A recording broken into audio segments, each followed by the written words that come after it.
12 years ago, gateways to another world known as dungeons suddenly appeared across the globe. At the same time, a small portion of humanity awakened to a mysterious force called skills. Only 1% of the population possessed them, each with measurable attributes: strength 550, energy 320, attack 250, defense 190, endurance 178, and agility 215. In the aftermath of these cataclysmic events, an organization was swiftly established for those who wished to challenge these dungeons. It became known as the Adventurers Guild. Now, in present-day Tokyo, Sake Iori stood before a skill assessment device. Possessing a skill was essential to survive the brutal depths of any dungeon. His status was displayed clearly: Level 1. Strength, 50. Attack, 10. Defense, 10. Endurance, 10. Agility, 10. Skill, none. No one in their right mind would attempt to become an adventurer without at least one skill. The receptionist at the counter hesitated, asking cautiously, "Are you sure you want to become an adventurer?" Sake smiled faintly and nodded. "Yes, I do. Please register me. It seems insanity suits me just fine." The receptionist gave a resigned smile and complied with his request. "All right," she said, turning to a man nearby. "Can I leave these two with you, Fukumoto-san?" Adventurers were ranked from F to S. The so-called average rank, C, was where most veterans could be found. Fukumoto returned a confident grin. "Sure thing. I will take them from here. I am a C rank adventurer." As they walked along the street, a young woman named Amami turned to Sake with curiosity sparkling in her eyes. "You do not have any skills either, do you, Sake-san? Maybe it is a weird question, but why do you want to become an adventurer?" Sake paused for a moment before replying. "Adventurers make a lot of money, do not they? I want to chase my dreams too, even if I do not have any skills." Then, turning the question back to her, he asked, "Do you really want to be an adventurer without a single skill?" Amami smiled gently. "I do." Sake nodded approvingly, his gaze settling on her. "I am looking forward to working with you. I did not think there'd be anyone else crazy enough to do this." At that moment, Fukumoto butted in. Hey, two talentless idiots trying to be adventurers, huh?" His tone was dripping with arrogance. "That is suicide. Let me teach you newbies how things actually work around here. When you defeat monsters inside a dungeon, they drop magic stones and various items. Magic stones are valuable, even a low-grade one can sell for 10,000 yen. Sake fell silent, his gaze lowering to the ground. "And I have my own reason to make as much money as I possibly can." He used to work as a traffic controller. After long, exhausting shifts, he would come home to find his little sister, Kotoha, waiting for him with a bright smile. "I live with my younger sister. She is 15 years younger than me. Our parents disappeared years ago, so I have been paying for her tuition. We do not have much, but I have been happy." Then one day, everything changed. Like every evening, Sake called out as he stepped inside, "I am home." But the house was unusually dark. "Kotoha," he reached for the doorknob.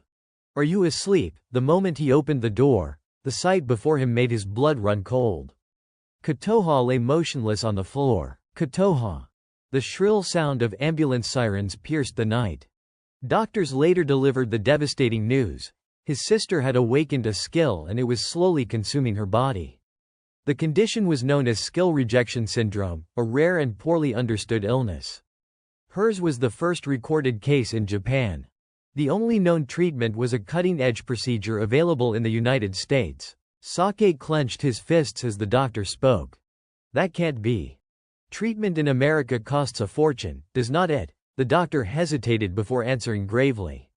"The procedure is estimated at around 500 million yen. The weight of that number crushed him. His thoughts returned to the present when Amami's voice broke the silence. "I get it now, adventurers are dream chasers. You are really that desperate to reach yours, are not you?" Sake forced a small smile. "You are right." They approached a large building in the distance. Inside, the atmosphere glowed faintly blue. Fukumoto laughed crudely. "Gu, ha ha," he gestured toward them. "Are those the newbies you mentioned earlier?" Another adventurer, Yamada smirked mockingly. Can't believe they are that useless. Amami simply smiled without replying. People often look down on those without skills, branding them as talentless. It was proof of how deeply society valued power. Sake glanced at the girl beside him as a hand extended toward them. Yamada's voice carried a thin veneer of sarcasm. Nice to meet you, losers. You will learn a lot by watching how your seniors fight and move. Amami remained polite. Nice to meet you too. Sake bowed slightly. Glad to meet you. Soon after, Fukumoto's team began moving. All right, let us head into a proper dungeon next. I will explain everything on the way. Amami hurried after them, flustered. Wait for me. Sake stayed silent, observing carefully. He would have preferred a full explanation first, but for now, he closed his eyes and followed the group toward the massive dungeon gate ahead. Sake muttered under his breath, staring at the reflection flickering across the system panel. If that is true, then what exactly am I looking at? His current stats appeared before him. Name, Sake Iori. Strength, 50. Mana, 50. Attack, 10. Defense, 10. Endurance, 10. Agility, 10. Skill, Seal Break. At the guild, his profile had listed no skill. Naturally, because Seal Break was a hidden ability. Its function was deceptively simple. The description appeared in glowing letters before him. Seal Break allows the user to access the spells of their previous life in exchange for skill points. Spells acquired in this way can be used without consuming mana. A plan formed in his mind almost instantly.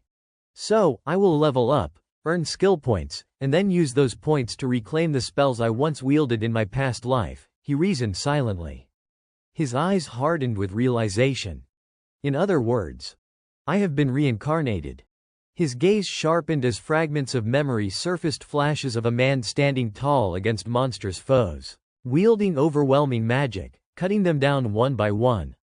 In that past life, Sake had been unmatched. Back then, I was known as the Lone Assassin, a master of spellcraft. But even at the height of my power, I never felt truly fulfilled. Kotoha. Even all the power I had in that life combined could never compare to you.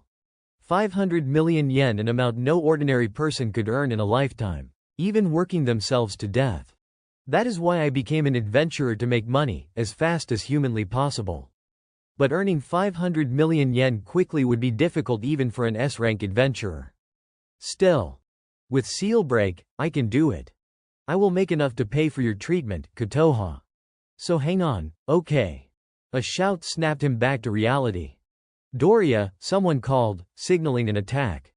Fukumoto charged forward, serving as the front-line fighter, while Yamada took up the role of tank, blocking hits for the party.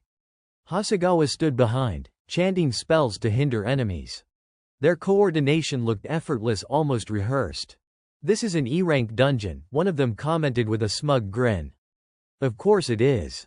Look closely. Do you think you could even handle it? This is the strength of a C-rank adventurer.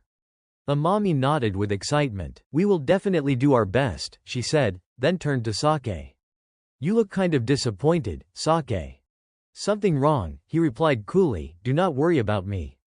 More importantly, you seem to be enjoying yourself, Miss Amami. His eyes flicked toward the 3 C-rank adventurers ahead.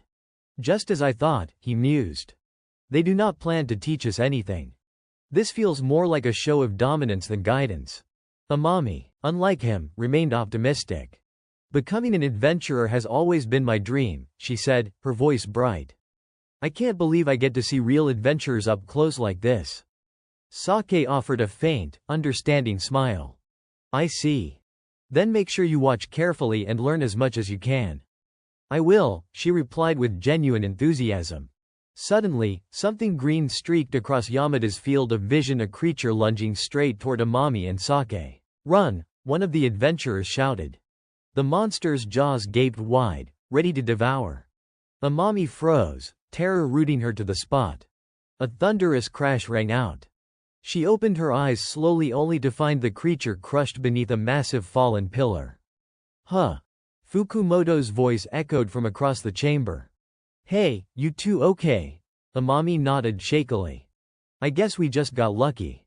That pillar collapsed at the perfect moment. What a relief, huh, Sake? He raised his sword, replying curtly, yeah.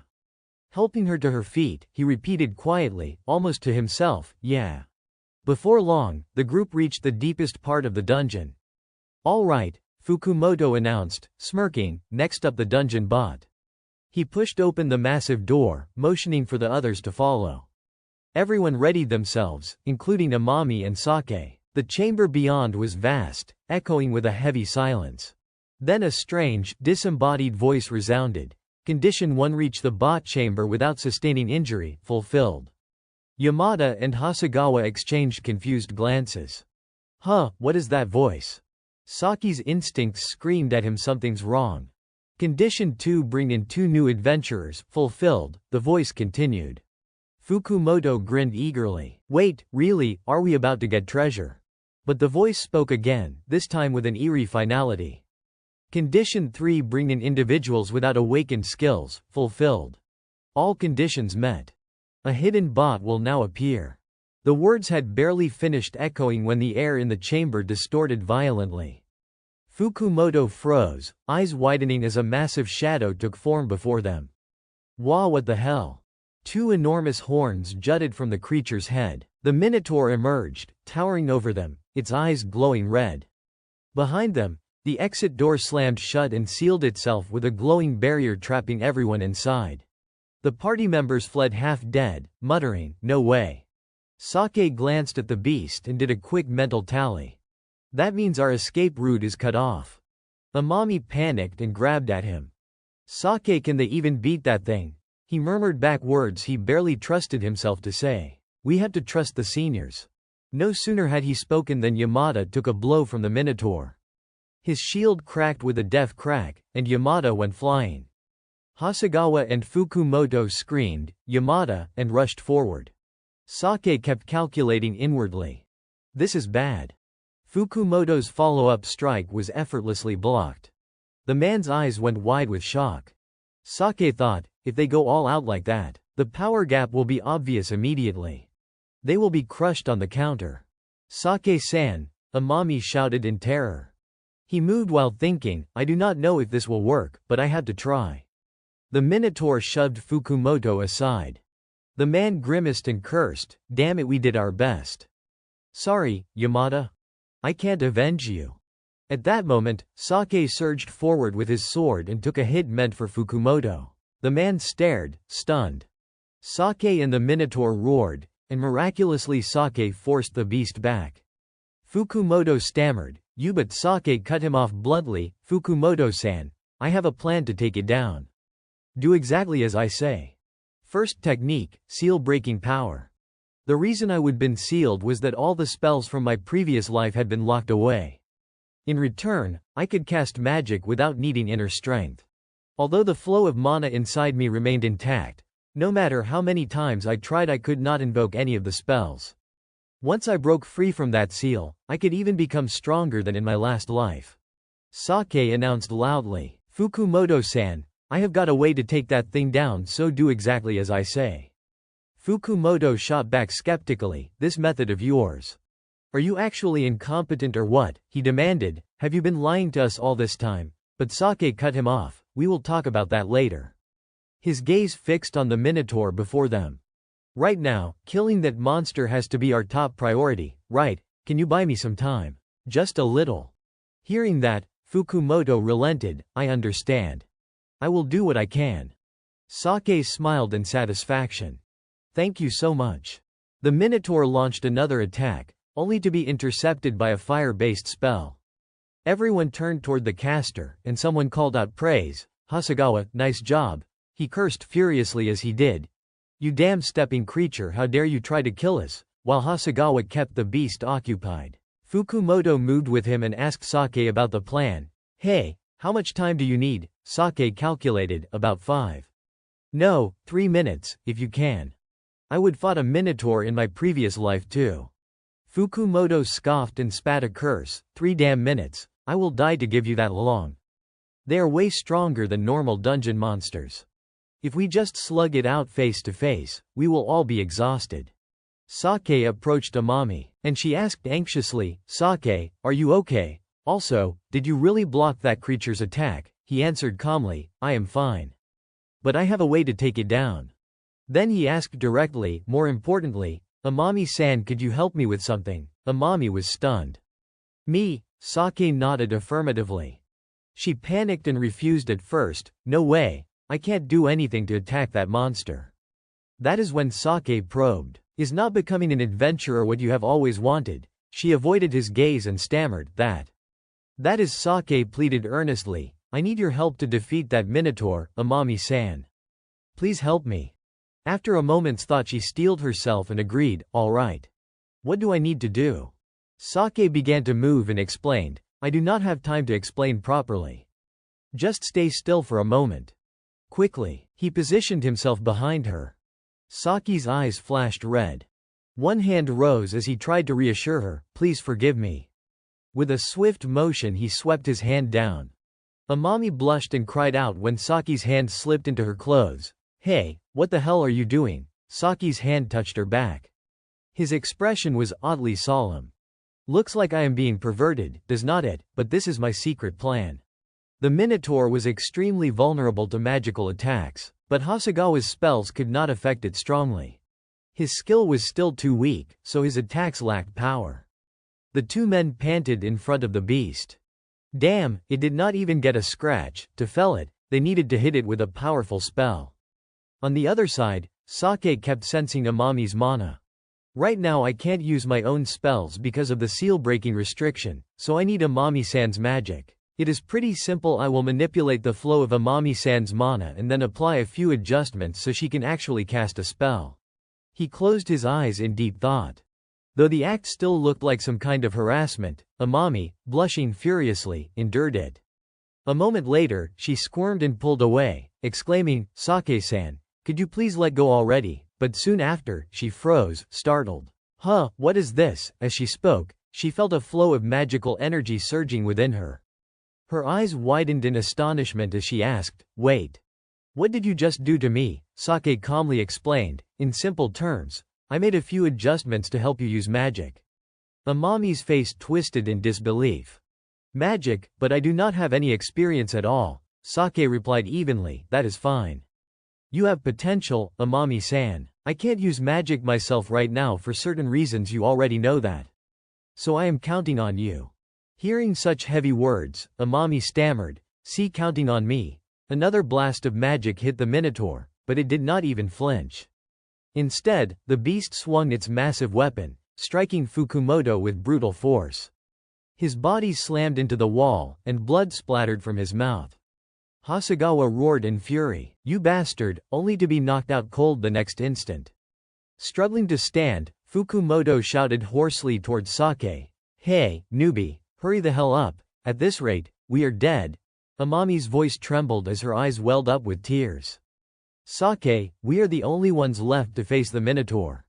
Sake finally spoke, his tone calm and focused. "Stay calm. Just repeat after me, it will work. The language is not familiar to you, so it might be a little tricky, but I have simplified it." He instructed carefully, "Now, focus and listen." Amami furrowed her brow and nodded. "All right."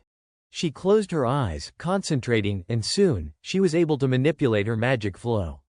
Sake could not help but marvel inwardly. She has no combat experience at all, yet she can focus like this in such a life-threatening situation. Remarkable.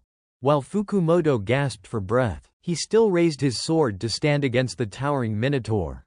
Meanwhile, Sake guided Amami, taking both her hands and directing them toward the creature. She followed his movements without hesitation. "Okay." Saki's gaze hardened, locking onto the enemy. "Now go," he commanded. Amami listened intently.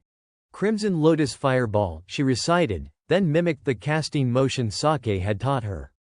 A ball of blazing energy formed instantly, its heat warping the air around them. Amami's eyes widened in awe, while Sake remained composed. She released the spell, launching it straight at the Minotaur. The explosion was overwhelming, engulfing the area in fire and light until nothing remained but scorched air. When the flames faded, the Minotaur was nothing more than a blackened husk. Amami gazed at the result of her magic, exhilarated. Amazing. So this is your power? Sake smiled faintly. No, that was not me. That was all you, Amami-san. She blushed, lowering her eyes slightly. Thank you, she murmured softly. A system notification echoed, you have obtained the Minotaur's axe. Item name, Minotaur's axe rank B, two-handed weapon. Effect, attack plus 100. Bleed inflicts a bleeding status on the target for a set duration, dealing 3% of the target's max HP as damage every 5 seconds. Before them stood the dungeon core, a blood-red crystal glowing with vibrant light. Another message appeared before Saki's eyes, level up, title acquired, reincarnated archmage. His updated stats followed. Status name, Sake Iori. Title, reincarnated archmage. Level, 10. HP, 150. MP, 150. Attack, 42. Defense, 35. Endurance, 34. Agility, 37. Skill, Seal Breaker. After defeating the Minotaur, we left the dungeon and immediately called for medical support. Fortunately, the three of them were stabilized, though their injuries were quite severe. I had no excuse for letting Fukumoto-san and his companions enter that place in the first place. Deep within the dungeon lay its core, a glowing stone that served as the heart of the structure. Destroying that core would cause the entire dungeon to collapse. Normally, one would only do so after conquering the dungeon completely. But in certain cases, such as when a dungeon was artificially created for adventurer training, people usually left the core untouched. Sake reached out and brushed his hand against the core, murmuring thoughtfully, "It looks like some kind of technological artifact from that world. But I suppose that does not really matter anymore." We soon returned to the Adventurers Guild headquarters. Right now, we had handed over our guild cards and were waiting for the staff to analyze the combat data.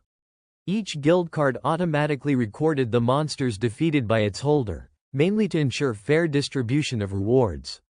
A voice called out, "Sake-san, Amami-san, thank you for waiting." The man introduced himself politely, "I am Hamada, from the guild's General Affairs Department. Please accept your cards back." As he handed them over, he continued, "Now, regarding that sub-bot you encountered, we would like to ask you a few questions about it." Sake gave a polite nod. "Nice to meet you. I am Sake." Amami added courteously, "I am Amami." Hamada gestured for them to begin, while Sake inspected the card in his hand. "All right, shall we get started?" He glanced at Amami, a hint of unease in his voice. "Amami, you will keep your promise, right? I might have gone a bit too far back there." He lowered his tone slightly. "I need you to keep it a secret that I can use magic." Amami froze for a moment, confused. But why?" Sake explained patiently, "Because it would be a hassle. People start poking around, asking questions, and I do not have time for that. I need to make money as quickly as possible." Hearing the seriousness in his tone, Amami nodded in understanding. "So you want to keep things quiet?" "Got it, I won't tell anyone." "Thanks," Sake said with a small smile. Then, almost shyly, Amami spoke again. "I am really sorry to ask this, but would you consider taking me as your apprentice?" Her sudden request caught Sake off guard. He fell silent for a few seconds before answering, "I can't." Amami lowered her head, forcing a faint smile. I figured as much." Sake elaborated, "It is not because I overthought it or anything. It is just based on how you reacted before. I do not think you are suited to being an adventurer, Amami-san. I do not want to teach you recklessly and end up getting you killed." Amami took his words with surprising grace. "You are right. I am not suited for this. It is a shame. But I think you are right." Her lips curved into a small, uneasy smile as she looked at him. Sake thought quietly to himself, "It seems I will have to start planning what to do next." Meanwhile, Hamada listened attentively, summarizing, "I see. So Fukumoto's party was on the verge of death, and Amami-san gathered all her strength for a final attack to defeat the Minotaur. That is what you are saying, correct?" Amami nodded vigorously, while Sake added smoothly, "Yes. We did not have much skill to begin with, after all." Hamada continued, "When Fukumoto-san's group was fighting, what were you doing, Amami-san?" she stammered nervously, I was just watching from the side. And when the Minotaur was almost dead, Sake-san and I finished it off together. Sake quickly reinforced her story. As you can see, we just did what we could. Hamada smiled slightly. So, both of you delivered the finishing blow and that is why the system registered you, Amami-san, as the one who landed the last hit. Is that correct? Yes, she answered softly. I see, Hamada said, reaching into his coat pocket. Now I understand how the two of you without any notable skills managed to defeat a Minotaur. Thank you for your cooperation. He handed them each an envelope. As for this, it is your reward for slaying the Minotaur. Both of them bowed their heads in unison. Thank you very much. Sake pondered as he examined the envelope in his hands. I wonder how much it is. Maybe around 20,000 yen, but the number staring back at him was 250,000 yen. His eyes widened slightly. That is a lot more than I expected. Beside him, the girl stammered in disbelief. Is it really okay for me to get this much money? Amami's share, however, reached a staggering 3 million yen. Hamada smiled as he explained, that is the reward for slaying the Minotaur. According to our guild's regulations, 75% of the bounty goes to the one who lands the finishing blow, and the remaining 25% is divided among the other 4 members. Amami hesitated before accepting the envelope. Thank you very much. Hamada continued, his tone calm and fair. It is all about maintaining balance. The finishing blow alone does not determine victory. This way, we do not encourage reckless strikes and instead value teamwork and other abilities. Of course, if you are part of a formal party, the bounty will be evenly divided. I would say joining one might be a wise move. From now on, we will be expecting great things from you all. Sake smiled politely and replied, we will do our best. And just like that, I earned 250,000 yen on my very first day as an adventurer, about the same as an entire month's salary from my previous job. Amami, however, was adamant. Please, Sake-san, take the money. I can't accept 3 million yen when I did not really contribute. Sake calmly replied, I would not have made it without you, Amami-san. Please, just keep it.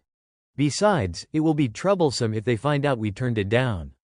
She still seemed reluctant, but he smiled and teased, if neither of us wants it, you could always just burn it. Her eyes went wide in horror. Burn it, that is such a waste. Sake chuckled softly at her reaction. Then just hold on to it, Amami-san. Afterward, Amami and I exchanged contact information and went our separate ways.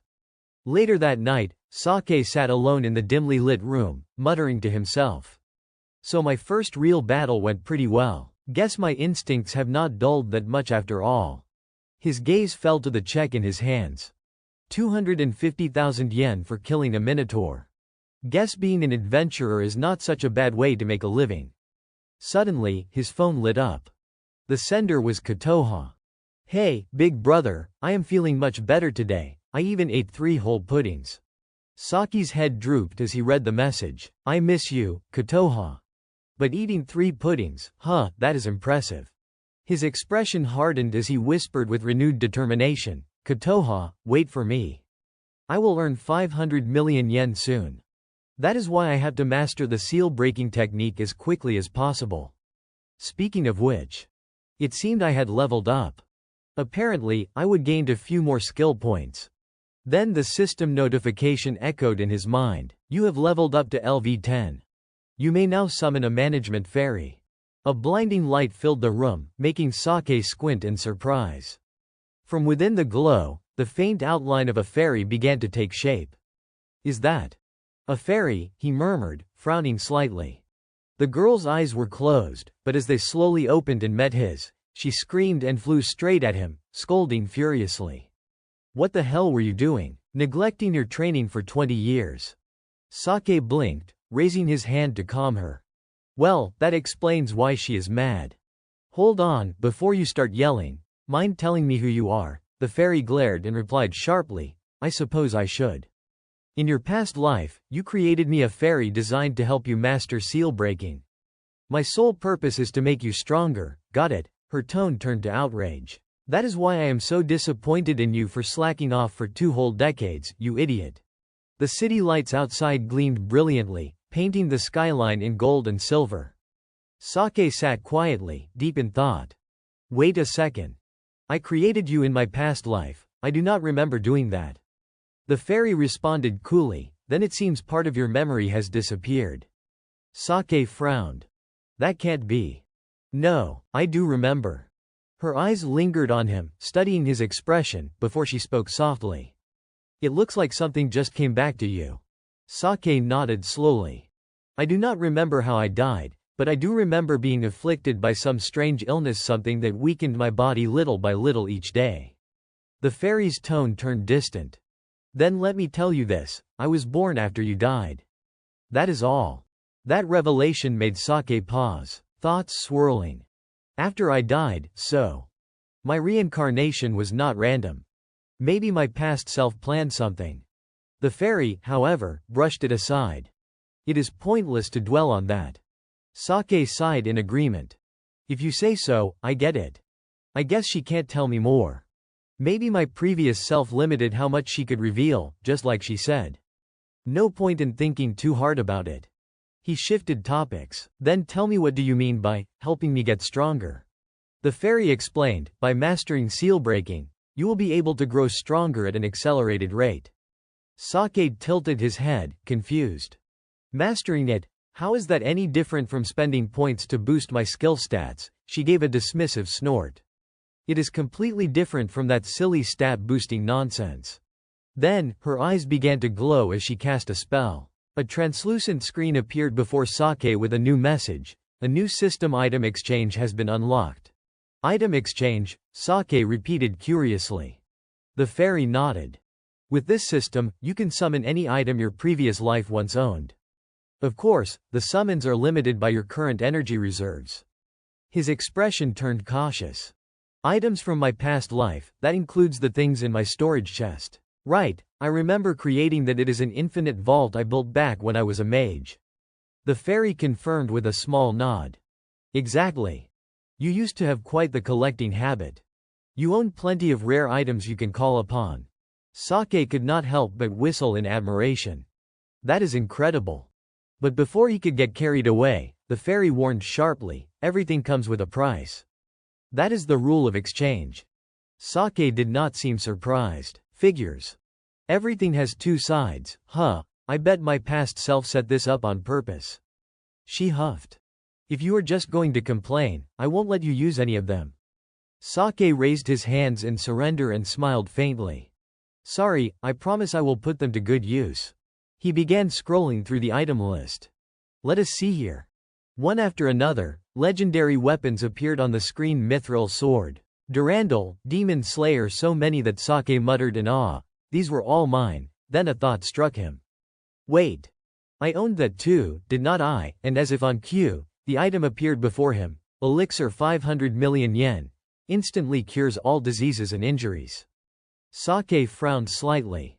500 million, huh? Guess that is how much I will need to earn, then. The fairy observed him quietly, her tone softening. Good. You finally look interested. There is one last thing I want to tell you. Sake immediately turned toward her. What is it? The fairy explained. During your battle with the Minotaur, I noticed you grow stronger faster when faced with challenges. That is why I granted you power. It will double your skill points whenever you defeat formidable opponents. Sake's eyes widened. Double my points, his mind was already calculating. If that is true, then this could help me tremendously. I have always wanted to fight stronger enemies to push myself further anyway. Determined, Sake said firmly, all right then. I will use seal breaking to its fullest potential. The fairy smiled, clearly pleased. Good. That is the spirit. Then Sake asked, by the way, what is your name? She shrugged indifferently. I do not have one. You created me, so call me whatever you like. Sake frowned slightly. That sounds kind of cold. Then he smirked. All right, but do not regret it later. He thought for a moment, then said aloud, how about Tin Cow, Star Sphere? The fairy blinked, then nodded approvingly. Tin Cow, huh, not bad. From now on, you may call me that. Sake smiled, clearly pleased. Looks like you actually like the name.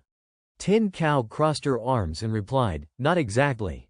Anyway, our priority is to make you stronger. And if you skip training again, I am going to be really mad." Then came a list of demands. "You will also need to prepare a bath for me every day, 2 appetizers a day, and keep the fridge stocked with ice cream at all times." Sake froze, his eye twitching before he burst out, "That is way too damn expensive." Tin Cow, ever the mischievous one, shot back with a smirk, "Did you forget who controls seal breaking? If you do not comply, I simply won't let you use it." Sake groaned and muttered, "So that is the price to pay for using it, huh, great." Before he could argue further, she vanished into thin air, leaving only her fading voice behind. "Glad you understand. Start preparing tomorrow." In an instant, the room was quiet again, leaving Sake alone. "She really does come and go like the wind," he muttered. "Still, if I can gain double the experience by fighting stronger opponents, that is insanely good." He pulled up his stat sheet, muttering to himself as he scanned the numbers. "Honestly, I am pretty weak right now. My rank's at E. No, probably F. Yet that weakness provided him the perfect opportunity. But that is fine. This'll be the perfect condition to raid dungeons and prove myself as a grand mage. I just need to climb from F rank to A rank without cutting corners." The next day, I joined a D rank dungeon raid with a group of adventurers. Since I was only F rank, I was basically there to fill a vacant slot. A voice suddenly called out, "Hey there, you must be Sake-san, right?" It was Takai. I smiled and nodded. "Yes, that is me. Nice to meet you." Nearby, Suzukaze observed the exchange quietly while the rest of the group listened. Takai scratched the back of his head. "Same here. We were 1 member short for a dungeon run, so you really helped us out." Suzuki, standing behind them, muttered sarcastically, "Well, F ranks do not get to loot anyway." Takai quickly shot him a look. "Hey, cut it out, man. Do not be rude." But Suzuki only grinned mockingly. "Relax, I am just saying it is better this way. I mean, it is not like Sake-san has any real skills, right?" Sake chuckled politely, playing along. "You are right. I will just do my best." Ozawa leaned in to whisper reassuringly, "Do not sweat it too much. Our team's got 3 C ranks anyway."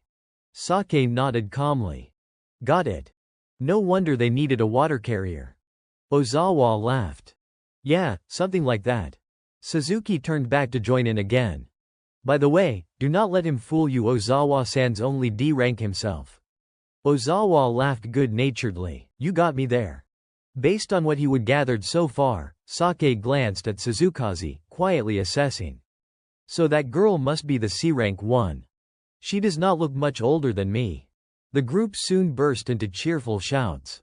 "Alright, now that Sake-san's here, let us clear that D rank dungeon." But as they geared up, Saki's eyes flicked toward Ozawa again. There was something off about his expression, something faintly unsettling. A quiet sense of caution began to rise in Saki's chest. At that moment, deep inside the D-rank dungeon, Takai and Ozawa were fighting fiercely, hammering away at their enemy's armor. Then Takai shouted in praise, "Nice one, Ozawa-san." Ozawa responded, "You too, Takai-san." On the other side, Suzukaze was rapidly firing arrows, each shot precise, her speed almost invisible to the eye.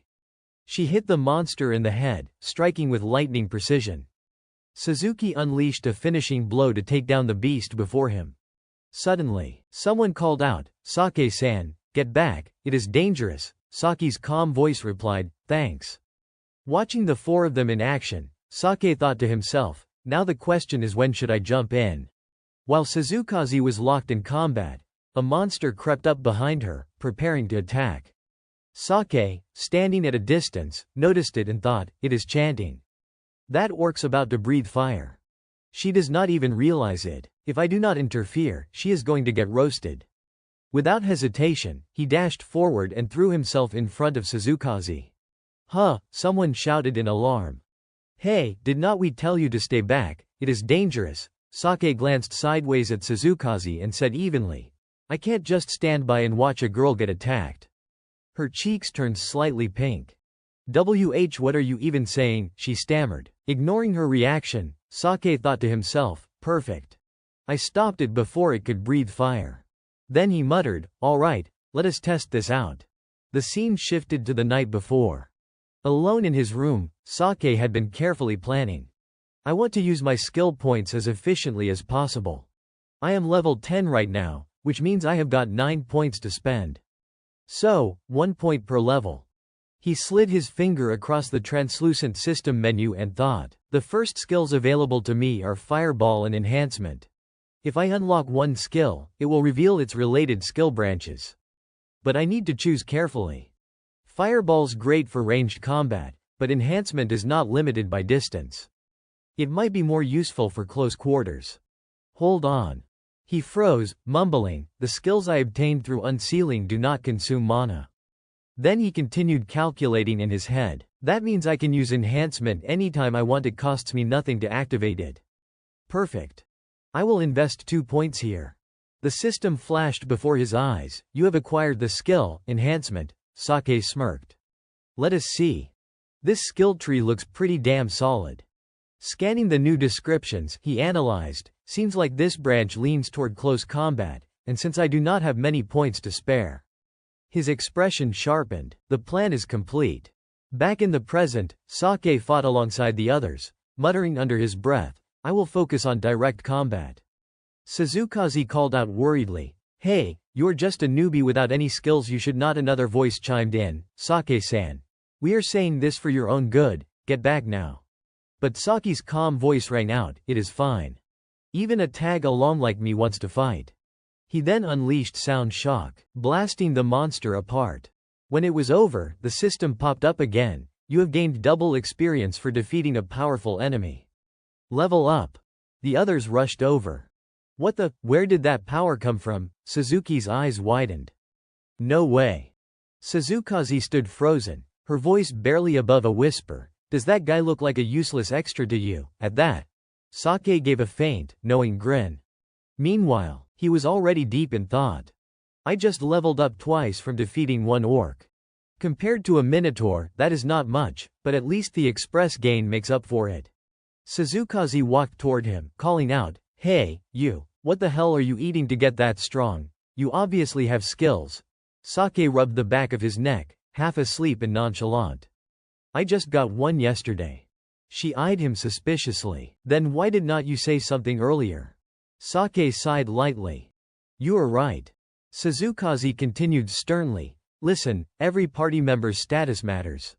If something happened to you, it would already be too late. He nodded. Got it. Sorry about that. She turned her head aside, still flustered. Just make sure you remember next time. And since you saved me and everyone else, I should at least say this. Thanks. Hearing that, Sake smiled faintly. Suzukaze met his gaze and returned a small smile of her own. It is nothing, he said quietly.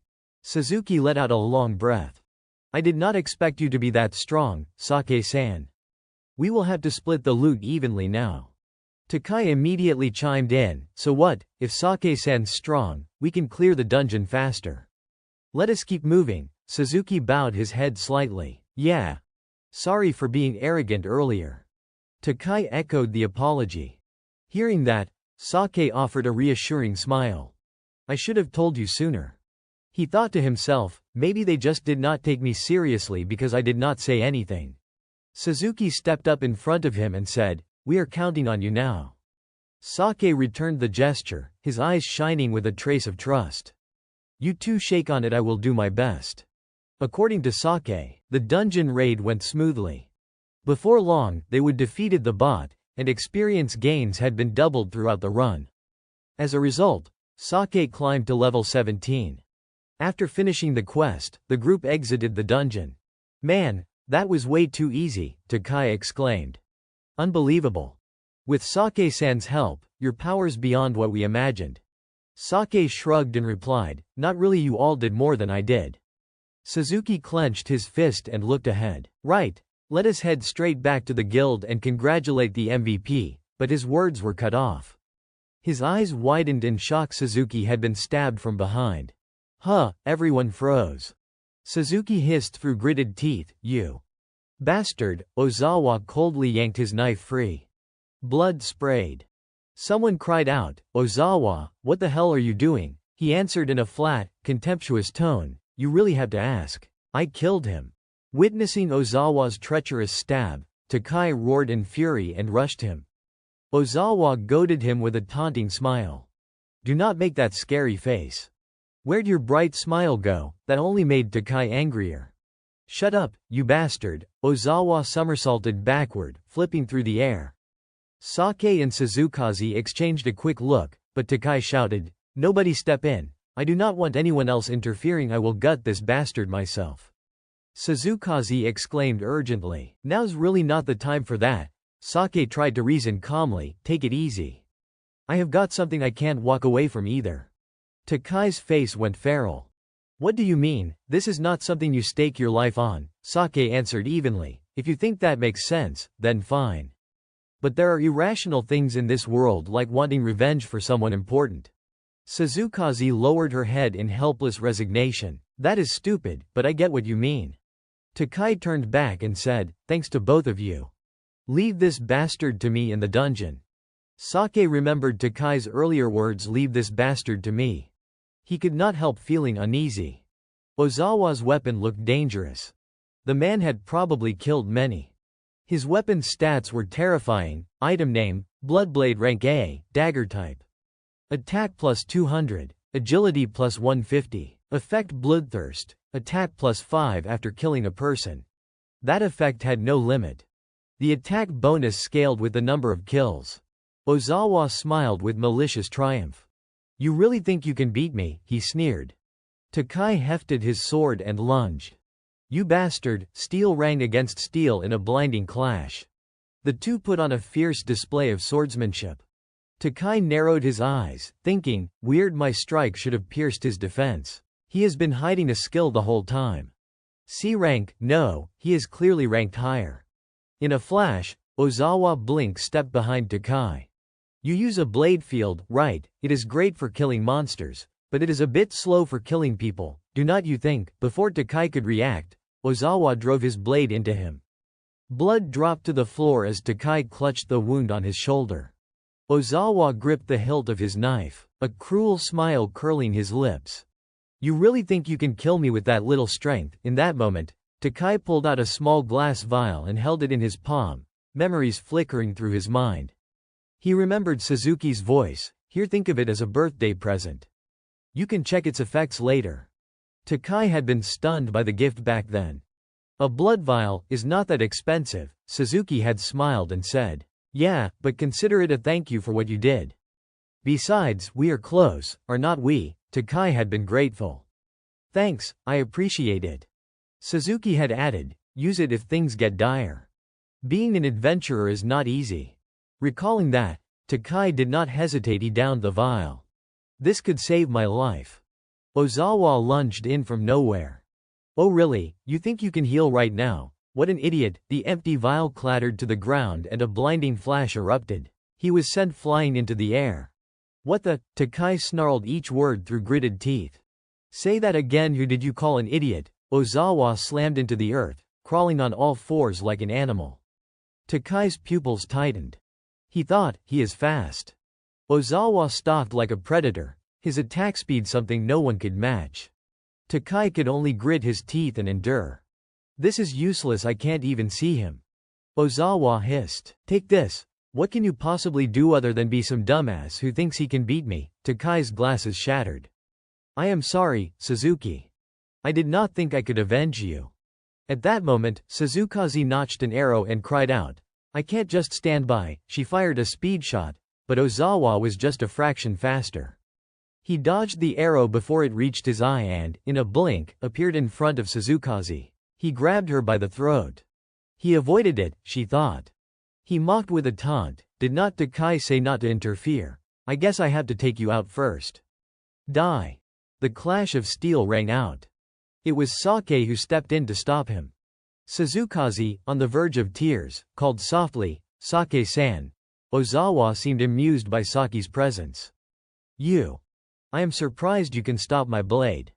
"Fine, looks like I will have to give up my killing streak," he sneered. A blue aura of ki flared powerfully from Sake.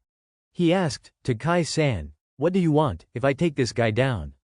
Takai spoke with difficulty, please kill Ozawa for me. Then he collapsed. Sake said, all right then. It is my turn. Ozawa's nerves twitched. For some reason you piss me off. Acting all noble and strong like that, do you really think some tag along like you can beat me? Sake said nothing further. He moved and struck with sound shock. He sneered contemptuously, I do not feel threatened at all. Ozawa was shoved back and barked, you only just got that skill, do not act cocky. Seriousness glinted in Saki's eyes. Your speed and your weapon are dangerous. This is not the time for me to hold back my fists. Ozawa staggered back, sneering, know your place, you nameless extra. Then a streak of scarlet shot straight at Sake. Ozawa's speed had been matched and his attack was simply blocked. He frowned, visibly displeased. You have got good eyes, you actually stopped my strike. Praised though he was, Sake replied nonchalantly, must be because your owner's garbage. Insulted, Ozawa snapped, my owner's garbage. I like that attitude. Fine, I will make you my personal kill score. I bet you can't keep up with my speed. With that, Ozawa vanished in a blur several meters away. Suzukaze hid behind a ruined wall and breathed. He is terrifyingly fast. Watching the red afterimages cut around him, Sake called out calmly, let me put it simply, your speed sucks. In an instant he caught up with Ozawa's movement. The dagger wielder desperately tried to dodge the riposte, and Sake closed the distance to stand almost nose to nose with him. Suzukaze gaped. No way. Is he really that strong? For the first time, Ozawa tasted fear. Unbelievable, he matched me. His swordplay and defensive motions were nothing like a rookie's.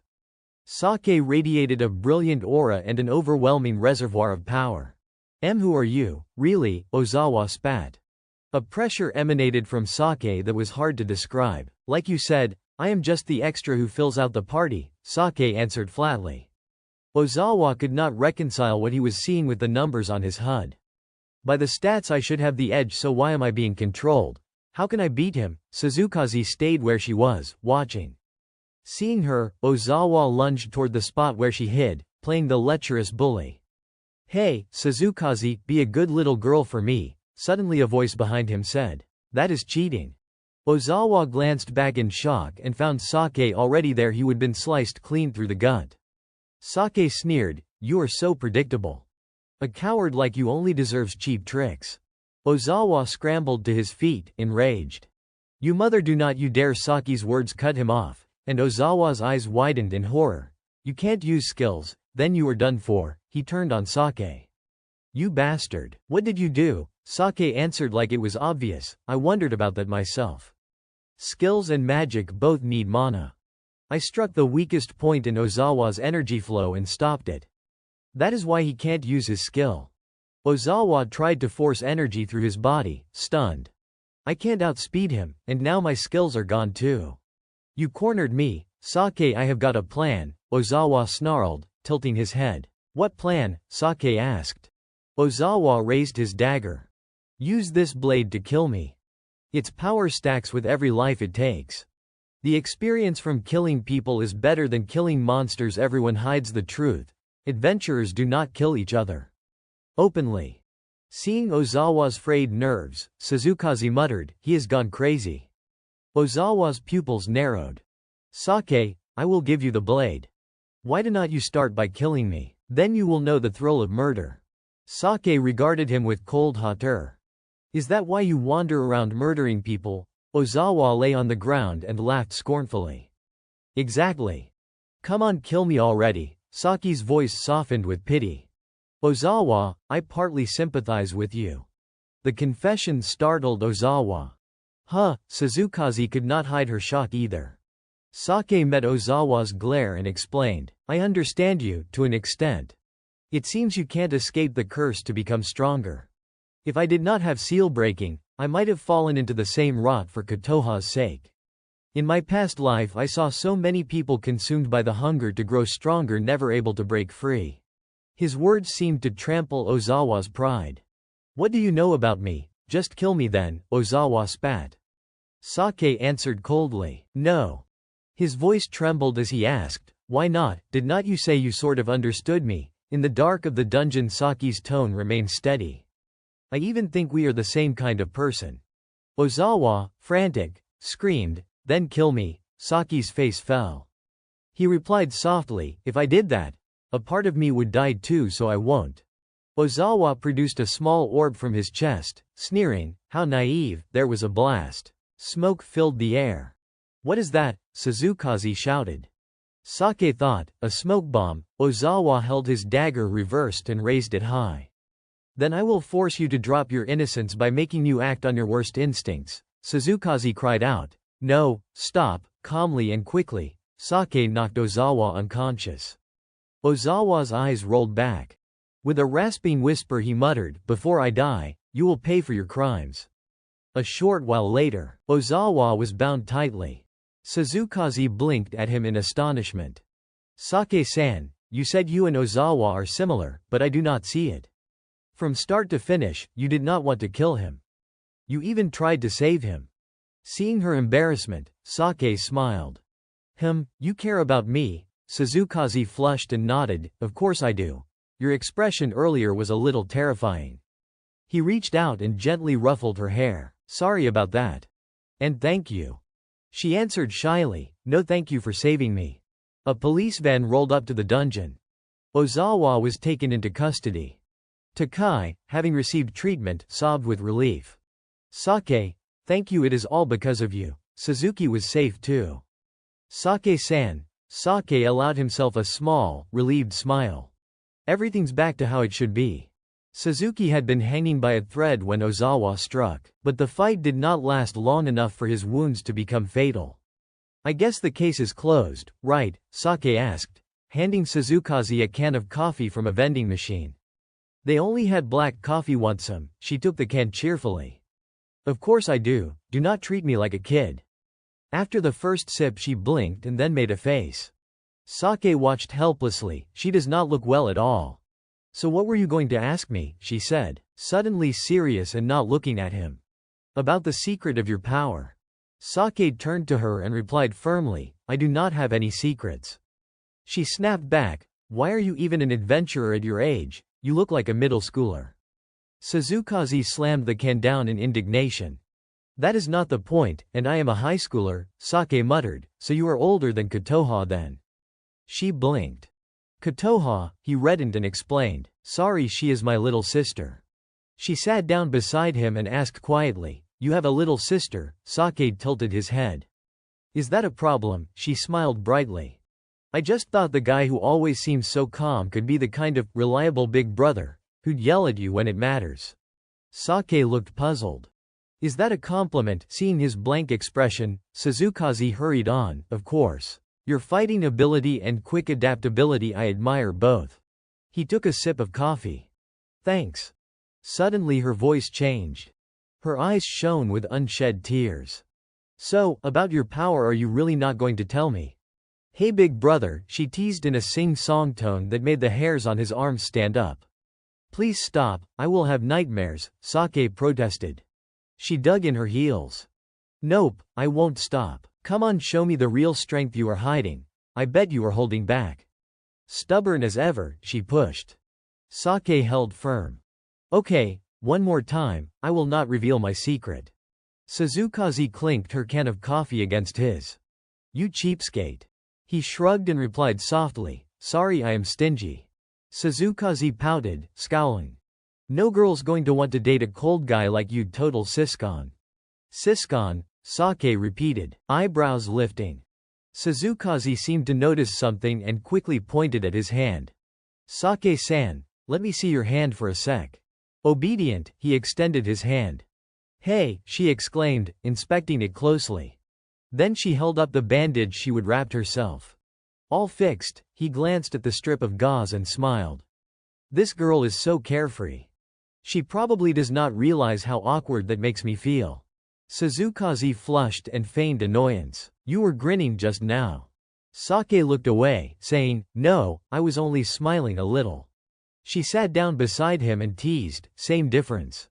But it makes sense after all. You have got a super cute high school girl fussing over you. I will take back calling you a siscon. Sake blinked. That is. Better. She laughed more than anyone during the whole conversation. Then Suzukaze pulled out her phone. Right, give me your number. Sake-san. I have got a lot I want to ask you, like strategy stuff when I hit a snag. Sake smiled and agreed, sure. I will help whenever I can. Her face lit up. So next time, let us clear a dungeon together. He drained the rest of his coffee. Sure, if I am free. The reply did not sit well with her. She puffed her cheeks in mock offense. Sake watched her and smiled faintly. As evening light washed the corridor, the girl chirped, so, whenever is off the table then, also Sake-san, next time bring your little sister. I bet we would get along so well, we are about the same age. Sake froze at the suggestion, then waved and smiled, thinking, Kotoha will love that. Night came and Sake went home to shower. His phone lit up Kotoha's message. How are you, big brother? I had a great day today. Oops, the nurse lost it because I played games too much. He smiled at his little sister's emoji and vowed to find a cure for her as soon as possible. Kotoha, someone wants to meet you. I think you two would really hit it off. A puff of smoke popped into existence beside him. Tin Cow appeared, scowling. Yori, did not I tell you, 2 snacks a day, and keep the fridge stocked with ice cream? Damn it, you only prepared a bath, Sake winced. I totally forgot. Tin Cow kept scolding, useless, should I take away your seal breaking if you keep slacking? He put his hands together and cut her off. Sorry, today was really busy. I promise I will prepare everything tomorrow. Tin Cow sulked, you are hopeless. I will let this one slide. You are such a mess. Now, this helpful fairy has some good news for you, she said, brightening. Sake leaned forward. Good news. She nodded excitedly. Yes, get ready. I just added a secret dungeon key to your item exchange. Sake's eyes widened. A hidden dungeon key. The star orb explained slowly, that is right. This key unlocks an ultra-hard solo dungeon, and only you are authorized to possess it. Sake immediately perked up. Sounds interesting. Try tapping that button over there first, she instructed. Sake followed her direction without hesitation. Got it. A full list of dungeon options appeared in front of him. He muttered under his breath, there are quite a few difficulty levels here. Huh, and what is this one with a 50% discount? The star orb gleefully replied, that is the incentive for you to buy what you want. It shows up here because humans lose their minds every time they see the words 50% off. Sake frowned skeptically. You seem awfully familiar with this world, do not you? She responded with playful confidence, does not matter if I am or not. Just use the key and level up already. Sake considered carefully. Yeah, you do not have to tell me twice. Even with the discount, a rank C dungeon still costs 1 million yen. But with my savings, it is manageable. The star orb added enthusiastically, enemies in hidden dungeons are much stronger than those in regular ones. That means more express to break your seals. Plus, if you use enhancement charms, you will gain even more from this dungeon. You will have to infiltrate the enemy's stronghold by yourself. It won't be easy, but for you, it will be like a walk in the back. Sake smirked. In other words, high risk, high reward. So, to summarize, even though this is just a rank C dungeon, the difficulty scales up over time, right? She gave him a teasing look. What is wrong, you scared already? He immediately denied it. No. I am just thinking about making more money by using the key to enter a rank B dungeon worth 5 million yen. The star orb snickered. You really are something else. In that case, do not worry. You can sell any loot you acquire in the dungeon through the item exchange, so you will have ways to earn it back. Sake nodded in thought. So the seal breaker skill has its perks after all. She responded smugly. Now you see how beneficial the legacy of your past life really is. He smirked back. Then I suppose I should thank my past self, should not I? After selecting the option, a key materialized in front of Sake. The system notified, you have used the hidden dungeon key rank C. A massive stone gate rose before them. The star orb's eyes widened. You can't be serious, you are really going in right now, you just got back from another dungeon. Sake replied matter-of-factly, that is right. I do not plan to waste a single second. She grinned knowingly. Finally, you are starting to feel it. But Sake quickly ruined the mood. No, I do not feel anything at all. Same as always. The star orb sighed dramatically. The title, The Lone Grand Magus, really suits you. He chuckled. Thanks, Star Orb. With your help, I will get stronger in no time. She crossed her arms and warned, save your gratitude until you come back in one piece. He grinned teasingly. If I die, I won't be able to say thanks anyway, right? Do not joke about dying. You are not planning to charge headfirst into death, are you? Anyway, go on, just do not forget to bring me some ice cream. Sake nodded. Deal. He reached for the dungeon's doorknob and stepped through without hesitation. Light surrounded him, pulling him toward another area. Gradually, the brilliance faded into the pulsing lines of an electrocardiogram. Kotoha sat alone on her hospital bed, coughing into her hand. Blood smeared across her pale fingers. Meanwhile, Sake had entered the dungeon. He scanned his surroundings and observed, this place looks nothing like the forests I have explored before. I will need to keep my senses sharp for any movement. Are those Lanaha fruits? The strange fruit caught his eye. He murmured thoughtfully, I did not expect to see them here again, not in this lifetime. Lanaha fruits are used in alchemy, but they are not particularly rare, so there is no need to travel far to collect them. Still, if they are growing here, that means the monsters that feed on them must be nearby. While manipulating the control panel, Sake simultaneously weaved a spell. Those fruits act as nutrient boosters, they help monsters gain more express. Let us test that theory. He unleashed shock burst. Instantly, the effect confirmed his hunch. Looks like I was right, he murmured with satisfaction. A moment later, a speed mouse darted into view. Sake chuckled. Well, that saves me the trouble of having to look for one. He immediately gave chase. As he sprinted after the lightning-fast creature, his thoughts raced alongside him. With my current strength, there is no way I can catch that thing. I will need a different approach. Just then, a prism of 7-colored light appeared beside him. The star orb materialized, offering a suggestion. How about using Ithaca? Still running, Sake replied dryly, so you can manifest inside a dungeon too, huh?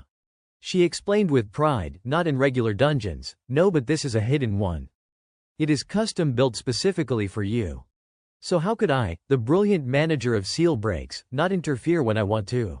Staying home all day was driving me crazy. I was so worried about you that I just had to come guide you personally. He immediately cut her off. Fine, I will thank you in advance. You are about to start rambling again. Changing the topic, he said, all right, if I remember correctly, Ithaca is a carnivorous plant species, right? The star orb nodded after a brief pause. They devour anything that moves. Lure that speed mouse into their habitat, the rest will take care of itself. Got it, Sake agreed without hesitation, continuing his pursuit. A swarm of monsters now trailed behind him. Damn it, I am losing sight of it. The star orb pointed ahead. That is the Ithaca territory up ahead. Understood, he said curtly. Moments later, the speed mouse began to falter, slowing down erratically. It scrambled in panic, its energy clearly spent. Sake narrowed his eyes. Out of fuel already, that means it can't eat any more Lanaha fruits to recharge. He smirked. This is it, I will catch you right here. But just as he lunged, both he and the mouse leapt directly into Ithaca's range. Watch out, the star orb screamed. The massive Ithaca lunged from the ground, swallowing them whole. The star orb stared in shock. Then a system notification echoed. Level up. Inside the plant's writhing mass, an explosion burst forth. Flames tore through its body, forcing it to spit Sake out as its entire form burned away. His status window appeared once again. Name, Sake Iori. Title, Reincarnated Archmage. Level, 32. HP, 321. Mana, 321. Attack, 75. Defense, 65. Agility, 63. Skill, Seal Break. The star orb exhaled in relief. You are still alive. Sake nodded casually. Yeah. He turned to the horde of monsters gathering in the distance. Though, looks like luck's not on my side. The star orb urged, Yori, we should retreat and rethink our strategy. But Sake shook his head. No need. The situation's already changed. Enhance. His body glowed as he cast enhancement, leaping high into the air. From above, he conjured a blazing orb and hurled it down. Crimson Lotus Fireball. The explosion tore through the dungeon, engulfing everything in a roaring inferno. When the smoke cleared, Sake landed gracefully, glancing at his status panel again. He smiled in quiet triumph. 2 levels up at once. Guess the effort paid off after all. The star orb pouted. My lord, guiding you around is exhausting, you know. Sake shot back with a dry tone. All you ever do is yell at me. It is not like you are actually doing anything. Her eyes flared. What did you just say? Nothing, he replied immediately, holding up a hand defensively. HMPH, she huffed. Good, because I did not hear anything either. Sake could not help but chuckle to himself, though his inner voice muttered, she really is noisy. Trying to move on, the star orb announced cheerfully, anyway, since that was your very first battle against a speed mouse, I made a little chart to track your growth. Guess who gets to enjoy the results? Oh, and do not forget to pick up all the dropped loot. Obviously, he said, giving a short nod. Though it seems like there is more rare loot this time than usual. That is to be expected, she replied matter-of-factly. Hidden dungeons have an extremely high drop rate for rare items. I see, Sake murmured. Then enough talking, let us start calculating the gains. The star orb chimed in with a sly suggestion. If you sell all this and convert it to cash, you could easily make several million yen. Several million yen, Saki's eyes widened. Unbelievable. If I keep conquering dungeons like this, it won't be long before I am a billionaire. But the star orb quickly rained on his parade. This is the only Class C hidden dungeon you can clear. Each rank only grants 1 key, remember. Sake smirked. Then the next step is simple, I will just conquer a Class B dungeon. Wow, confident much, she exclaimed. You do realize how massive the gap is between Class B and Class C, right? Before he could reply, a sinister pressure erupted behind them, thick and heavy like the hiss of venom. Sake instinctively turned his head, eyes narrowing. Looks like we are out of time for small talk. The star orb's face drained of color as she recognized the figure slithering toward them. That is Naga. She is the bot of this hidden dungeon. The recommended level to defeat her is 150. That is insane. But Sake only chuckled under his breath. Sounds like a bet worth taking. Are you serious right now? She gasped. We already achieved our objective, you do not have to fight her. Saki's tone remained calm but resolute. Do not worry. Taking her down is the fastest way to save Kotoha. But still. He cut her off with quiet finality. It is fine. To me, that Naga is nothing more than a pile of express waiting to be claimed. Naga's skin was unique, it could absorb magic. That alone made it a natural enemy of any mage. Sake thought to himself, I will be fine, as long as I can land some physical attacks while using enhancement. A moment later, Naga effortlessly blocked his strike. His sword snapped clean in half. So the beginner's sword really can't do a damn thing against a hide like that, huh? He muttered in frustration. The serpent coiled around Naga hissed and spewed a wave of venom. Sake quickly rolled out of the way, but wherever the toxic fluid splashed, the ground began to deform and melt. Tin Cow shouted, the ground, it is melting. Glancing around, Sake murmured under his breath, so her venom can melt through anything. If that hits me, I am done for. No, it does not matter what she attacks with. If I get hit, I am dead. Damn. It has been a while since I have felt this much adrenaline. He reached into his item chest, a function granted by the Sealbreaker skill, which allowed him to store and retrieve gear from a separate dimensional space, and selected a more suitable weapon. Tin Cow gasped, Lord Iori has already mastered a part of the Sealbreaker technique I taught him. But Naga still was not going down. She coiled herself defensively while Sake swung his axe, bringing it down in a fierce arc. The blow landed but did not even leave a scratch. With this kind of stat difference, I can't deal any damage at all, he realized grimly. At that moment, Tin Cow cried out in alarm, Iori, look out. One of Naga's massive tentacles lashed out and sent him flying. Sake hit the ground hard and skidded backward. He cursed, damn it, You filthy Naga, you broke my axe. I could have at least sold that thing for some decent cash. Frustration gnawed at him. None of the weapons I have got will work. Guess I will just have to go all in, fight like hell and see what happens. Without hesitation, he launched himself forward again, leaping higher than Naga's towering frame. Mid-air, he steadied his form and unleashed a resonance shockwave directly into the serpent's face. Naga screamed in pain. Sake followed up immediately, chanting, "Crimson Lotus Fireball." Tin Cow warned, "Magic won't work on her, you will only make her stronger." But Saki's eyes gleamed with determination. "I have got a plan," he said. "Her ability to absorb magic must have a limit. If I can push past that threshold, she will overload. And since Seal Breaker lets me cast without consuming mana, that means..." He thrust his hand forward, voice sharp and unyielding. "Crimson Lotus Fireball, Crimson Lotus Fireball." Fire burst from his hands again and again, flooding the dungeon chamber with red light. Tin Cow called out desperately, "Even if you do not use up mana, your body can't withstand casting that many spells so quickly." Sake suddenly coughed up blood, the taste of iron flooding his mouth. But his eyes stayed locked on the enemy. "This pain is nothing compared to the pain of losing Kotoha." Naga howled, her massive form cracking and dissolving into molten fragments. Sake could tell the tide had turned. "Yeah. Looks like I finally broke through her limit." Tin Cow's voice rang out, filled with hope. "Iori, just a little more, you can do it." Naga's mouth gaped wide, venom dripping, ready to strike, but her body had already reached its breaking point. Saki's voice cut through the roar of flames. "It is over." Crimson Lotus Fireball. The final blast detonated with an earth-shattering explosion.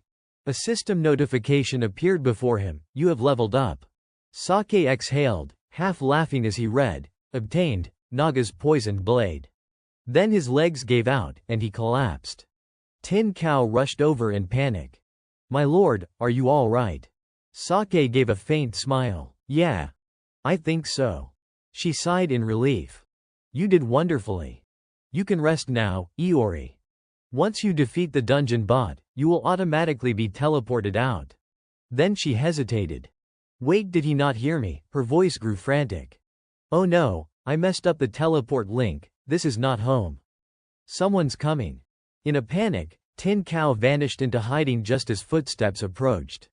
"Sorry, Iori," she whispered before disappearing.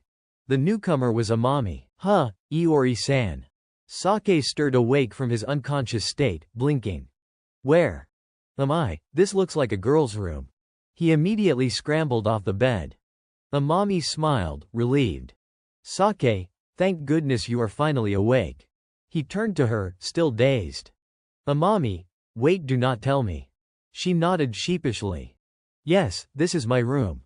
I found you collapsed on the street while I was out for a walk. You looked so pale, so I brought you here." Realizing the situation, Sake smiled weakly. "I see. So you saved me. Thanks, Amami-san." She shook her head gently. "Do not mention it. I am just glad you are okay, Sake-san." "But why were you passed out there in the first place?" Sake brushed it off with a casual tone. "I tried entering a C-rank dungeon alone. You know how it goes, I ended up completely exhausted. Anyway, this is not exactly the place to talk about a hidden dungeon." Amami gasped in disbelief. "A C-rank dungeon, and you went alone? Thank God you are safe."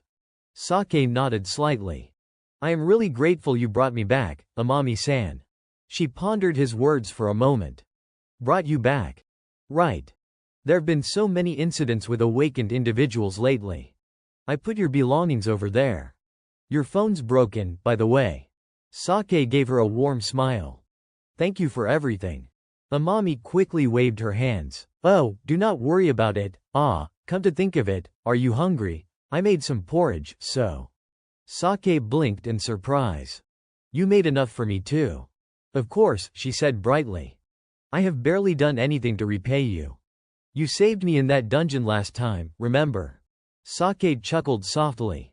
"You really do not need to feel indebted. But if something like that happens again, I will count on you to patch me up."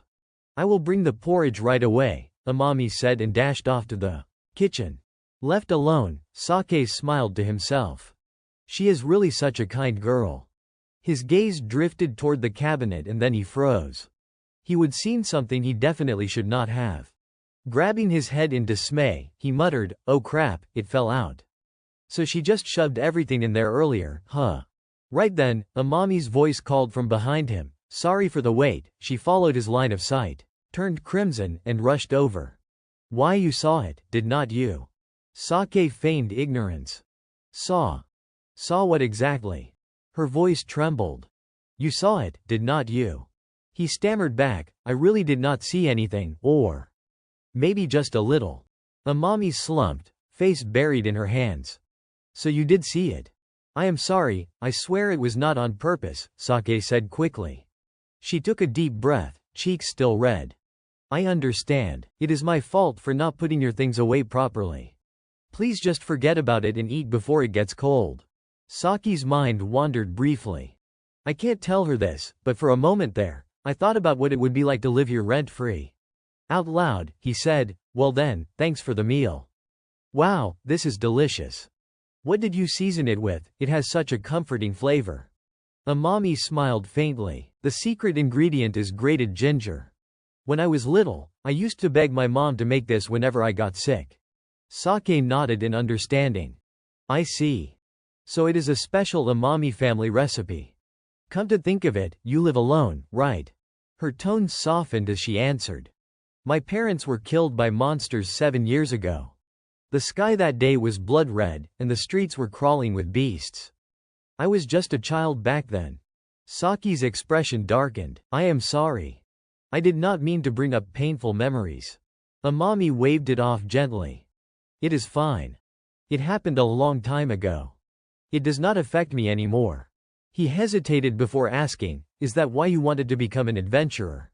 She paused, then smiled with renewed determination. "I suppose that is part of it. I want to make sure fewer people end up like me.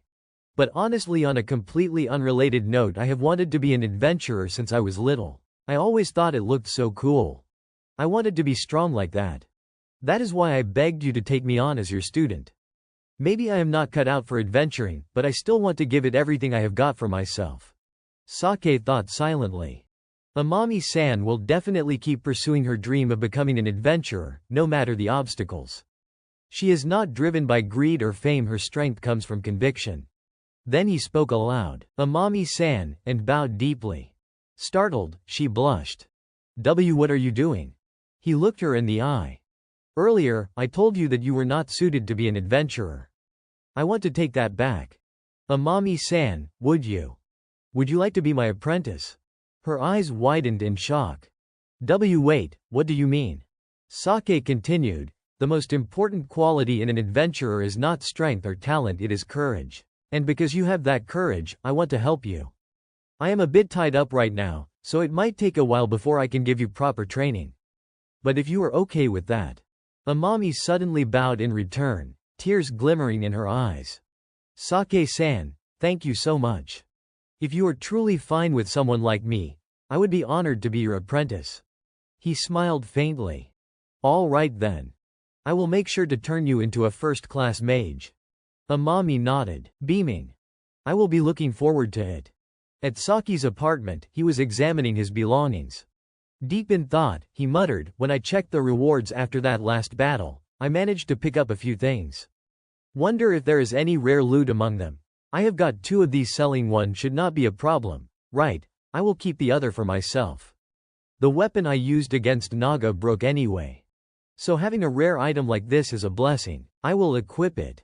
Just then, a voice star orb cut in. "How's your status looking?" Sake replied briefly, "My level's gone up quite a bit." She commented, "Your stats are already around rank C. There is still a long way to go, but your growth rate is really impressive.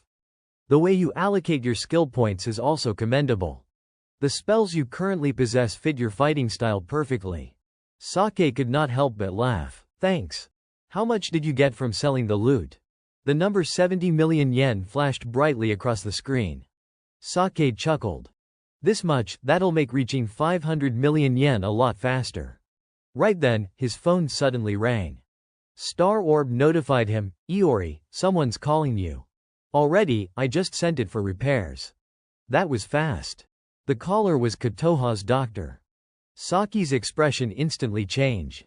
Hello, Sake, the doctor said urgently. Sake-san, thank heavens, we finally managed to reach you. Kotoha's condition has suddenly taken a turn for the worse. The more he listened, the paler Saki's face became. If this continues, I am afraid she does not have much time left. We believe the best thing now is for you to be by her side while she is still conscious. His voice trembled. Doctor, could you please let me talk to Kotoha? I will let her know, the doctor replied. Sake heard muffled voices from the other side. Kotoha, it is your brother. Do you want to talk to him now? A faint response came, yes. Her voice was weak. Hello, big brother. Sake gently reassured her, Kotoha, hang in there a little longer, okay, I have found a way to cure you. The doctor interjected, sir, please do not do anything reckless. But Kotoha simply smiled, completely trusting him. Okay, I will wait. Saki's voice softened. Thank you, Kotoha. Just a little longer. Yes, brother, she replied faintly. At that moment, Saki's resolve hardened. Star Orb, do you think I could earn 500 million if I clear an A-rank dungeon? It is possible, she said, but that is a death sentence. He nodded. Maybe. But I have to do it. Iori, Star Orb called out in alarm. Going into an A-rank dungeon with C-rank stats is suicide. You can't possibly make it. Are you still going? Sake nodded firmly. Of course. There is not much time left. After a pause, she finally relented. All right then. I won't stop you. I will support you with everything I have got. He smiled softly at her. Thanks, Star Orb. Then he pressed the button to open the dungeon gate. The next instant, both Sake and Star Orb were transported inside. Looking around, Sake muttered in awe, so this is an A-rank dungeon. Huh. That is right, she explained. You will have to climb through 5 floors of the tower and defeat the bot at the very top to clear it. Got it, Sake said, beginning to move. Sounds like it is going to take a while. There are safe zones, she added, places where monsters can't enter or attack. I will guide you through them. As they talked, a massive figure began to materialize before them. Sounds simple enough, Star Orb said, but first you will have to get past that. Standing before them was the guardian of the tower, the White Lion, Nemea. At your current level 70 you are far below the minimum requirement, she warned. You would need at least level 320 to take it down. Iori, can you handle this? Sake smirked, his tone cocky and confident. It is just an A-rank beast. I could take it down with my eyes closed. Beating it would be a good start. Huh. In his mind, he was already calculating. It will be troublesome if a mob of monsters attacks while I am fighting this thing one-on-one. But if I can kill it and grab some rare loot, the rest of this climb will be way easier. Nemea let out a deep, rumbling growl. Star Orb called out, it is coming, Iori. I know, he muttered, bracing himself. Let us hope it is close quarters combat. He thought to himself, I used my precious skill points to unlock this ability. Then he activated his spell Heavenly Demon. As the spell took effect, Sake studied Nemea closely, analyzing its movements while thinking. Heavenly Demon is an enchantment spell that dramatically enhances physical attack power by forming a mana aura around the user. Because the boost in attack power is massive, it consumes an equally massive amount of mana. That is why it should only be used in critical moments. Nemea growled menacingly and opened its jaws wide. Dodging swiftly, Sake calculated his next move. But thanks to Unseal, I do not expend any mana to cast it. In other words, I can spam Heavenly Demon as much as I want. Even if my stats are still low, I can fight toe-to-toe with any A-rank opponent. Still, I should not overuse it, or my body could overload. I do not want to repeat the same mistake I made when I fought Naga. Suddenly, a message appeared on the system interface, you have unlocked a special quest. Sake froze, intrigued. A special quest, what kind? Star Orb spoke up, here it is. A special quest is a chance for you to advance rapidly. Hearing that, Saki's eyes lit up. That is great. Nothing's impossible, right? So, what is the quest? The details appeared on the screen. Special quest: summoning magic and spirit beast. Difficulty: objective: defeat the white lion, Nemea, and deify it. Reward: spirit beast summoning magic white lion Nemea. Reading through it, Sake pondered, this summoning magic seems different from what I know. A spirit beast would greatly boost my close combat abilities. That means I have to defeat this lion without killing it. He decided, guess I will have to tweak the plan a little.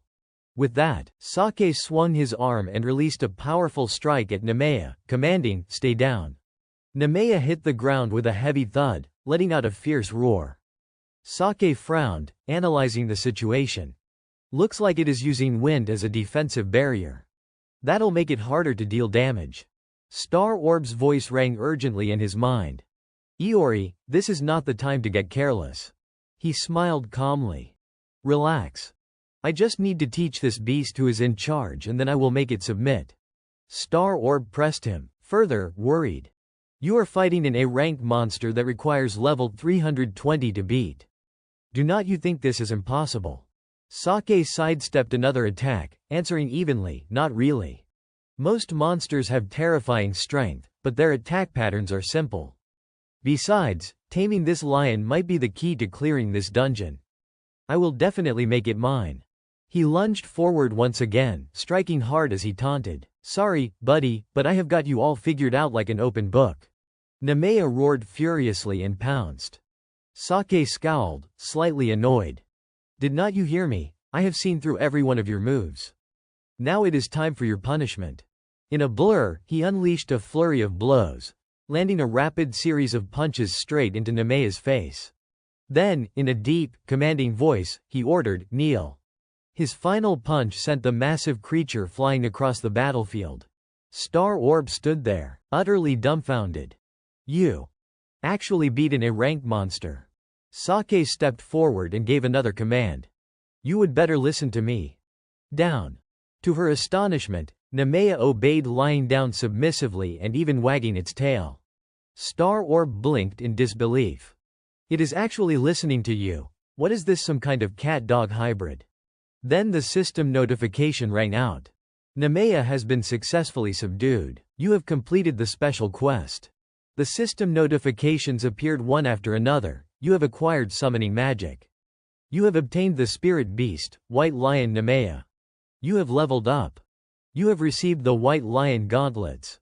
Then came the item details, item name, White Lion gauntlets, type, gloves, power plus 50, rank, A, effect pursuit. After casting a spell, the next attack's damage increases by 1.2x. Cooldown, 10 seconds. Sake muttered under his breath as he read through the lines, so I gain experience and loot just by taming a beast. Star Orb, ever the know-it-all, chimed in proudly, of course, you just subdued a spirit beast outside the dungeon. Remember, plus, you completed a special quest that is even harder than clearing a dungeon. You even got double experience points for it. His updated status appeared before him. Name, Sake Iori. Level, 120. HP, 1150. Attack, 445. Defense, 314. Endurance, 290. Agility, 290. Skills, Unseal, Summoning Magic. Sake nodded in approval. You are right, I leveled up 50 times in one go. Then he thought aloud, I should probably upgrade my skills before heading into the tower. Star Orb, do you know the specifics of each floor? She nodded confidently. Naturally. Sake smiled faintly. Then I will be counting on you.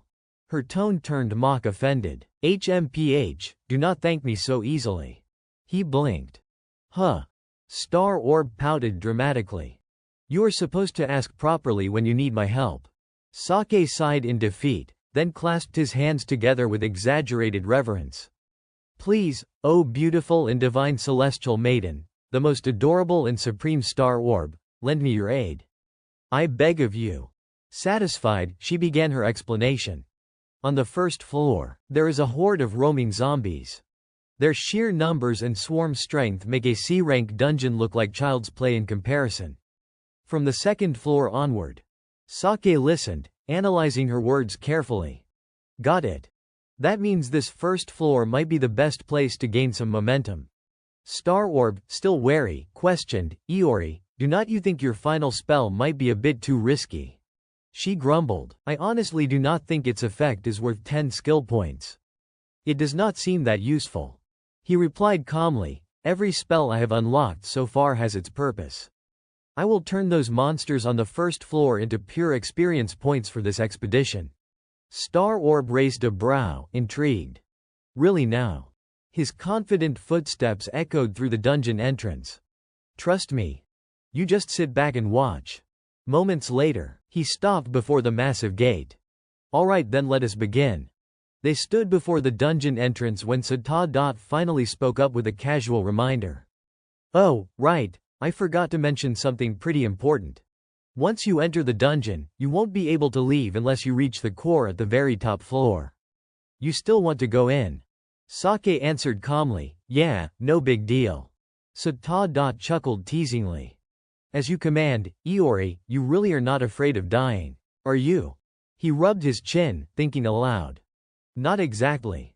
I am just more worried about my sister's safety than my own. They proceeded inside, and Sata could not resist poking fun again. Such a siscon. Sake denied it flatly. I am not. The heavy door slammed shut behind them, plunging the area into total darkness. Saki's eyes scanned the faint glowing marks on the wall. Ceiling sigils, looks like we are locked in. Sata warned quietly. Be careful, the zombies are coming straight this way. Sake smirked. His body began radiating magical energy as he prepared for battle. Alright, before we fight, it is time to use this spell. He cast invisibility. Now I am cloaked. Then he chanted, Summon White Lion Nemea, level 320. The majestic creature appeared, and Sake gave his command. Nemea, run around and wipe out every zombie on this floor. The lion let out a thunderous roar and dashed off, leaving luminous white trails where it moved. Watching from a distance, Sake grinned to himself. Zombie-type monsters are strong, but since they are already dead, they have lost all intelligence. Once they lock onto a target, they will chase it until either it or they die. He gave another order. Nemea, charge straight into the central zone and hold your ground. It obeyed instantly. The horde of zombies lunged mindlessly toward it. At that moment, Sake activated petrification. In an instant, Nemea's entire body turned to stone. The zombies, oblivious, crashed into the statue and were caught in a massive explosion Sake had set up. Sata finally commented, that petrification skill is pretty hard to use, it costs 10 skill points. I always thought it was kind of useless. Still holding his sword, Sake replied coolly, but you never thought I would use it on an ally as bait, did you? Then he launched himself into the fight. As he moved, he imbued his sword with magic, muttering, now that all the zombies are gathered, I just need to use Demon's Blessing. Demon Sword activate. He layered another enchantment. Holy Crusade. Sata gasped in realization. I get it, by enchanting Holy Crusade onto the Demon Sword, you can wield both demonic and divine magic at once. A brilliant slash cut through the darkness. Saki's strikes were clean, precise, and devastating, cutting down the zombies before they could even retaliate. Once the last one fell, he sheathed his blade with a satisfied expression. Alright, mission complete. Nemea, restored from its petrified state, padded over and nuzzled affectionately against him. Sake smiled, patting its mane.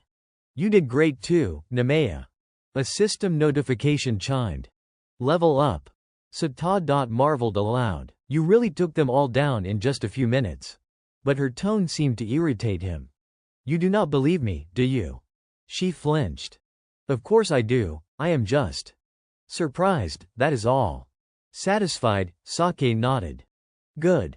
A panel appeared, displaying his updated stats. Name, Sake Iori. Title, The Reincarnated Archmage. Level, 240.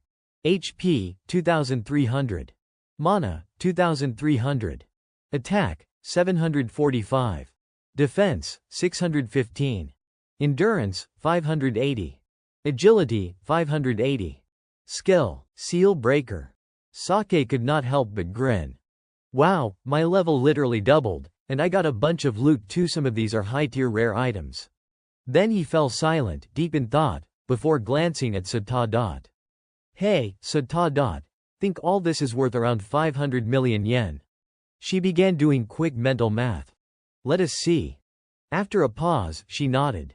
Yeah, if you sell everything, you would get about 600 million. Saki's eyes widened. Seriously, well then, that is a wrap, is not it? Let us go home. Sata reluctantly reminded him, did you already forget what I told you? You can't leave this place unless you defeat every monster and reach the top of the tower. Sake pondered her words for a moment.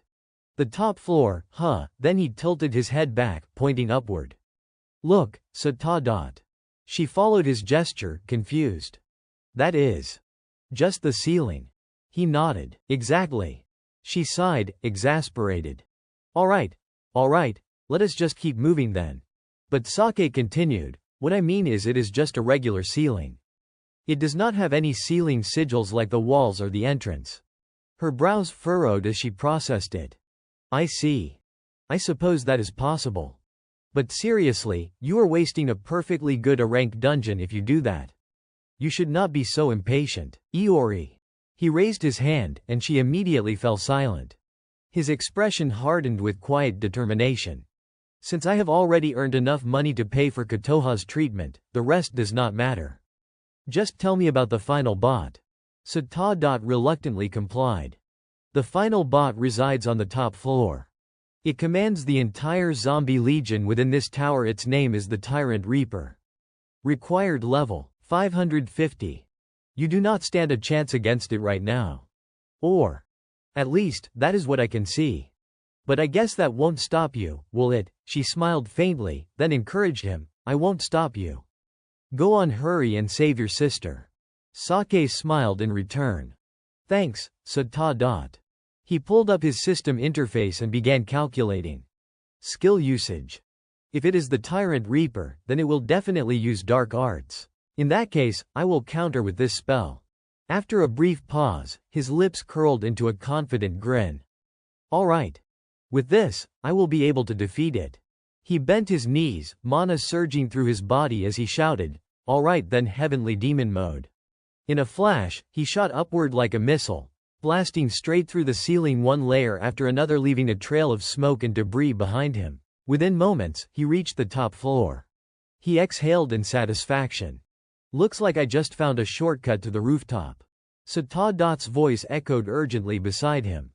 Please be careful, Iori, this is the bot's domain, he can strike at any time. Saki's response was calm but firm. I know. This is not a fight I can afford to take lightly.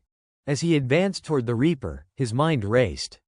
To defeat the Tyrant Reaper with my current power, I have to neutralize every one of its attacks. Across the chamber, the Reaper flicked its skeletal hand. At once, countless bones began to rattle as entire skeletons clawed their way up from the ground, all charging toward Sake in unison. Sake murmured, mind wipe. Instantly, the skeletal soldiers passed by him harmlessly, as though he were invisible. Inside his mind, Sake had already anticipated this. The Tyrant Reaper's magic manipulates the undead to swarm its target. But if I use Mind Wipe, they will mistake me for one of their own and the spell becomes useless against me. The Reaper leaned lazily on its scythe, watching him with a grotesque grin.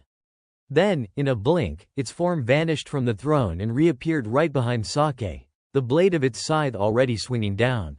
But Sake had expected it. I have fought plenty of Tyrant Reapers in my previous life.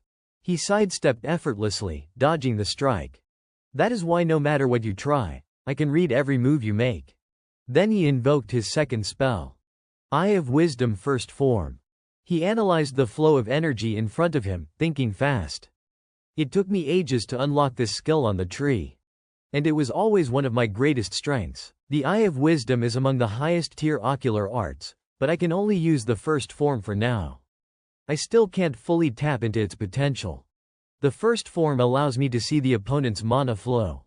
The Tyrant Reaper does not have a physical body, it shifts in and out of existence, making it extremely difficult to land a hit. Sake slowly drew his sword, his expression calm yet calculating. If I can see his mana flow, he muttered, then I can pinpoint his exact location and strike before he vanishes. His sharp gaze swept across the battlefield, body tense and ready. When the Reaper lunged, he twisted aside, narrowly avoiding the scythe's edge. The creature struck once, then instantly disappeared into the shadows. Saki's eyes widened, the glowing rings of mana visible through his eye of wisdom. He tracked every subtle shift of energy then. In a flash, the Reaper reappeared.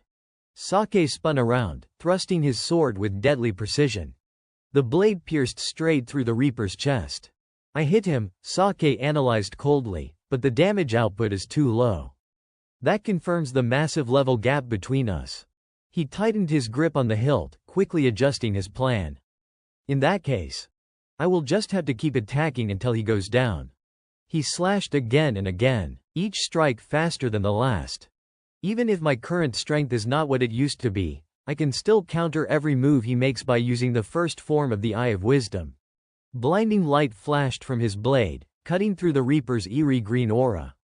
The creature twisted away from his strike, but Sake was already thinking ahead. I just remembered something important. The real difference between me now and who I was before is my unbreakable will. His vision blurred. Suddenly, an image pierced his mind: a hospital room, a frail figure lying motionless on a bed. Kotoha's weak voice called out, "Big brother," then her hand slipped, her voice fading. Saki's breath hitched, anguish flooding his chest. "Kotoha," he screamed, reaching forward instinctively, completely unaware that the Reaper had appeared behind him, scythe raised. Just as the blade grazed his back, he twisted away, but not fast enough. Blood sprayed into the air. Satadat's terrified voice echoed, "Iori." The Reaper retreated to its throne, its expression one of hideous satisfaction, mouth stretching into a skeletal grin. Sake staggered, clutching his bleeding side. His mind raced. An illusion spell. Damn it. I can't dodge properly while I am wounded. He clenched his teeth, struggling to stay upright. Think, Sake, what now? And then, memories came flooding back: Kotoha's laughter, her voice full of excitement. If I die here, what'll happen to Kotoha? He could hear her again, clear as day: "Big brother," her face, her smile, her piano. "Guess what? I finally mastered Minute On," she had said proudly. He would smiled, proud. "Really, that is amazing, Kotoha. Let me play it for you," she would begged. "Come on, please, big brother." He could not refuse her then. All right, but just for a little while. Her whole face had lit up like the sun. The two of them had sat at the piano, laughing, playing together. Those were the happiest moments of their lives. Now, in the present, Kotoha's frail body trembled on her hospital bed. Her eyes fluttered shut as tears streamed down her cheeks. Are these the memories we shared? We were so happy once.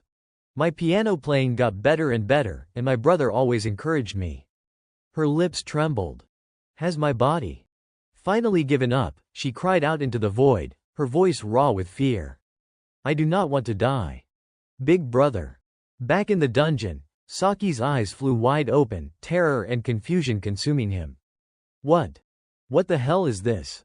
In front of him, the glowing system screen flickered to life, displaying a single line of text. Would you like to activate Unseal? The star spirit beside him furrowed his brow and added, I do not even know how to explain this. Has this possibility always existed? Sake looked at him curiously and asked, if I accept it, will my seal be undone? At that moment, the Reaper swung his scythe again. I really do not get it, Sake muttered, but compared to losing Kotoha, he was determined to seize victory no matter what. Meanwhile, Saki's thoughts burned with resolve. If it means not losing her, I will do anything. Then the system notification appeared. Seal break has been released. A powerful light burst out from Saki's body, forcing the Reaper to halt, unable to attack. Configuration: Unlimited seal break activated. Sake straightened up and spoke calmly, quite the surprise. Now I understand why it is called a seal. This is me, my true self from before, is not it? The Reaper charged at him in frustration, but Sake easily sidestepped. Too slow, his eyes gleamed with sharp focus. He struck forward, landing a direct blow that sent the Reaper sprawling. Sake watched coldly, his hand tightening around his staff as he gathered energy at the tip, preparing his next attack. The Reaper widened its eyes in shock, staring at him in disbelief. It tried to counterattack in desperation, but Saki's voice was steady and resolute as he unleashed his spell. I only want to return to Kotoha as soon as possible. Sorry, but I will turn this entire dungeon into dust.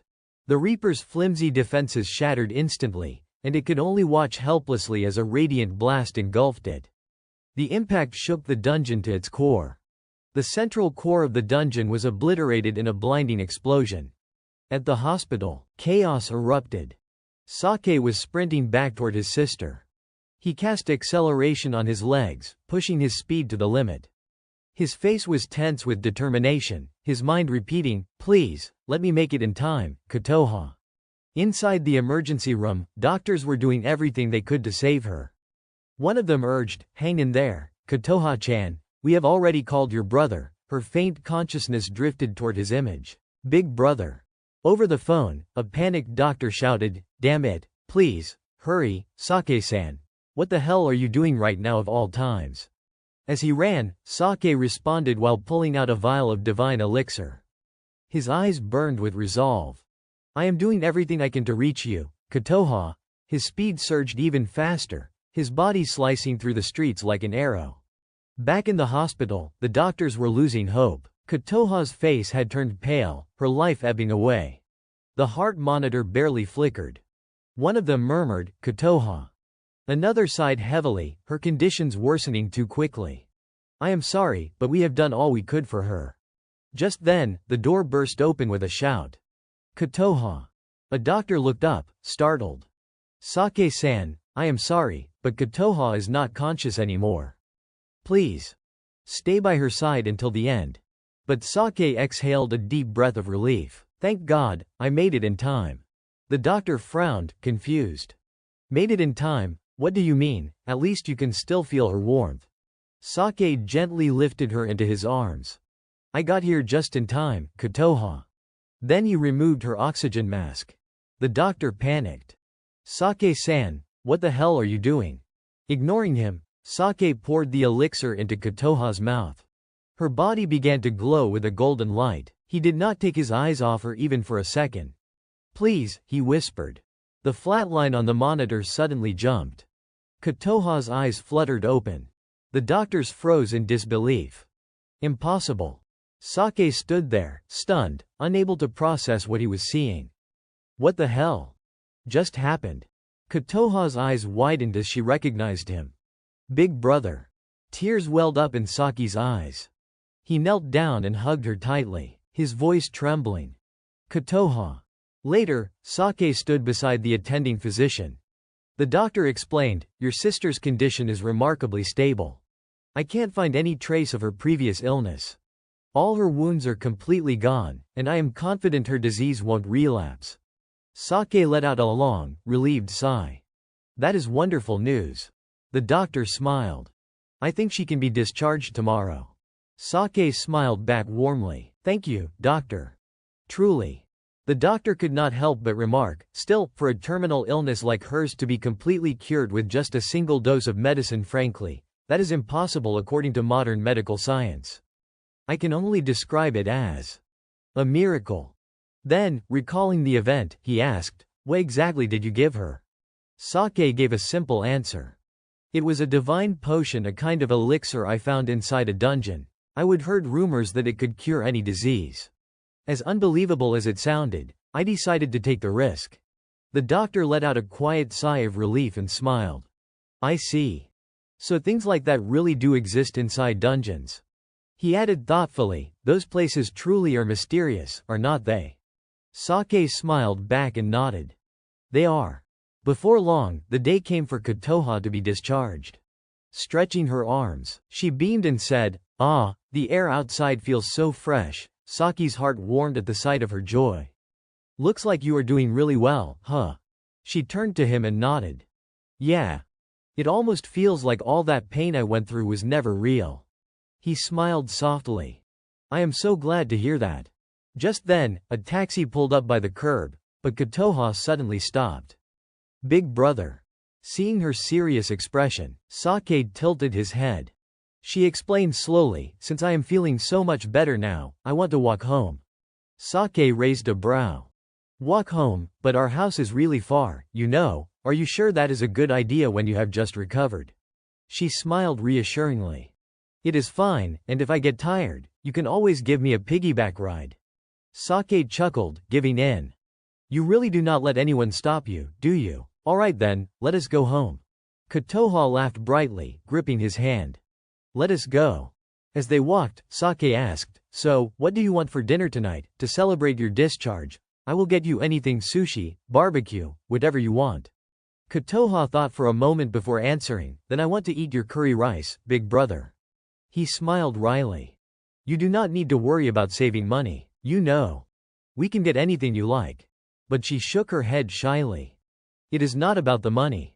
I just want to eat something you made. Your curry rice is the thing I want most in the world right now. Saki's face reddened slightly as he nodded. Then we will have to stop by the supermarket on our way home. The two chatted happily as they walked. We should get you some pudding too, he said. However many you want, I will buy them all. Awesome, deal, Kotoha cheered as they finally stepped through the front door. It has been so long since I have been home. But when her eyes wandered toward a half-open door, she froze, her expression puzzled. Sake quickly reacted. Oh no, star spirits in there, Kotoha, do not go in. Inside, the star spirit was lounging in a makeshift inflatable pool, happily munching on snacks. The scene left Kotoha speechless. This world's snacks are amazing, Star Spirit said with delight. I think I might be addicted. Kotoha blinked, whispering, a fairy. Star Spirit looked up when she heard that, meeting Kotoha's gaze. You must be Kotoha, she said with a smile. Looks like you have made a full recovery. Kotoha's eyes widened. How do you know me? Fairy-san, she blurted out. But the Star Spirit immediately corrected her. Do not call me Fairy-san. My name is Star Spirit. She went on, I have been training your brother for quite some time now. Do you have any idea how many times I have had to save him while he was risking his life to rescue you? At that, Kotoha turned toward Sake, puzzled. Big brother, but she quickly put the pieces together. So that is what happened. Thank you, Miss Star Spirit. Star Spirit smiled, clearly pleased. Well, at least you are a polite child unlike Iori. Kotoha smiled shyly, while Sake, watching from the side, thought to himself, for some reason, they have gotten along really quickly. But I guess that is a good thing. He then shifted his attention to the bag of groceries. Alright, let us get dinner started. Curry rice, coming right up. Everyone, dig in. Kotoha scooped up a spoonful and took a bite, her face lighting up in delight. This is so good, it has been forever since I last had your curry. Big brother. Sake chuckled, pleased. Hearing that makes all the effort worth it. Kotoha smiled brightly. I do not know how to describe it, but I feel full of energy. Star Spirit interjected matter-of-factly, well, considering you nearly died, that makes sense. Kotoha burst into laughter. That is true. Meanwhile, Sake frowned slightly, muttering inwardly, damn it, Star Spirit, did you have to say it like that? Still, as long as Kotoha's smiling, it is fine. Just then, the TV newscaster's voice broke in, we have an urgent announcement. All three stopped eating and turned to listen. The reporter continued, a large dungeon has appeared in the Tokyo metropolitan area. The Adventurers Guild has classified it as a potential ranked dungeon. Recruitment is now underway for guilds willing to participate in its conquest. Between bites, Kotoha commented, it feels like dungeons have been showing up more and more lately, does not it? Sake nodded. Yeah, and a large ranked dungeon will take quite a while to clear. Suddenly, a system notification flashed before Sake's eyes. Emergency mission assigned. His eyes widened. Emergency mission, compensation for restriction release.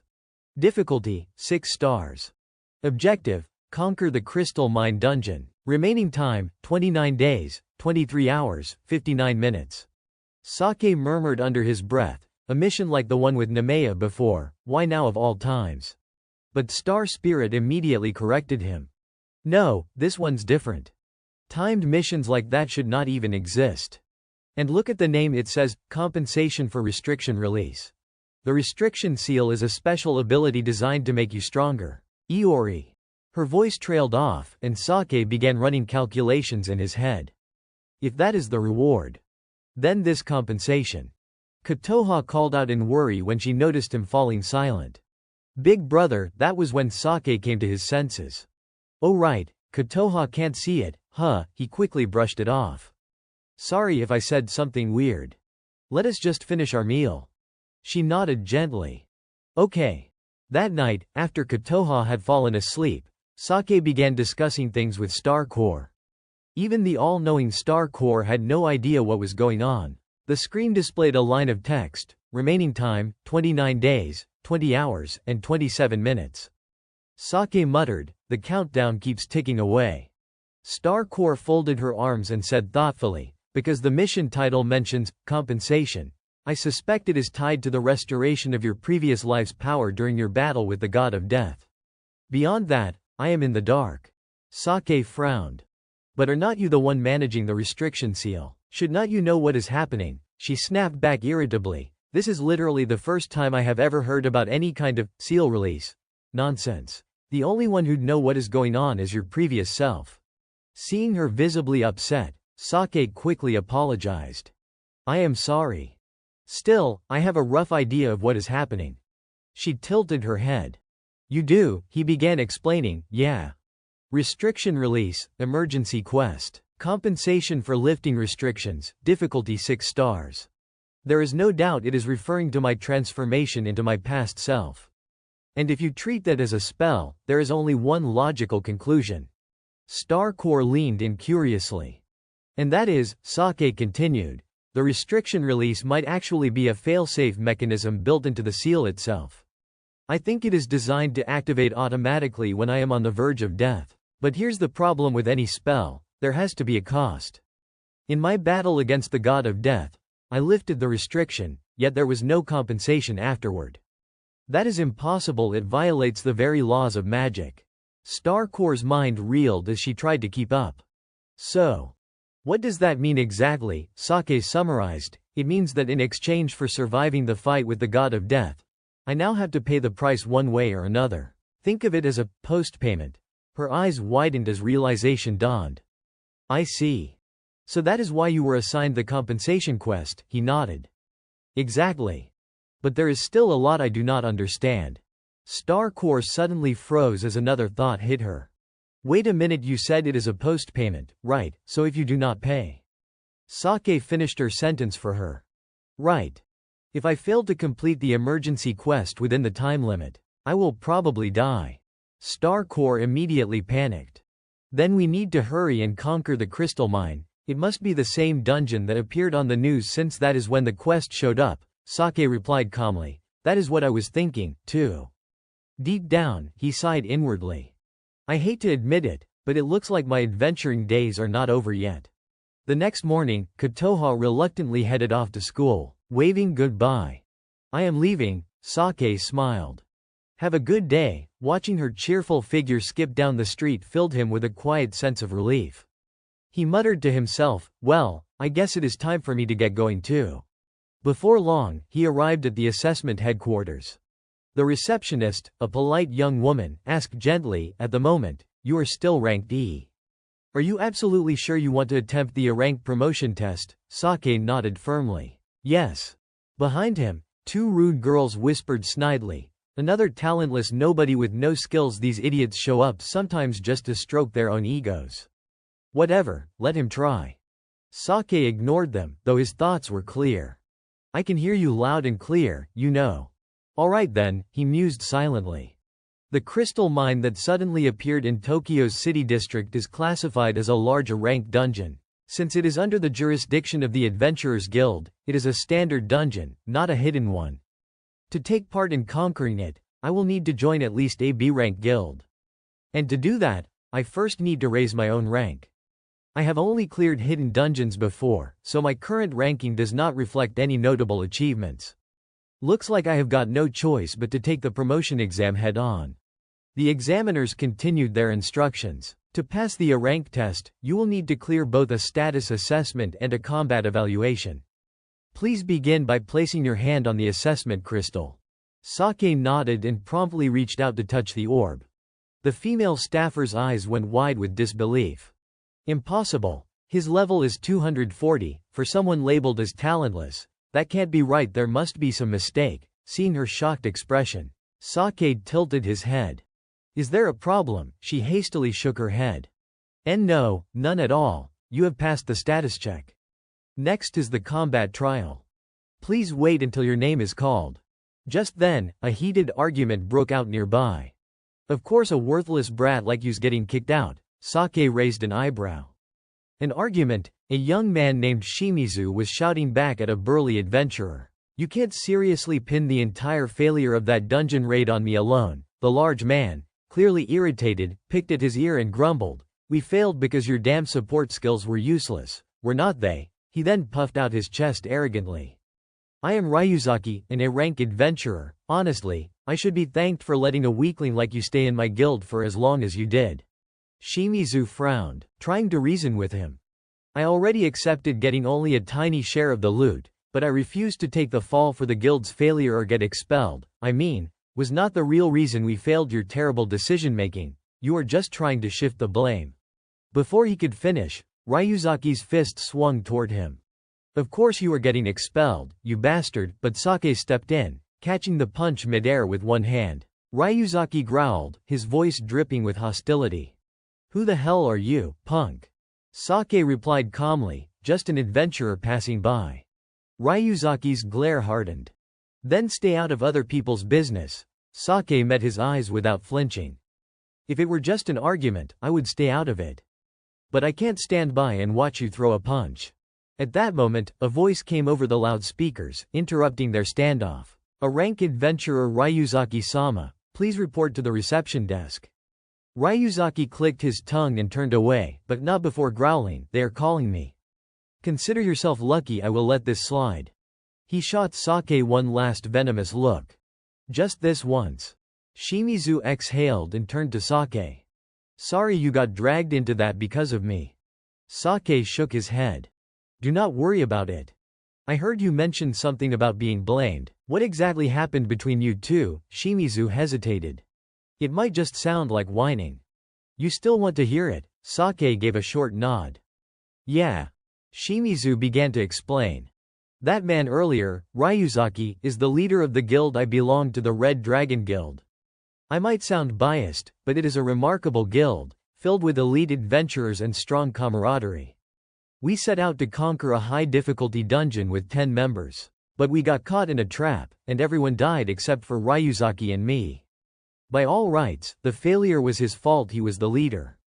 But because I was a low-ranking support, he has been trying to pin all the blame on me, just like you saw. Saki's brows furrowed. That is awful. Just then, the intercom blared again. Sake-sama, your A-rank promotion exam is ready. Please proceed to Arena 1. Sake gave Shimizu a brief nod. Sorry, they are calling for me. I have got to go. Wait, hold on, Shimizu blurted, his face turning pale. The combat exam, it is a mock battle against an A-rank adventurer. I bet Ryuzaki was called to the front desk to serve as the examiner. That means there is a very high chance your opponent will be him.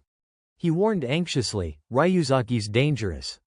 Every time he is called as an examiner, his opponents end up seriously injured. I really think you should back out while you can.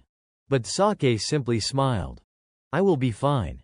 I might not look it, but I am a lot stronger than I seem. Shimizu fell silent, realizing there was no point arguing further. Ryuzaki's laughter echoed through the test hall. What a coincidence, he called out loudly. I never thought the useless brat everyone's been gossiping about would be you. His presence felt overwhelming as he loomed over Sake. Do not expect to walk out of here unscathed. I guarantee you will never be an adventurer again. Sake just sneered. I am actually glad you are my opponent. Ryuzaki froze at that. Then the younger man added bluntly, because I do not plan on going easy on a thug like you. That set Ryuzaki off. You bastard, he spat. The referee's signal rang out. Begin the combat trial. Ryuzaki laughed and taunted. Do not keel over right away. Okay. He slammed a fist into the ground and cracks spidered outward. Sake watched, surprised. He can crack the floor with his bare hands. His stats must be pretty high for an A rank. Seeing Sake trying to keep his distance, Ryuzaki used a skill. Run all you want, gravity pull. He gritted his teeth and poured strength into the technique. Sake felt himself being dragged downward. I am getting pulled. Ryuzaki had a fist ready underfoot. This ends now, he bellowed and swung, but Sake dodged with quick reflexes. He planted a hand on Ryuzaki, used the big man's mass as a pivot, spun, and landed to put distance between them. Ryuzaki sneered, "Lucky dodge, huh, you timed that well." Sake eyed him warily. "That is a gravity manipulation skill, right? It suits your physique." Ryuzaki let out a derisive laugh. "You are sharper than you look. If you had not been insolent, I might have recruited you into my guild. Too bad. But today your adventuring career ends." Sake took note of the raw energy Ryuzaki was generating. A lot of power. No wonder he is a rank. He gathered his own mana and activated his technique. Heavenly Demon. Ryuzaki's eyes lit up. That power. You are not just trash. One day you might be trouble for my guild. Luckily I can crush you before that happens. Sake stood ready, arrogant. I doubt your luck will hold. Ryuzaki barked a booming laugh. Let us see how long your swagger lasts. Next Ryuzaki unleashed gravity imprisonment. Sake's eyes widened and he dodged carefully, but his legs sank into the earth. Suddenly his body felt unbearably heavy. My body's so heavy. He took a solid punch from Ryuzaki and staggered, yet managed to block the follow-up. Ryuzaki pressed the assault.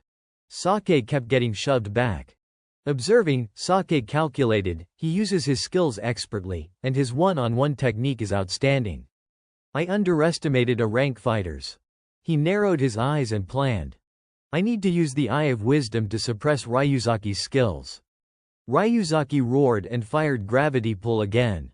Multiple streams of force surged toward Sake, but he dispersed them with ease. Ryuzaki was stunned. What the? He shattered his own gravity pull and then laughed again. Interesting, turns out you really are not some scrub. But at this point, we will just fight until one of us dies, right? Combat has ended, the announcement blared again. Sake heard the cue and immediately turned, but Ryuzaki was not satisfied. Hey, our fight is not over, he called. Sake shrugged. Cool as ever. They announced it, did not they? It is over. That only made Ryuzaki angrier. I do not give a damn, we are not finished, he shouted. Sake started to walk away. I came here to become an A-rank adventurer. My only concern was to pass the combat trial. Anything else can wait. He left Ryuzaki alone in the hall. The man roared in fury, do not get cocky with me. He ground his teeth and spit venom. Sake Iori, mark my words. One day I will get you. I will make sure we finish this fight. Meanwhile, the clerk handed Sake a new adventurer card. Congratulations on achieving a rank. Here's your new guild card. Sake accepted it politely. Thank you. Shimizu, still anxious, asked, Sake-san, are you all right? Sake answered briefly, somehow I managed. The combat check was pretty short, so that helped. Relief washed over Shimizu. Thank God it was short. I have seen a lot of adventurers get seriously injured during those trials. I can't even see a scratch on you. You might actually have talent, Sake, he added. Sake did not deny the compliment. I suppose I am strong enough to be recognized as an A-rank adventurer. Shimizu chuckled in agreement. I think that is fair. Shimizu warned him, but Ryuzaki has a nasty reputation for being stubborn. He might come looking for you in the next few days. If you run into trouble, contact me. I may have been kicked out of the guild, but I can still help. Thank you, now I can sleep easy. Sake walked on, replaying the conversation in his head. I am a rank now, but I still do not know how to join a guild. I can always ask Takai or Suzukaze about that. Then he paused, turning on a hunch. I sense a monster nearby. Across the street people were sprinting in terror, shouting to one another, run, it is going to kill us. A bulletin alarmed everyone. A monster has emerged from a gate. Evacuate immediately. All nearby adventurers, please respond to this emergency. If I plan my next move and ignore this, and civilians die because of it, I will never forgive myself, he thought. Sake activated Heavenly Demon and moved. When he reached a favorable vantage point, he cast the first form of Eye of Wisdom and quickly spotted the creature. A massive reptile rampaging through the area. Sake frowned and muttered, "Let us wrap this up fast." Inside the exam monitoring and authorization room, Hamada's voice rang out. Unbelievable. His expression was pure astonishment. He used to be so weak, but somehow he has reached a rank-level power in such a short time. Watching the footage of Saki's battle, Hamada was stunned. Is Sake Iori really one of those so-called talentless adventurers with no skills? He is completely beyond human limits. Without hesitation, he bolted from his seat. I would better report this to the higher-ups at the guild right away. Out on the streets, adventurers were struggling against a swarm of stone monsters. One fighter's blade struck a creature's body but barely left a scratch. He clicked his tongue in frustration. Damn, it is hard as rock. Another attacked and managed to push one back, but it did no real damage. The first adventurer called out thanks, and the other simply replied, "Do not mention it." Then, the ground trembled. A massive serpent burst onto the main road. Both men shouted in shock, "Oh no!" Another adventurer began casting wind cannon, while a brash young man with messy hair stepped forward, full of confidence. "I am B-rank Saito, leave the bot to me, got it? You small fries handle the weak ones." The others grumbled in annoyance. That arrogant B-rank Saito again. I can't stand him. But fine, he is the strongest here. Do what he says. Saito unleashed several wind elemental magic circles, boasting, "Hey, you oversized snake, you do not stand a chance against me." The enormous serpent glared down at the small band of adventurers.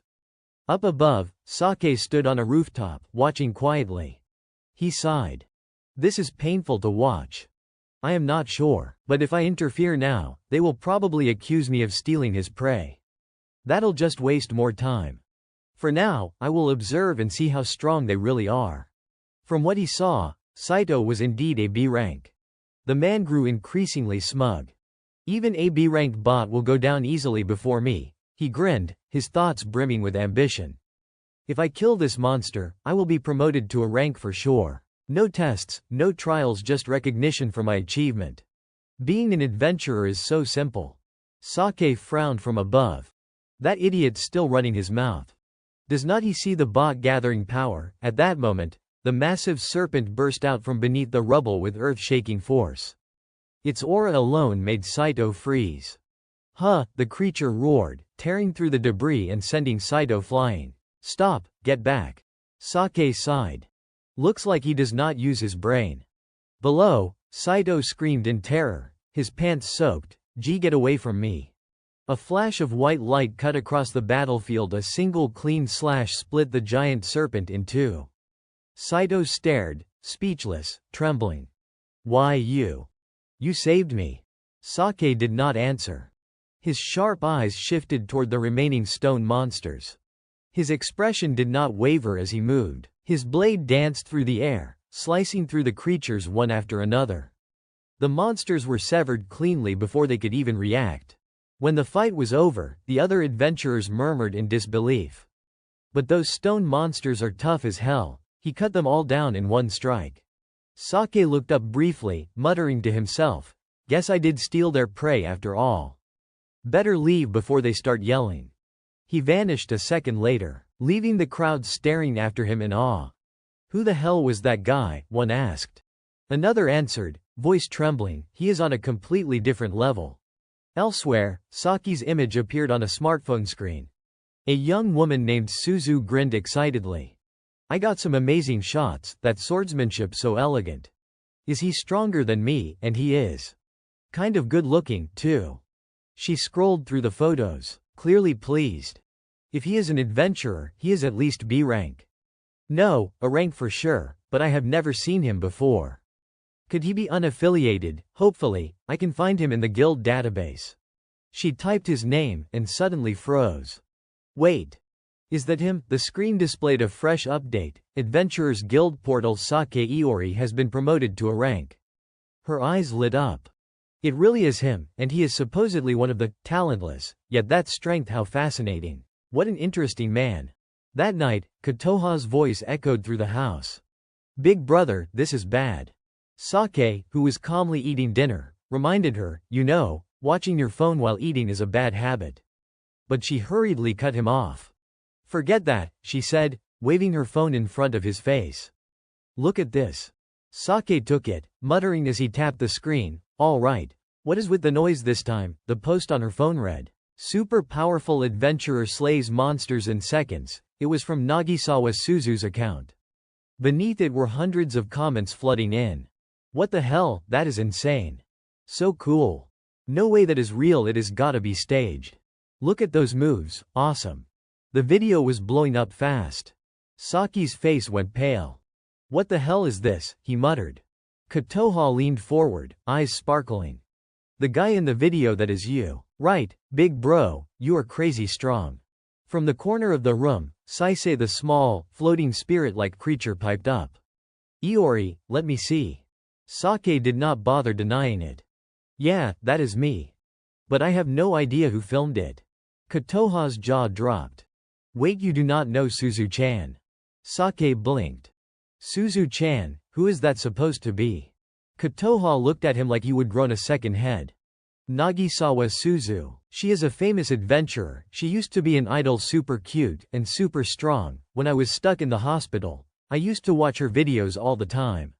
Hearing that, Sake started to piece things together. I see. So that is what this is about. Saisei snickered. Iori, everyone online is saying you look cool and mysterious. Seems like you are pretty popular now. Kotoha chimed in, eyes gleaming. You are going to be famous, big brother. But Sake shot the idea down immediately. Not a chance. Just then, his phone buzzed with new notifications, dozens of them. Amami, Suamuji here. Wait, that is you in the video, right? Suzukaze, Iori-san, I saw that clip. Were you holding back, or are you really that strong? Sake sighed heavily. Looks like the video's gone viral, huh? Kotoha nodded seriously. Of course, it is Suzu-chan who posted it. Sake frowned, thinking aloud. Should I contact the site and request the video be taken down? Kotoha immediately protested. What? But that'd be such a waste. He explained patiently, it will be a problem if people start digging into our personal information. If it were just me, I would not care. But if your info got leaked, strangers might start trying to contact you. That got her attention. She switched sides instantly. You are right, tell Suzu-chan to take it down. Sake exhaled in relief. Thank God, my little sister's got common sense. Saisei crunched on a snack and added casually, good idea. Those sites take forever to respond anyway. Try messaging her directly, her inbox is open to the public, even though she is famous. Sake gave her a suspicious look. And how do you know all that? Saisei shrugged. I have been gathering info online, obviously. You know me. Kotoha giggled. You are really dedicated, huh? Meanwhile, Sake thought to himself, she is probably just killing time.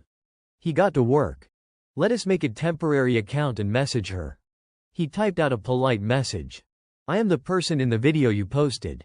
I am sorry to bother you, but could you please take it down? He leaned back. Now we wait. Kotoha frowned doubtfully. Honestly, she probably won't reply. She must get thousands of messages a day. Sake nodded. You're probably right. But moments later, his phone lit up again. Guess I was worried for nothing, he murmured. She actually replied. Kotoha gasped. Wait, Suzu-chan replied to you. He read the message aloud. Understood. Please come to the Adventurers Guild tomorrow at 3 p.m. I would like to confirm your identity in person. Sake sighed. Got it. Looks like this can't be avoided. Kotoha practically bounced with excitement. You are meeting Suzu-chan. I am so jealous, maybe I should skip school and come with you. But Sake gently stopped her. I get how you feel, but skipping school over something like this is not a good idea. Fine, she pouted. Still, as Sake looked down at his phone, unease crept in. That reply came fast. Way too fast. Almost like she was waiting for me to reach out. What exactly is she after? The next day at the Adventurers Guild, someone suddenly grabbed Sake by the collar. A calm but firm voice came from behind him. Come with me. It was Suzu. He turned his head, nodded lightly, and followed her without resistance. All right. They walked together into the elevator, and before long, she led him into a quiet room. Suzu closed the door, then finally spoke, her tone now polite and measured. It is a pleasure to meet you, Sake Iori-san. Sake returned her courtesy with a small nod. Likewise. So, this room is. Suzu sat down gracefully on a nearby chair and explained, just a regular conference room. You can use one freely if you are ranked B or above. For someone as well known as me, it is hard to have a normal conversation in public. You know, I see, Sake replied, understanding her reasoning. So that is why you brought me here. Exactly, she confirmed with a faint smile. Sake got straight to the point. Then, if you do not mind me cutting to the chase, could you take that video down? As you can see, I really am the one in it. Suzu nodded, already unlocking her phone.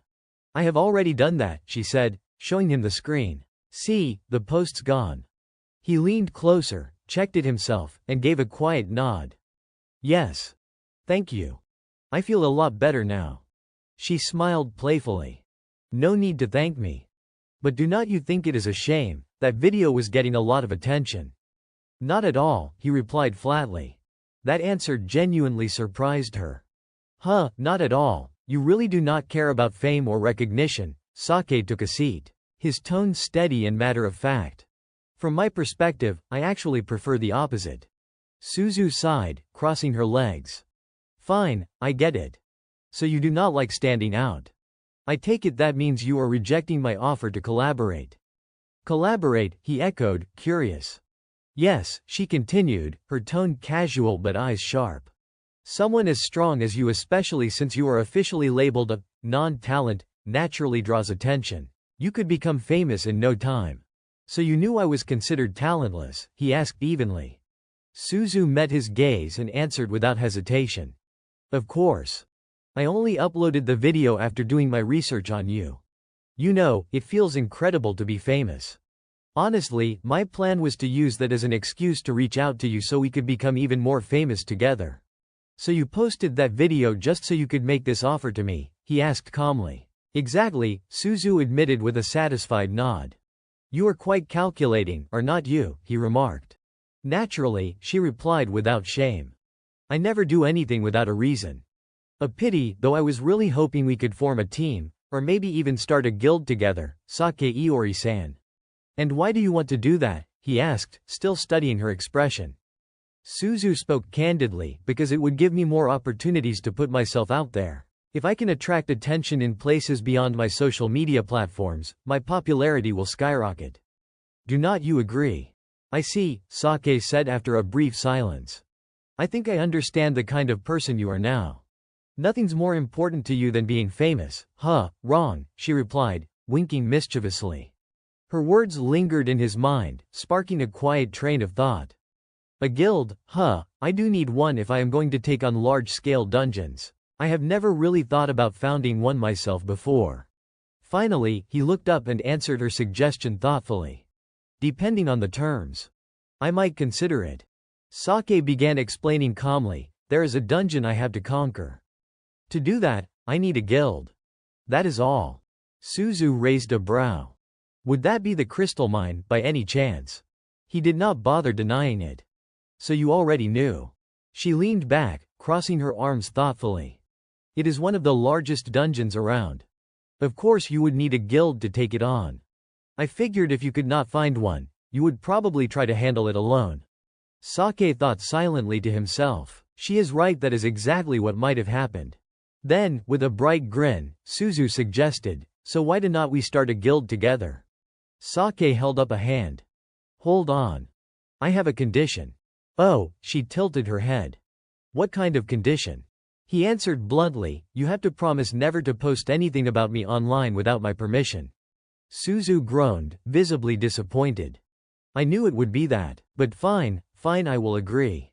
What a waste, though. Good, Sake said with a small nod. That is all. As long as you keep your word. Honestly, I should be the one asking if you are sure about this. Her mood lifted again, and she extended her hand toward him. Alright then, I am looking forward to working with you. He looked at her hand skeptically. You are sure, you are making this decision just like that? Well, she said with a shrug, I was the one who asked you to come here in the first place. And I am pretty sure your impression of me is not very good. Sake replied without hesitation, not great, no. She smiled, taking no offense. Exactly why I want to build some trust between us. So I will accept any terms you set. That honesty softened him a little. You are not as bad as I thought, he admitted. They shook hands, and Suzu gave a confident smirk. You will see soon enough. Then Sake remembered something. In that case, there is one more favor I would like to ask. Suzu blinked. What is it? He pulled out a small sheet of paper. Would you sign this for my little sister? She is a big fan of yours. Suzu's face softened immediately, and she smiled warmly. You really are a great brother. What is her name? Kotoha, he said with quiet pride. Please make it out to Kotoha. After writing the autograph, Suzu stood up to leave but paused at the door. By the way, any suggestions for members? We need 5 people to form a guild, so. Sake thought aloud, that means we will need 3 more. Yeah. I think I have a few in mind. Then he looked back at her. What about you? Suzu grinned sheepishly. No one. That actually surprised him. Really, you are famous. I thought you would have plenty of connections. She laughed dryly. Oh, I do. But most people only want something from me. You know how it is. Sake frowned slightly, understanding. I see. Alright, I will try to recruit the ones I am thinking of. Good, Suzu said, turning toward the exit. Contact me when you are ready to get started. Later that afternoon, Kotoha's excited voice echoed through the house. Big brother, she ran up to him, her cheeks glowing red with excitement, waving a sheet of paper in her hand. Is not this Nagisawa Suzu-chan's autograph? Sake gave a small smile. I asked for it because I knew it would make you happy. Kotoha hugged the autograph as if it were treasure. Thank you so much, big brother, I love you. Flustered, he scratched his cheek. Yeah. Love you too. Right on cue, Tenku's teasing voice chimed in, ruining the moment. You really are a siscon, huh? Sake sighed. I am not a siscon. Just then, his phone buzzed with new messages. One from Takai read, Sorry, Iori-kun. I am still recovering from my injuries, so I do not think I can be an adventurer right now. Sake muttered under his breath, so Takai-san's out. But Amami-san and Suzukaze-san already agreed. I only need one more. He paused, remembering someone.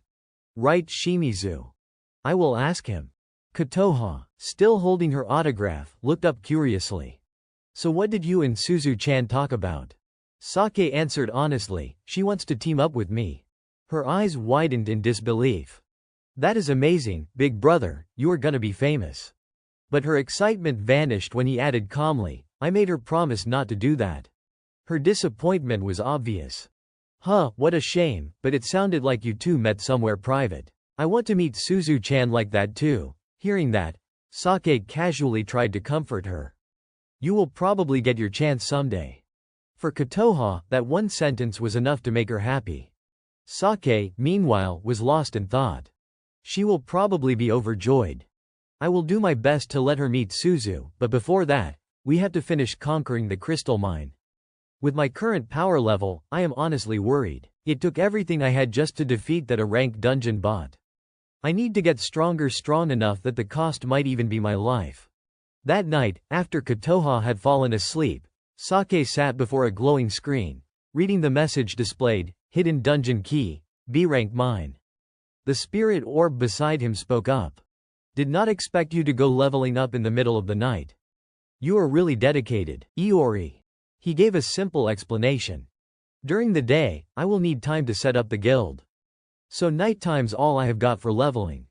The orb's tone softened. You really are busy. I guess that is unavoidable when your life's constantly on the line. Then she added a word of warning. Still, do not let your guard down just because you cleared an A-rank dungeon.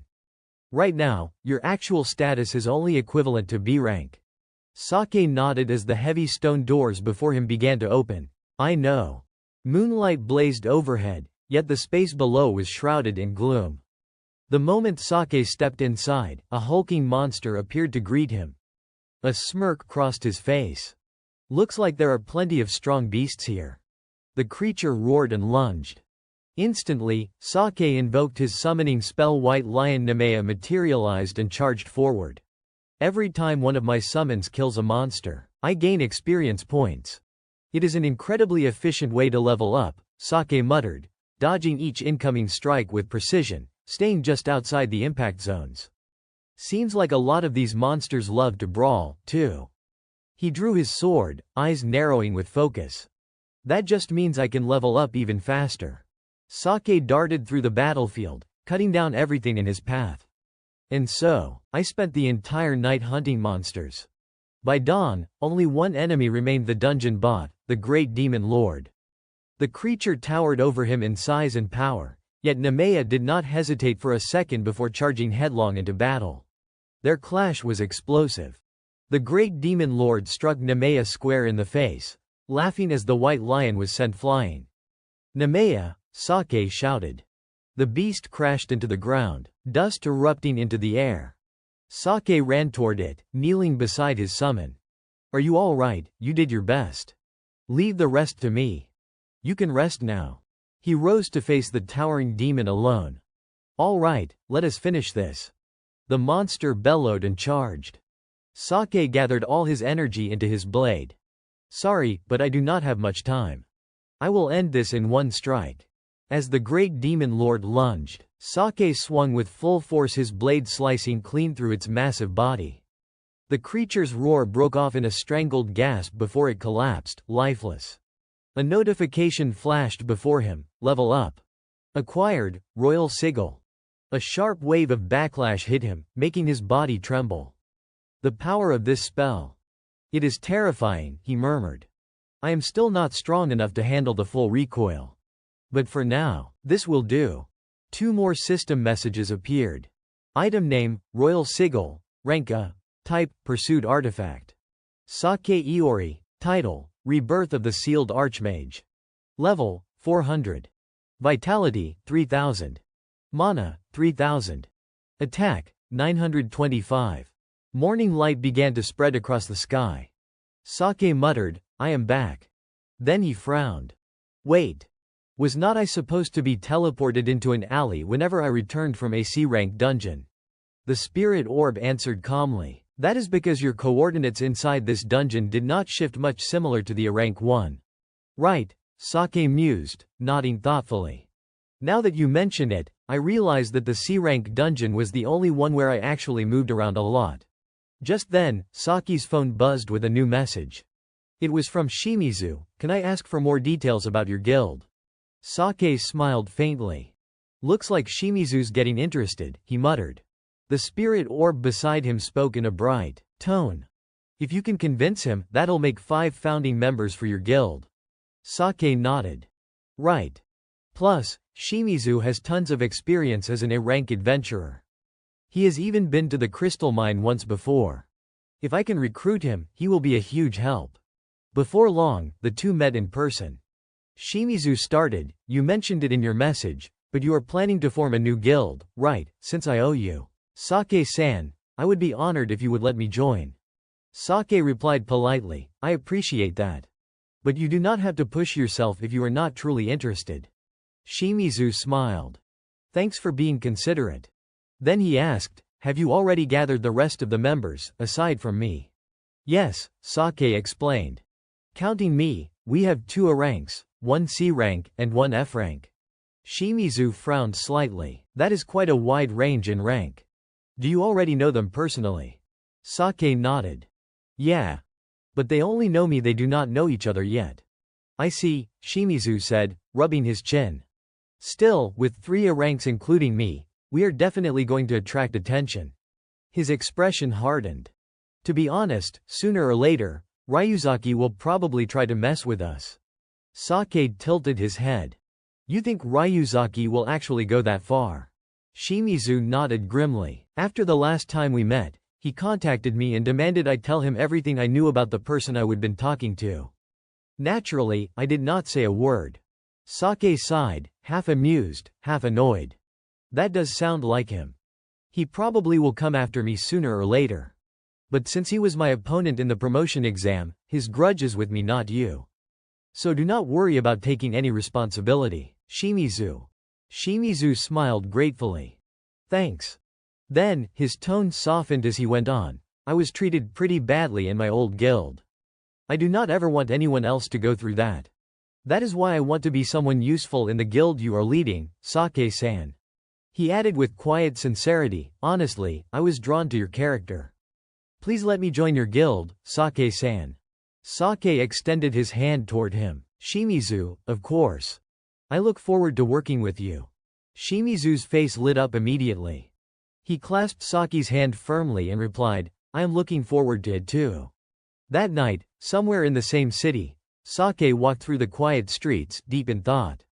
So now, I have gathered all the initial members for the guild, he murmured to himself. All that is left is to conquer it. Before him, a shimmering gate materialized, radiating raw energy. Sake observed it carefully. This portal is giving off an enormous amount of power for an A-rank dungeon. A system window appeared before his eyes, time remaining, 26 days, 19 hours, 30 minutes. He frowned, calculating quickly. Amami-san and Suzukaze-san still are not strong enough to enter an A-rank dungeon. Considering how much time I will need to train them, it is going to be tight. Damn it. Looks like I will have to rely on some unorthodox methods this time. The city sky was clear, and Kotoha's excited voice rang out along the street. I can't believe I get to meet Suzu-chan so soon. She spun to look at Sake. Thank you, big brother. Sake replied calmly, I figured this would be the right time for you to meet her. Kotoha tilted her head and remarked, everyone should have a brother, do not you think? Sake chuckled. What do you mean by that? At the Adventurers Guild, passers-by whispered among themselves.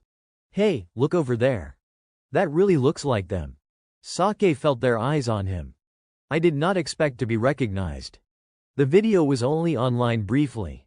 Social media really is scary. As they stepped out of the elevator, Sake noticed something odd. The door's already open. Inside, Suzu greeted him. Hello, you are here. Sake was not particularly surprised. So you came first, huh? Suzu smiled. Of course I did. Before he could respond, Kotoha interrupted. It is really Suzu-chan, she was practically glowing with excitement. She looks even prettier in person. Suzu's eyes softened as she asked, and this adorable little one? Is she your sister? Sake glanced at her and nodded. Yes. Kotoha, still overwhelmed with excitement, squealed, Suzu-chan said I am cute. Suzu smiled warmly. I am glad it makes you happy, Kotoha. Kotoha's joy only grew. You even remembered my name, thank you so much. Suzu chuckled. Having a lively little sister like you must be fun, huh? Sake replied without hesitation. Looks like she is your biggest fan. The door opened again, and Shimizu stepped in. Hello, he greeted. Sake turned to him. Shimizu-san, you are right on time. Then another voice chimed in. Excuse me. Suzukaze appeared hesitantly at the doorway. You are here too, Suzukaze-san, Sake said. She blushed lightly. Of course. You invited me so sincerely, Sake-san. I had to come. Finally, Amami arrived. Thanks for waiting, Sake-san. Have the others all arrived? I hope I did not keep anyone waiting. Sake waved his hand. No worries, Amami-san. We just got here too. She exhaled in relief. That is a relief. Sake began, now that everyone's here, let us start with introductions. Most of you know me, but I think not everyone knows each other. Let us go clockwise. Kotoha interjected eagerly, Big brother, I will introduce myself. She curtsied politely. I am his little sister, Kotoha Sake. I am not an adventurer, I am just tagging along today, but I am very happy to meet everyone. Suzukaze's eyes widened. Kotoha. So you are the little sister Sake-san has mentioned, close to my age. Sake nodded. Exactly. I am surprised you remembered. Shimizu and the others smiled warmly. Nice to meet you. You are very polite. Pleasure to meet you. Amami spoke next. Then I will go. I am Amami Sumuji, an F-rank adventurer. I will do my best. Suzukaze followed. I am Suzukaze Mio, AC rank. I am quite skilled with a bow. Shimizu added. I am Shimizu, an A rank. But since I specialize in support, everyone can rely on me. Finally, it was Suzu's turn. Amami and Suzukaze exchanged glances, hesitating. We have been trying to figure out. Is she? Suzu laughed softly, removing her hat. I guess that answers it, huh? Then, stepping forward, she introduced herself confidently. Hello. I am Nagisawa Suzu. Everyone was immediately astonished. She is real, the aura of an artist is really something else. Suzukaze leaned forward, curious. Now that I think about it. Nagisawa Suzu, you are the one who posted that video of Sake-san, right? Was there any particular meaning behind it? Sake chimed in calmly. Yes, tell us exactly what happened. He then recounted everything in detail. How she had been there by chance and filmed it, their subsequent contact, the decision to form a guild, and ultimately, their goal of conquering the crystal mine. Amami, intrigued, asked, the crystal mine. That is the newly discovered dungeon, right? Sake nodded. Exactly. It is a ranked dungeon. Only guilds can enter, which is why we formed this one. At this, both Amami and Suzukaze froze. A rank, that place is far too dangerous for me and Amami-san. Amami shuddered. Yes, it is terrifying. Suzukaze tried to soothe her. It is understandable to feel that way. Saki's expression grew serious. That is why the guild's first objective is to train both of you. Suzukaze crossed her arms and exhaled before responding. You make it sound easy, but there is no way we could ever be strong enough to fight rank opponents. Suzu interjected. No, it will happen faster than you think. After all, Sake-san achieved the incredible feat of going straight from F rank to A rank. I am certain you two will grow at an unimaginable pace. Still hesitant, Suzukaze replied, no matter how fast, it is impossible. Sake reassured them calmly. No, it is fine. Nagisawa-san is right, you will be strong enough to fight A rank opponents in the blink of an eye. I can assure you that is entirely feasible with my skills. Amami's eyes widened. Your skills, but you do not have any skills, do you? Sake sat up straight, clasping his hands and speaking earnestly. I apologize for keeping it a secret, but I do possess a skill that only I can perceive, a hidden skill. A voice rang out in surprise. Suzu's. A hidden skill, you have something like that. Shimizu, sitting nearby, commented, so you are not just an ordinary incompetent person, Sake-san. Suzukaze added, you kept it a secret from everyone, did not you? Amami was spinning with thoughts.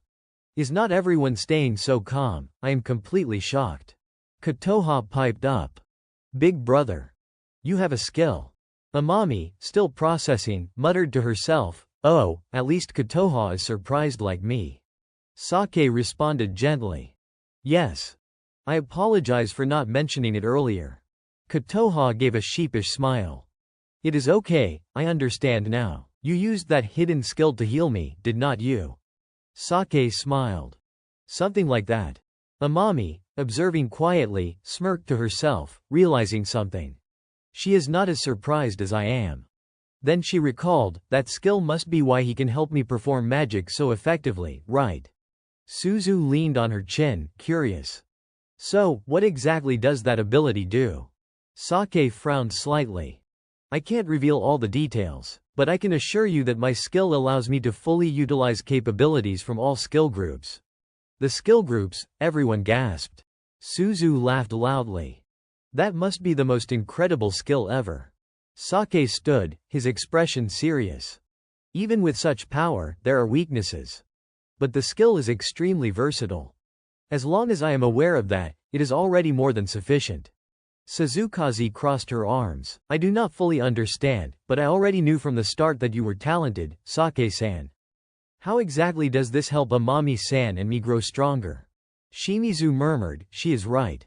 Not to mention Suzukaze-san. Amami-san is completely inexperienced. Sake replied coldly, because the inexperienced have no innate skill, they can use magic. Amami stammered. Magic. What is different about it? Sake explained. Exactly. But actually, I do not think the word magic alone can make everyone understand what I mean. A skill is essentially a form of magic. Therefore, magic can only be properly wielded by those without skill. He continued, in fact, Amami-san has experienced casting magic before, even if only once. Amami nodded softly. Yes, but more accurately, it was you who helped me do it. Sake began explaining. I just cast a spell, and I created one powerful enough to defeat a minotaur in a single strike. Shimizu's eyes widened in thought. Defeat a B-rank monster like a minotaur in one blow, he commented, that is pretty strong. Sake continued confidently, that is enough firepower, is not it? She nodded eagerly. Yes, more than enough.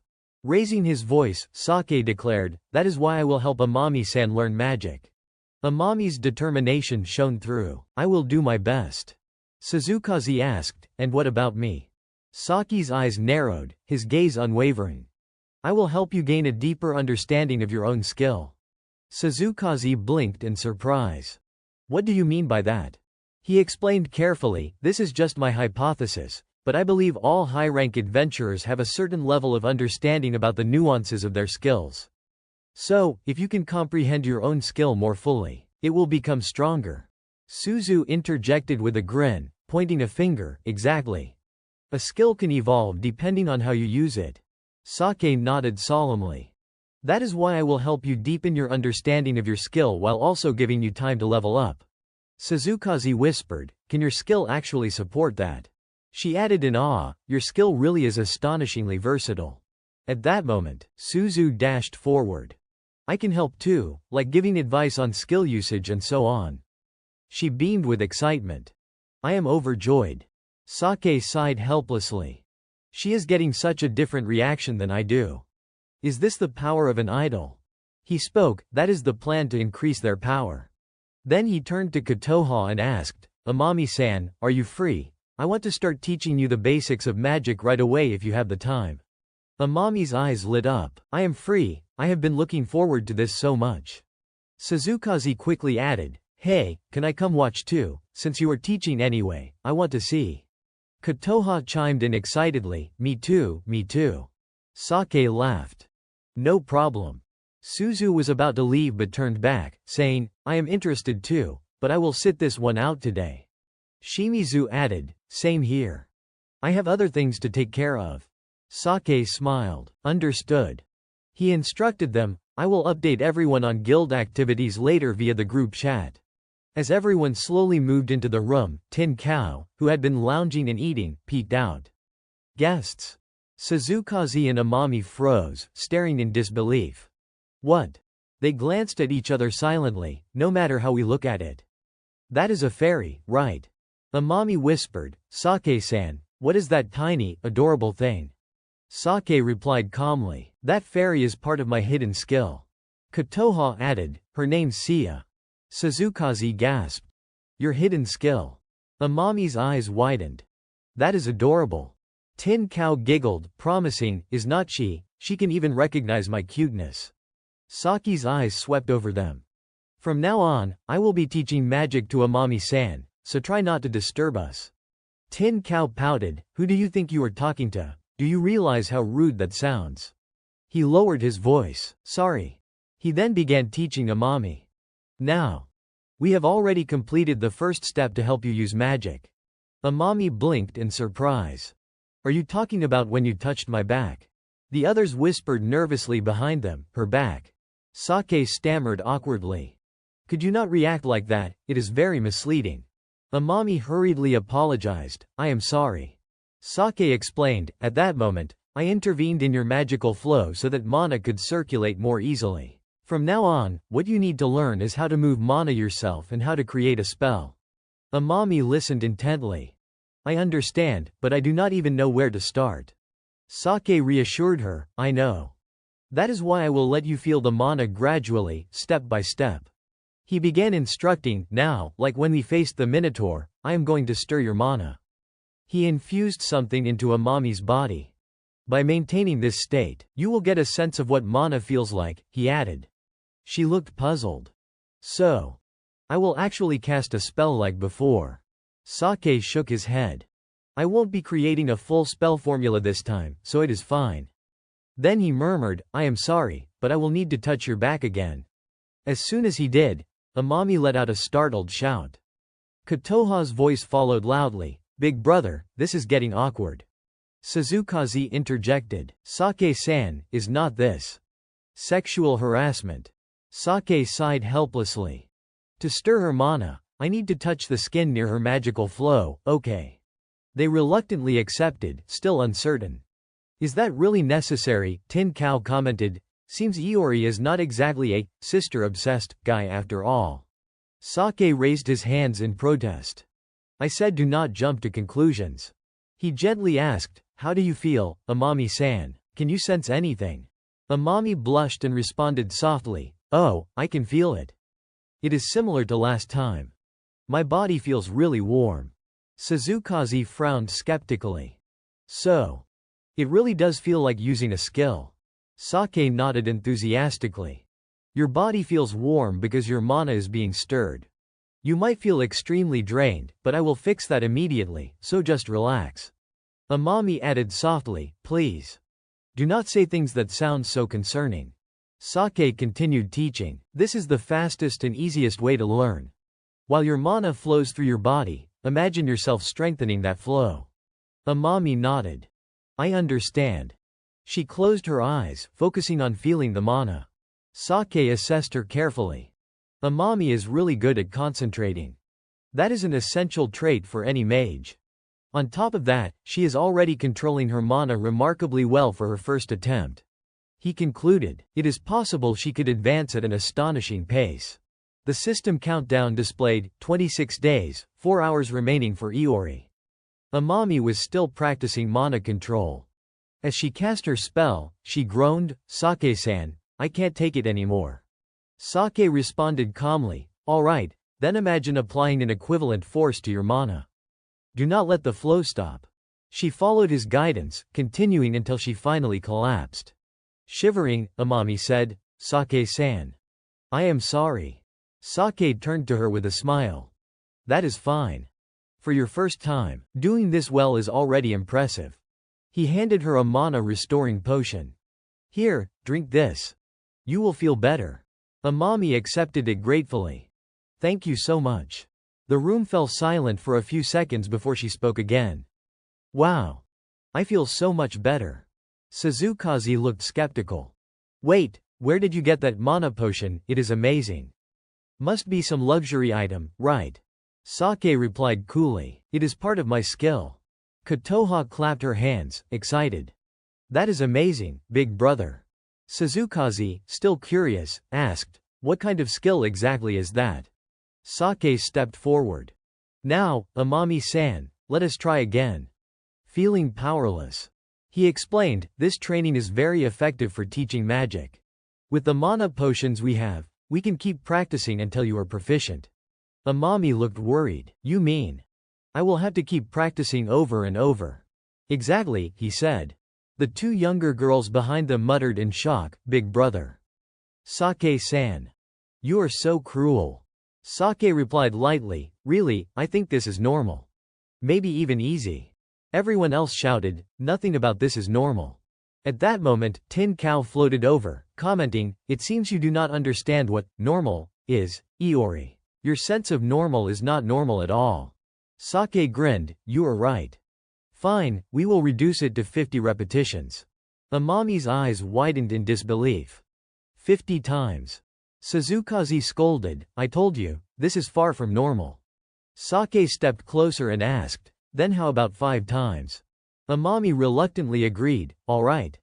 I will do my best. After 5 rounds, Amami was utterly exhausted, drained of energy. By the end of the session, she had grasped the basics of mana control. Sake then planned to improve her precision by having her repeat the exercises. Next, we move on to a B-rank dungeon, he announced. Suzukaze hesitated. I am looking forward to working with everyone, though. Suzu cheered enthusiastically. I am so excited to help adorable Mio-chan. Sake turned to Suzukaze. You seem worried. She replied softly. I am. Because I saw how strict your training was yesterday. Sake explained. I do not really know formal methods for skill training. I usually figure it out as I go, so I can't train you in the same way from the start. She exhaled in relief. That is a weight off my shoulders. Suzu interjected, teasing, Iori-kun, are you a little violent? I will record it. Sake quickly intervened. Nagisawa-san, no, please do not post it online. She laughed. I am just kidding. I will take responsibility for skill training, so just relax. Suzu began her practice. First, can you tell me everything you know about your skill? Suzukaze answered promptly. My skill is called Love Arrow Magic. It allows me to control my bow and arrows. I can apply elemental attacks and status effects. I can make arrows fly farther or even fly in circles. Suzu's eyes lit up. Nice, that sounds like a very versatile skill. She then asked, have you ever thought about using it in other ways? Suzukaze looked puzzled. Using it differently. What do you mean?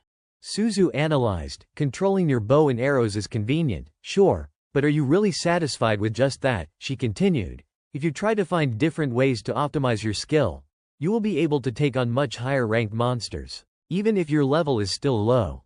Suzukaze blinked. I do not really understand. Sake interjected. Would not it be faster if she demonstrated it for you? Suzu nodded enthusiastically. Alright, let us do it. She turned toward the centaur. So. She focused her attention. I will try to take down that centaur. She dashed forward as the centaur fired an arrow at her.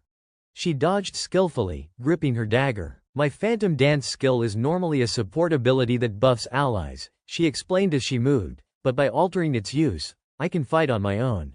She rushed at the centaur, explaining, I will buff the rear leg's speed, so it can't balance its front legs properly. With that, the centaur toppled violently to the ground. Suzukaze gasped. The centaur fell. Sake evaluated, so she can buff a specific part of the body. That is impressive. Suzu continued. Next, I will buff my own attack. She slashed decisively, finishing the centaur with a spectacular strike. She glanced at Suzukaze and emphasized, there, that is done. Then she approached her. Like this, she explained, I used Phantom Dance, a support skill, and found ways to apply it offensively. She smiled. So. Do you get it now? Suzukaze admitted, you did amazing, but I do not even know how to start trying that myself. Suzu reassured her. I am sure you will figure it out soon, Mio-chan. Sake added, did you watch closely, Iori-kun? He nodded. Of course. Using insight vision as well. He added thoughtfully, thanks to her, I realized a few things. Suzu asked, what is that? Sake replied, skills are not tied to level. Their strength increases with practice.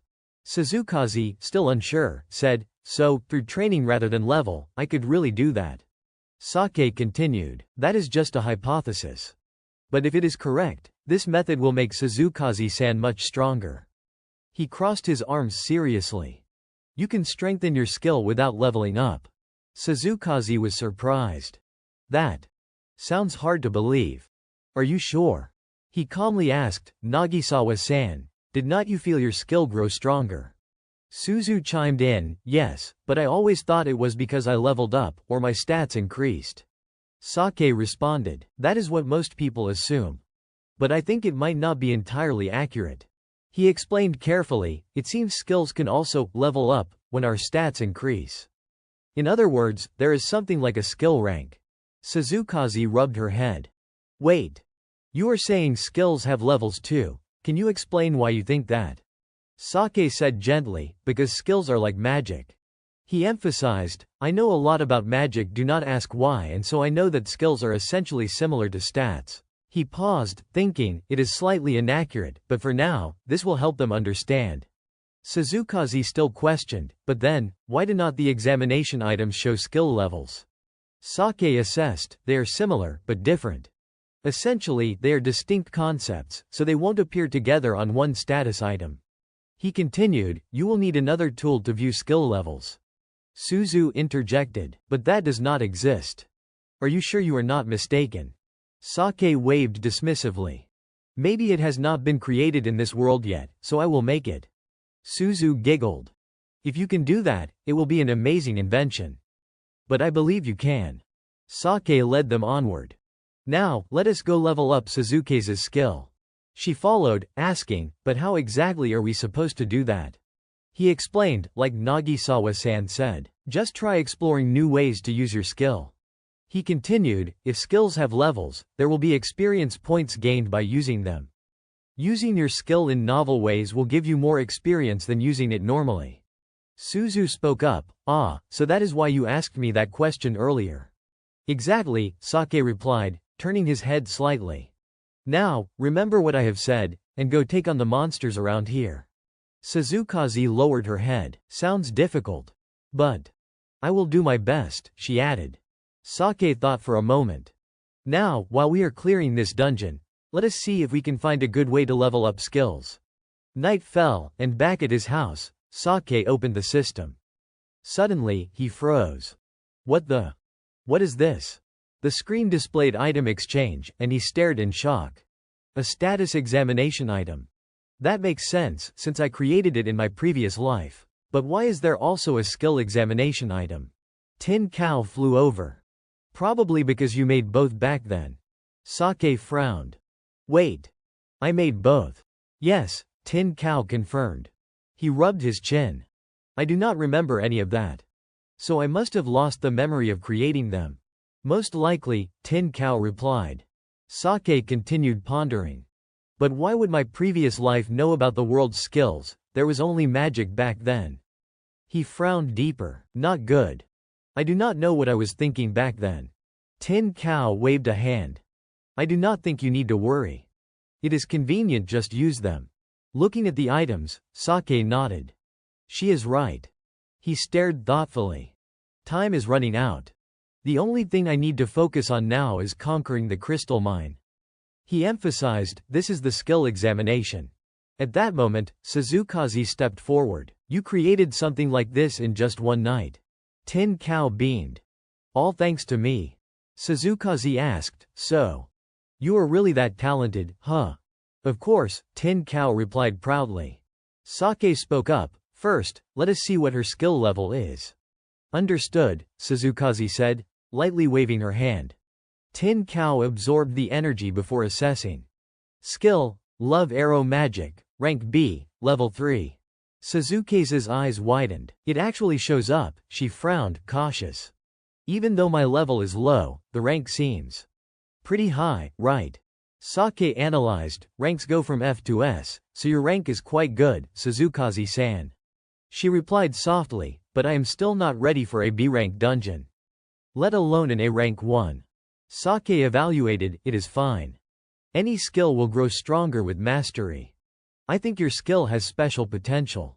Her face flushed at the compliment. Really, if you say so, I feel relieved. Sake smiled. Now that we have confirmed your skill level, let us head to the guild training room. She was silent for a moment, then asked as she followed, the training room. He replied gently, if we want to level up your skill, the training room is better. You can also train alongside Amami-san. Two birds with one stone. She bowed slightly. I understand. But I have a bad feeling about this. Sake chuckled. It is just your imagination. They arrived at the training room. Amami looked nervous. What are we doing today? Suzukaze thought to herself, Amami-san scared. A bright light filled the room, painting it in vivid colors. Sake, standing in the midst of the power, spoke, his voice echoing, you too. He furrowed his brows and declared, will fight me. They gaped in shock. Fight you? He confirmed coldly, yes. This is the fastest way to make both of you stronger. Are you seriously saying we are going to fight you? Amami asked, trembling with worry. Sake-san, you are joking, right? Suzukaze added, unnerved. Sake gave a cold smile. Not at all. I will fight both of you at the same time. He continued, Suzukaze-san, You should focus on leveling up your skill. And Amami-san, you should get used to using magic. His expression turned serious. Fighting together will also improve your teamwork. And yes, I will be attacking, not just defending. Suzukaze spoke up. That makes sense, I guess, but... Right, and both of us at once, Amami echoed. Sake remained calm. Amami, do you remember the incantation I taught you earlier? She hurriedly answered, yes, of course, I have to let the mana flow through my whole body and recite the incantation. That should be enough, right? Sake started to move and said, yes, that is called verbal magic. It is activated by chanting. But because I thought you might not manage that yet, I have something else prepared for you, do not worry. The two of them fell silent. Suzukaze picked up her bow. You could get hurt, you know. He scoffed, do your best and hit me with everything you have got. If you actually wound me, I will buy you coffee. She brightened. I want extra syrup and milk. With that, she drew her bow and loosed a volley of arrows at him. He dodged while thinking, same as always. He kept evading, then suddenly froze at one shot, an arrow that had turned into water. He blocked it and murmured, oh, that is interesting. Turning arrows into water is pretty unique. He admired it inwardly. No wonder it is love arrow magic. To give her the feeling of success, I won't dodge that one. Suzukaze beamed. Success, right, she fired a few more arrows. How about this, she called, continuing her barrage. Amami watched, smiling to herself. Suzukaze-san is amazing, but I won't be outdone. She observed, she wets me to amplify electric damage. She not only increases damage effectiveness but also the number of hits. Pretty good. Then she shouted, if it misses, it is just a failed cup of coffee. Suzukaze laughed with pride, and he dodged another arrow midair. She shouted, but you can't dodge in midair, he assessed, so she changed its trajectory. Clever plan. He added, too simple. Then he spun and redirected himself. Blink, and she was stunned. Impossible. Meanwhile, Amami was silently manipulating her mana. Oh, crimson flames that burn deep, arise from my magic and turn all to ash, she cried, launching a spell. Blood-linked fireball, a pillar of flame burst from her hands. Sake watched and thought, Amami-san's doing excellent. She succeeded on her first try. He casually formed a blood-linked fireball himself, and the two spells collided and exploded. Suzukaze commented, so that is magic. Amazing, smoke billowed everywhere. He reflected, you two are really something. It gives me chills how well you both performed in such a short time. Suzukaze frowned. I do not like how relaxed he seems. Amami called out, Sake-san loudly. You can use magic too, so there is no reason I should be the only one casting earlier, she accused. You just wanted to tease me, did not you? He blinked in surprise. Slowly, he replied, wait, at that time I really could not use magic, she giggled. I am just teasing. I was a little annoyed that you resolved everything so easily, so I wanted to poke fun. She laughed, what a relief. Suzukaze smiled approvingly, thinking, well done, Amami-san. Sake then said, all right. Next he instructed, I want both of you to come up with a new way to attack me. Work together with the other person to limit my ability to react. He emphasized, understood. Both of them answered in unison, understood. The training session drew to a close, and Sake finally spoke, you two did well today. On the first day, I expected less than what you managed. Suzukaze panted, wiping sweat from her brow. We attacked you so many times, but not a single hit landed. Amami, standing behind her, nodded in agreement. Sake-san, you really are strong. Sake replied, I will at least help you both reach this level. Amami forced a smile. I can't even imagine that. Suzukaze groaned, that is impossible. Sake thought for a moment. But I am serious. Sometimes people get stronger without even realizing it. Suddenly, a voice called urgently from the door. Sake-san, there is bad news. Everyone turned in surprise. Shimizu-san. Sake asked, what happened? Shimizu stammered, Ryuzaki. He paused, then continued. He has entered the crystal ore mine. It has been 2 days, and he still has not returned. Sake froze. What? Meanwhile, the afternoon sun illuminated the Adventurers Guild building. On the rooftop, two people were engaged in a conversation. The man seated in the chair was Agami Yoshito, speaking seriously. The mission to clear the A-rank dungeon, Crystal Mine, has hit a dead end. We have lost all contact with the A-rank teams that entered the dungeon the other day. He leaned on the railing, thinking. After receiving that news, we decided to upgrade the Crystal Mine to an S-rank dungeon. Agami Yoshito's expression darkened. If monsters escape from a dungeon like this, it would be catastrophic. That is why we need an S-rank adventurer like you to handle it. The adventurer in question was Satsuki Ren, an S-rank. He nodded, understood. I do not mind. Facing Agami Yoshito, Ren asked, since S-rank adventurers are allowed to handle large dungeons alone, it should be easier to send the request to me, right? Agami Yoshito met his gaze silently. Ren did not respond immediately. Instead, he quietly assessed the situation. There are only 9 S-rank adventurers nationwide. There is no formal test to reach S-rank. Only individuals whose abilities surpass the A-rank standards are recognized as S-rank by the council. Agami Yoshito thought, in other words, each S-rank adventurer has the strength of an entire army. He continued mentally, Ren does not have to follow the usual dungeon rules set by the guild, such as the requirement for team numbers to enter large dungeons. Ren interrupted his thoughts. I will depart tomorrow. That is fine, right? Agami Yoshito responded, visibly relieved, no problem. I appreciate your swift action. Their conversation ended, and Ren moved toward the door. Before leaving, he looked back at Agami Yoshito. I am glad to hear that. Inside the elevator, Ren pondered, I wonder why Agami called me. Thinking about him sending me to clear an S-rank dungeon. The elevator doors began to open, and Ren's expression lit up with excitement. I have another plan in mind. I need to move fast and get this done. He stepped out, energized and ready. Cut to Suzu. Sorry to keep you waiting. Shimizu hurriedly replied. I apologize for calling you here so suddenly, Nagisawa. She smiled warmly. It is fine. So, what happened? Shimizu hesitated. The guild I used to belong to, the Red Dragon, lost all contact after entering the Crystal Mine dungeon. Suzu nodded, understanding. Oh. So you were part of the Red Dragon? Shimizu looked at her, puzzled. You know about it. Suzu pointed, replying, I am sorry, but I have heard many bad things about the Red Dragon. Under Shimizu's worried and cautious gaze, she continued, I was mostly concerned about their leader, Ryuzaki, more than the guild itself. Listening to their conversation, Sake thought, this was predictable. Suddenly Shimizu spoke up, yeah, honestly I am in. His face fell. Ryuzaki is such a rotten person, it is desperate.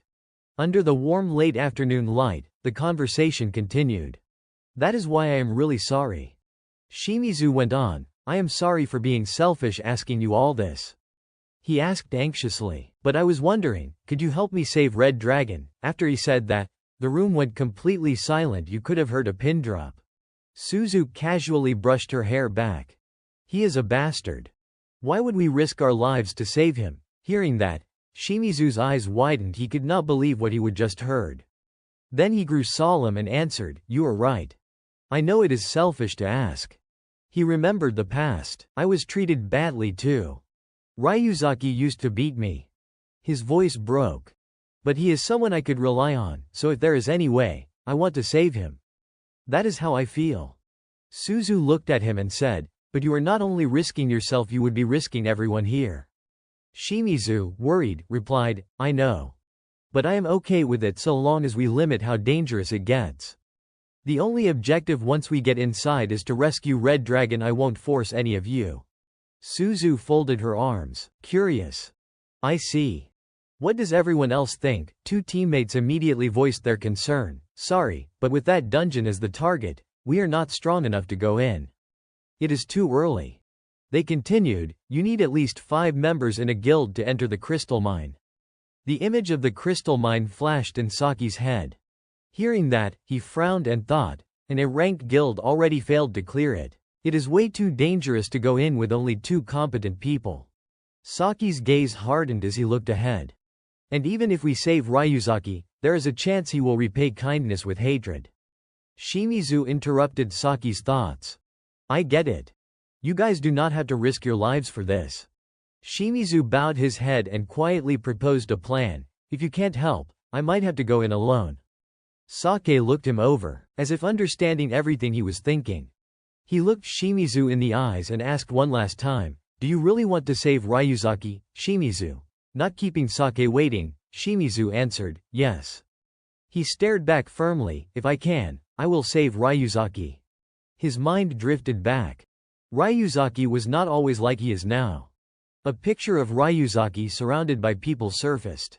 Shimizu continued, his skill was not amazing when he was a rookie. Other adventurers used to laugh at him. But Ryuzaki never stopped training, improving both skill and body. Punches, sweat, the cost of relentless practice, each scene replayed. Now he is strong. The image of a relentless, powerful Ryuzaki appeared. In the end he trusted no one but himself, became contemptuous, and lashed out at people. The silhouette of a lonely man in life took shape.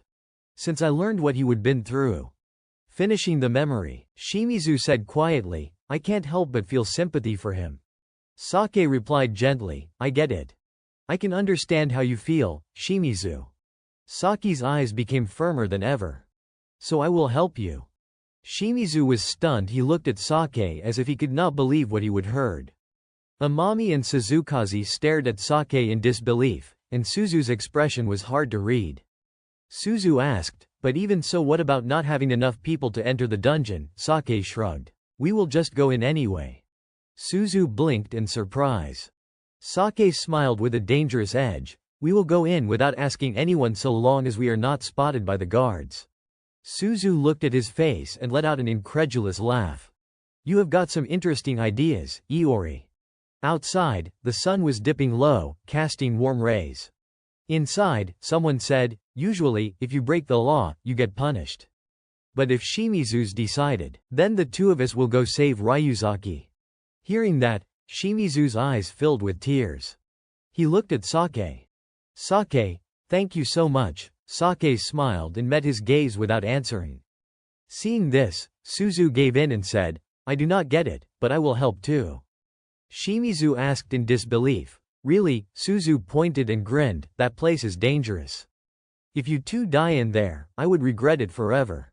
Amami and Suzukaze, seeing how committed everyone was, spoke up. We are sorry we can't help more. No matter how hard we train, we are still not strong enough. Sake gave them a smile. Do not worry. I know how hard you two have been working. Night fell. The rescue began. Alright, let us go. Rescue the Red Dragon. The scene shifted inside the S-rank dungeon, the crystal mine.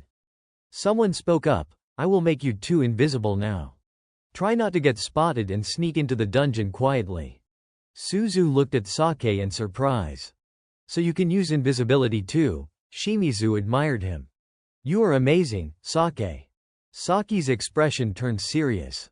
Once I cast this spell, we won't be able to see each other. Each of you will have to rely on yourselves. We will meet again once we are inside. Both answered in unison, understood. After the instructions, Sake whispered, all right, let us go. He began the incantation, Invisibility Tang Hin, a spell that made the target completely transparent for 1 minute. As soon as the words left his mouth, all three vanished.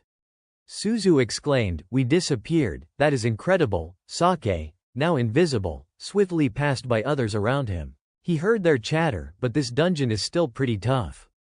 Standing before the dungeon gates, Sake listened. Rumor has it has been upgraded to S rank. It has been a while since we have seen a dungeon like this. Saki's face darkened as he thought, S rank. I thought I could clear it today, but this looks tougher than I expected. Suddenly, someone interrupted his thoughts.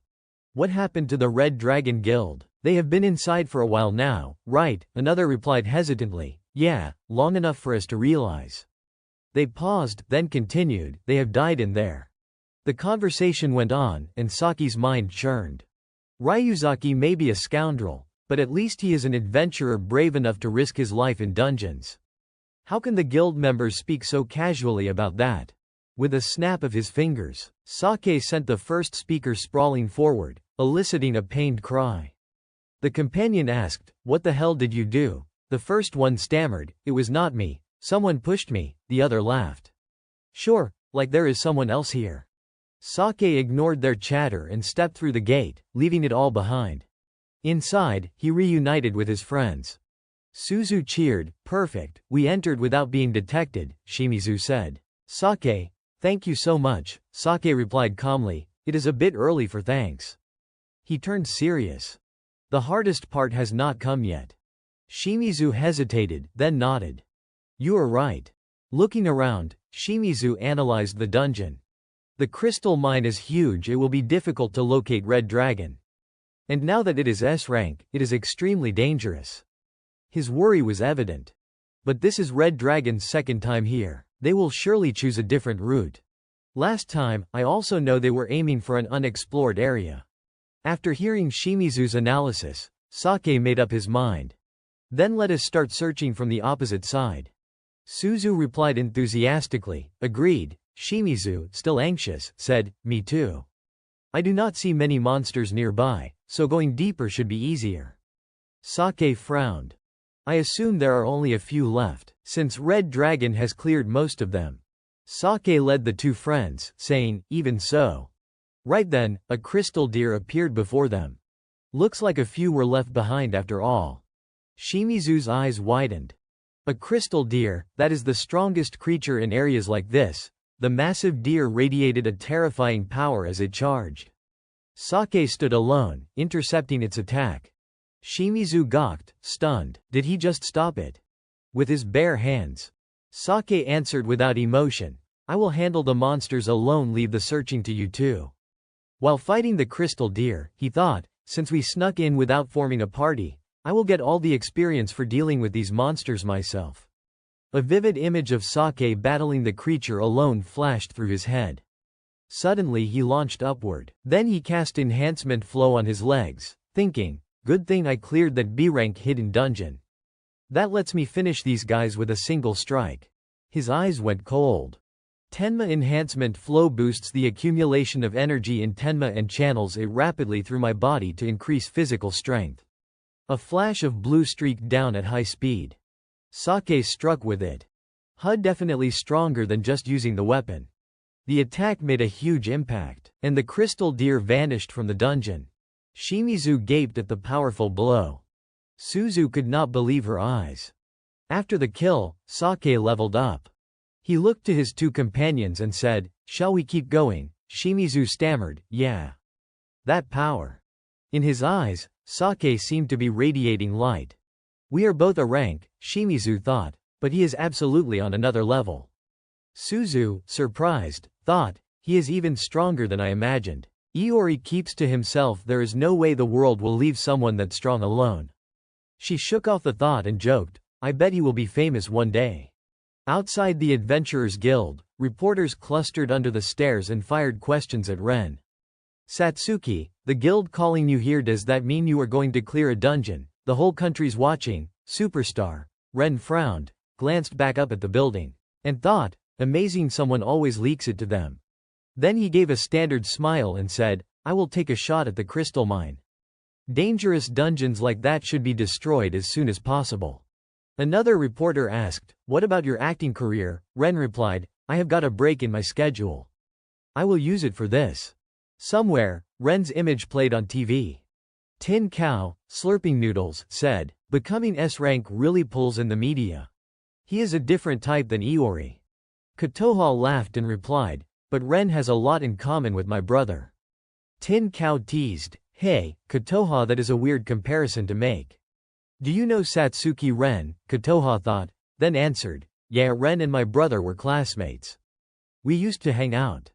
Tin Cow, surprised, "Really, Satsuki Ren was classmates with Iori?" Kotoha hesitated. "If Ren knew my brother became an adventurer, I do not even know what he would think."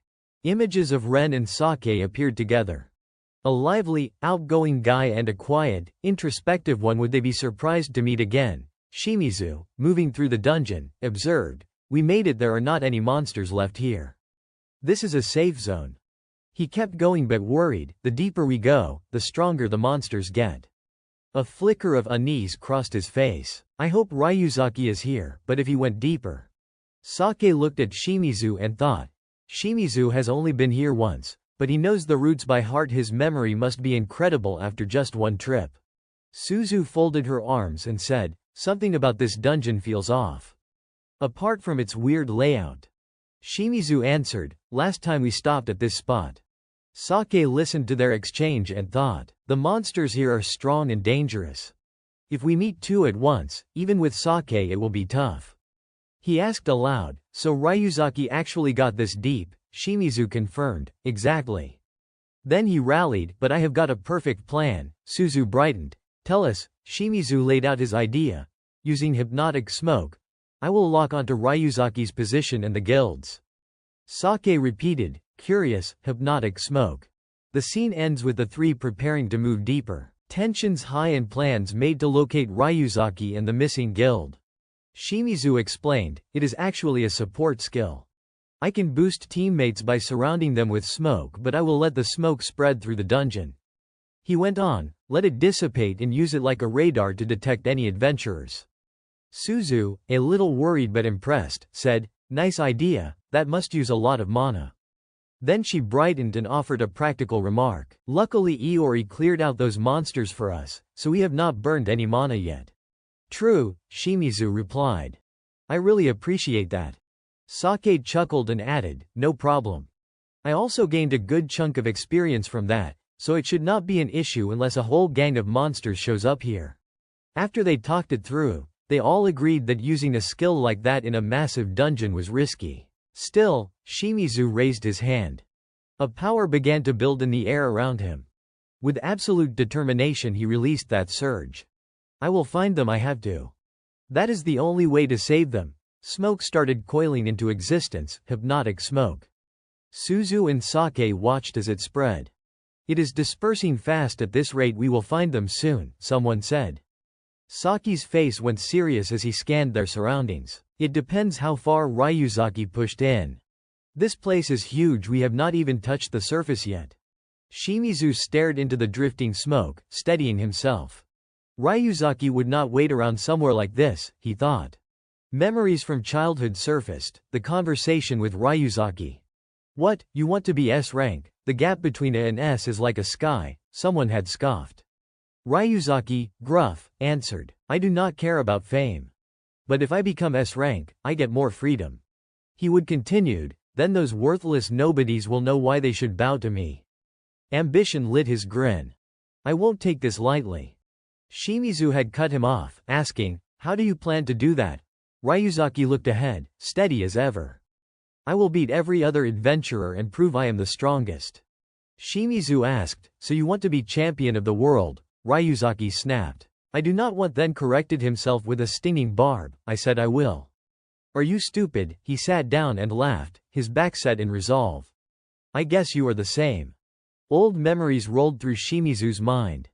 A little bit. I respect that burning hunger for power he had. Now Shimizu was sweating from sustaining the skill. That is why I kept supporting him quietly, even after he forced me out of the guild, he thought. Suzu panicked. Shimizu, you are draining my mana. Shimizu gritted his teeth. Hold on. Sake moved over and handed him a small blue vial. Drink this, it will restore your mana. Suzu blinked. Where did you get that? Sake smiled. I have not shown you everything I can do yet, but this is part of my ability. Suzu's eyes widened. Your power does everything. Shimizu took the vial gratefully. Sake, thanks. You have really helped me. No problem, Sake said. He turned to Shimizu with a steady look. Find Ryuzaki and the others, whatever it takes. Bolstered by Sake's words, Shimizu nodded with firm resolve and downed the mana potion. His energy rebounded. Of course, he replied, and they resumed the search. Shimizu pressed on, thinking, where are they? Where are they? Then a solid silhouette appeared ahead in the smoke. Found them, he cried, pointing. Ryuzaki's at the end of this smoke trail. Following his finger, they saw the direction. The problem is there are monsters along the route. I want to avoid them as much as possible. Sake said, leave that to me. I will follow the smoke alone. He looked seriously at the two friends. You two wait here. Suzu admired him.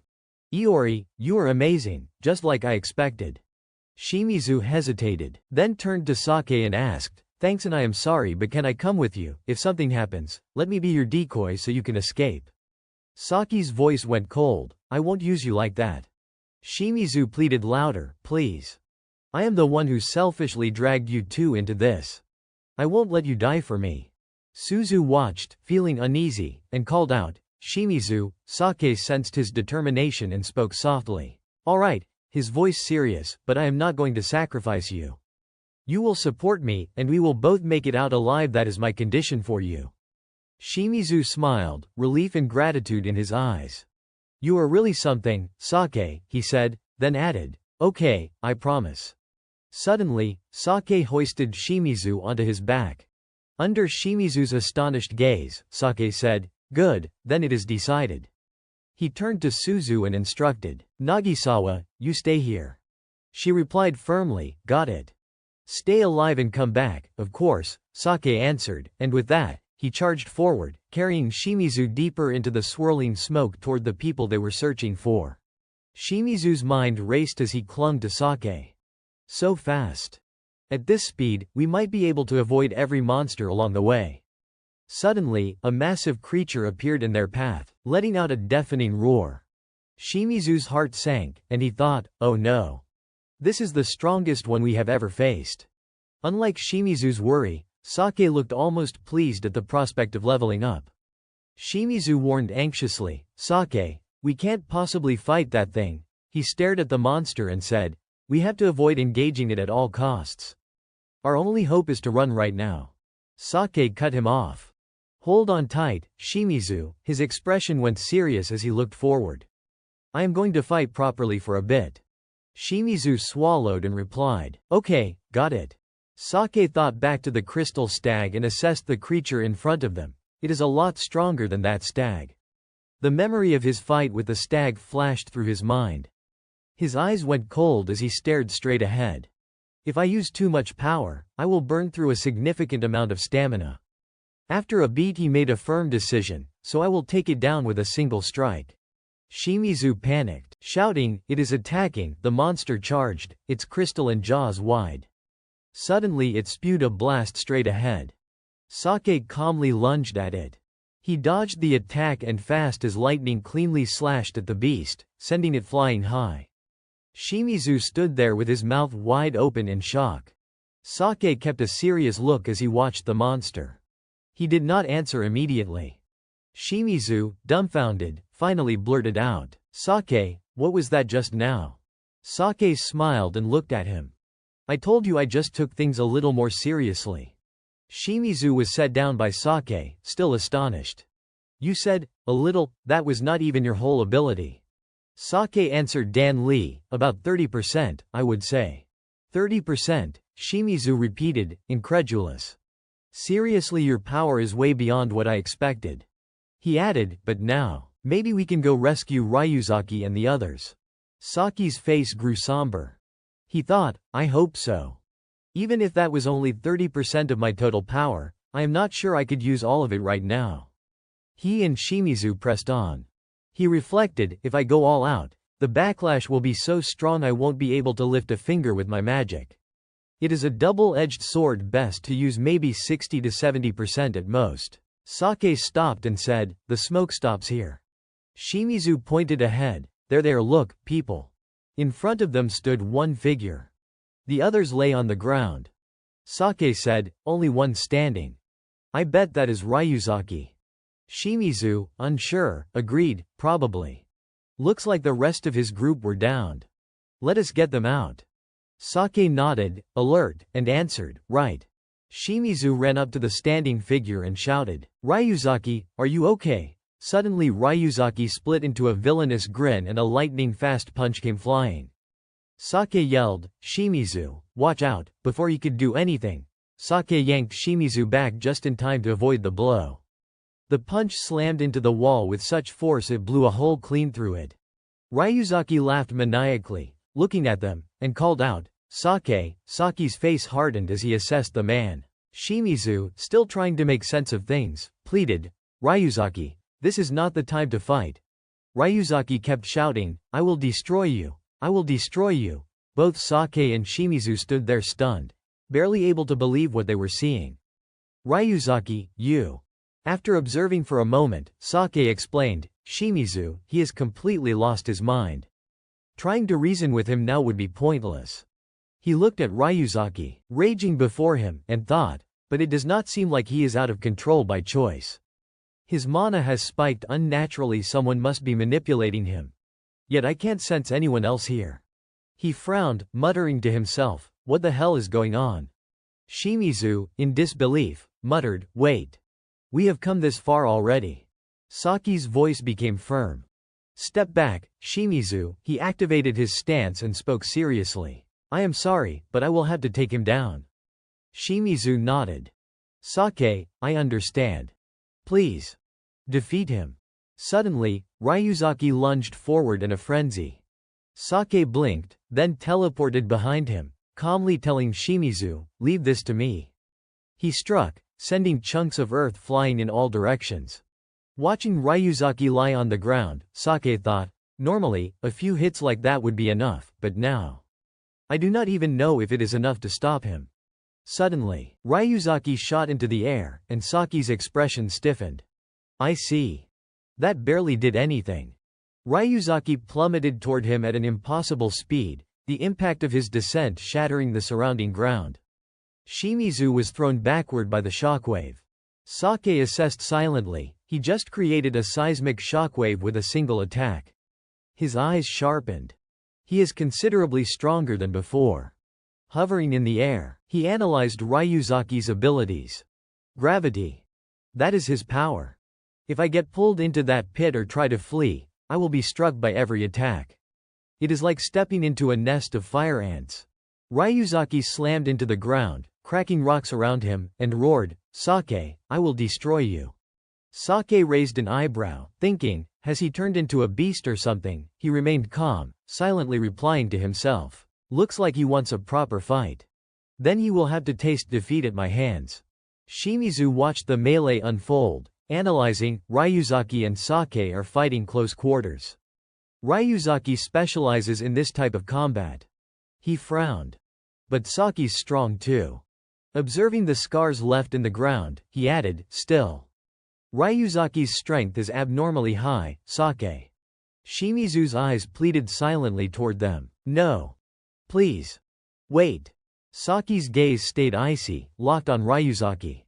The other man glared back with intense hostility. Suddenly, Ryuzaki leapt high and dove straight at Sake, but something blocked him. Sake had kicked him mid-air before he even landed, sending Ryuzaki screaming in pain. Infuriated, Ryuzaki roared, "Sake," and charged again. Sake surveyed the battlefield, analyzing the situation. Shockwave. His attacks are dragging me in to prevent me from evading his gravity magic. He straightened, resolute. Fine. No more bare-handed dodges, I will meet his method head-on. Sake unleashed a powerful punch to Ryuzaki's abdomen. The single blow forced Ryuzaki to spit blood from his mouth and sent him flying several dozen meters, crashing into the ground with a massive explosion that flung debris everywhere. Yet even this was not enough to fully subdue him. Ryuzaki suddenly burst into loud laughter, exhilarated. Standing tall, he exclaimed, "Incredible strength. This is exactly the fight I have been seeking. It is an honor to battle you at full power." Sake spoke gravely, "Ryuzaki, you." The man snapped like a lunatic, roaring, "Sake, I will kill you." Watching the power erupting out of Ryuzaki, Sake allowed a faint nod of respect. "I will give you that you are a real fighter for clawing yourself back up, even if only a little. In a situation like this." His voice went cold. "All right then, your move." He dashed forward, closing the distance with Ryuzaki, and faced him squarely. "Let us end this." Their blows met, producing a massive flash of light. From above, Shimizu watched the duel with grim concentration, hardly able to believe his eyes. "The force is insane," he breathed.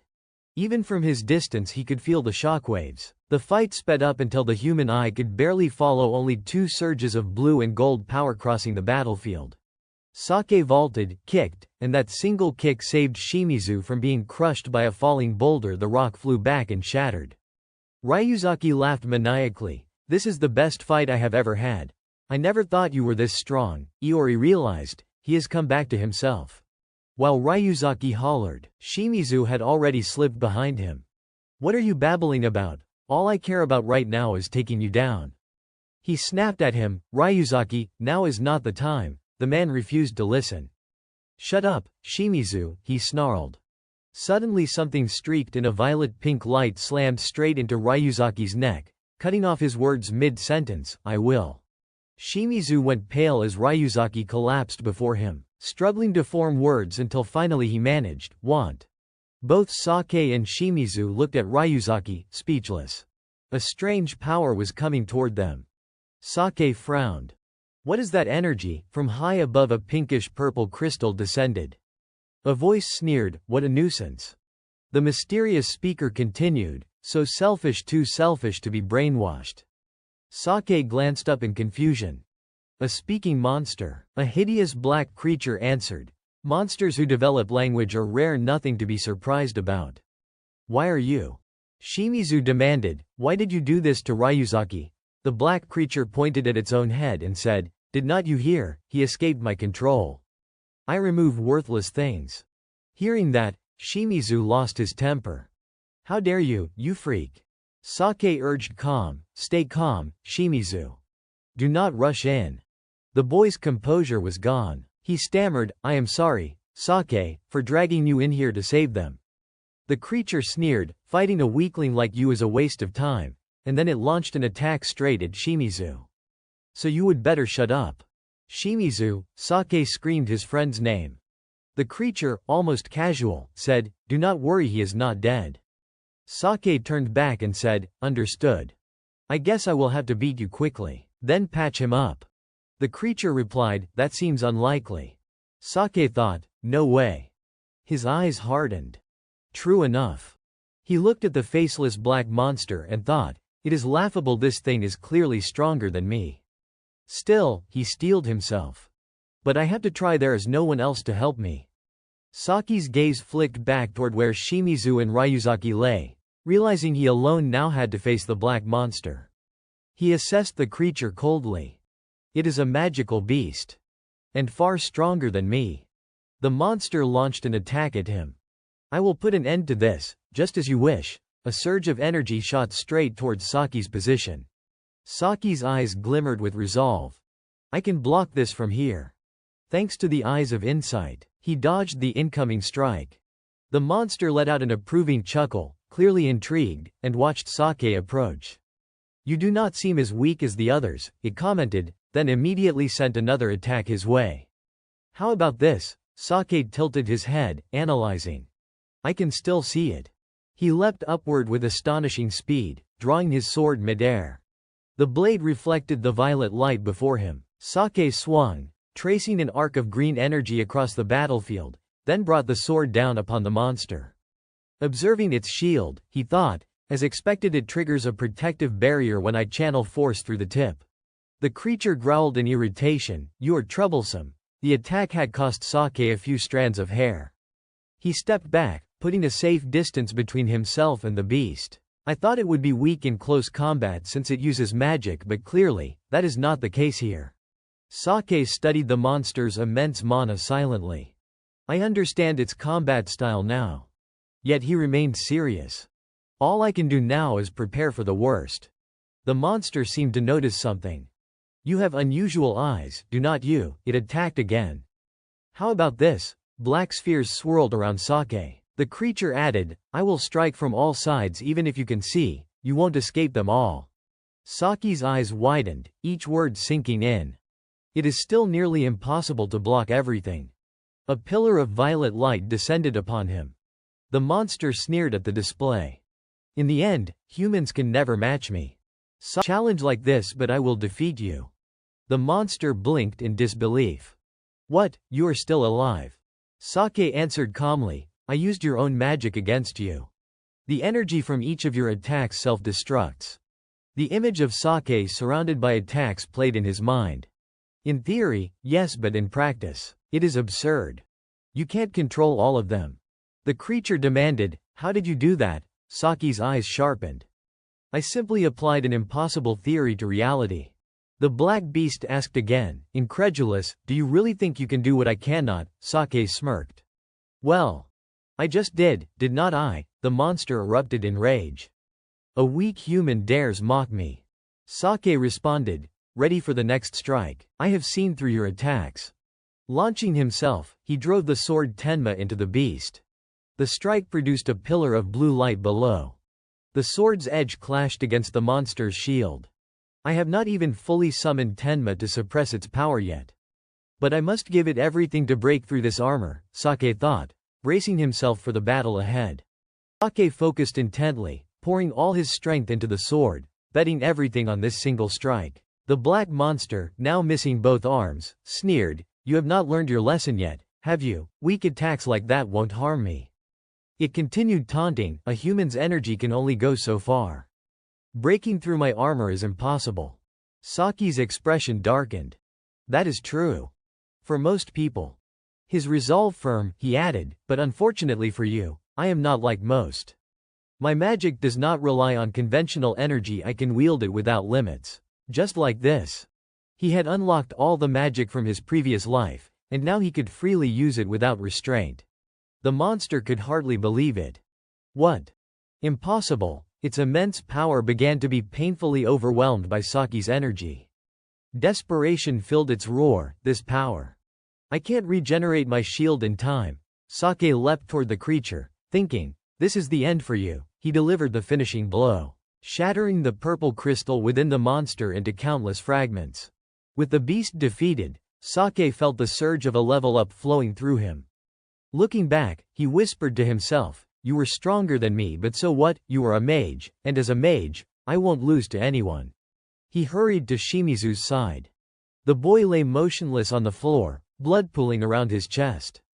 Saki's eyes narrowed as he assessed the situation. Shimizu's chest is pierced, and he is losing blood rapidly. This wound is not just physical, his energy channels have been severed. His mana is depleting. If this drags on, things could get critical. He paused for a moment, then reassured himself, "I still have time."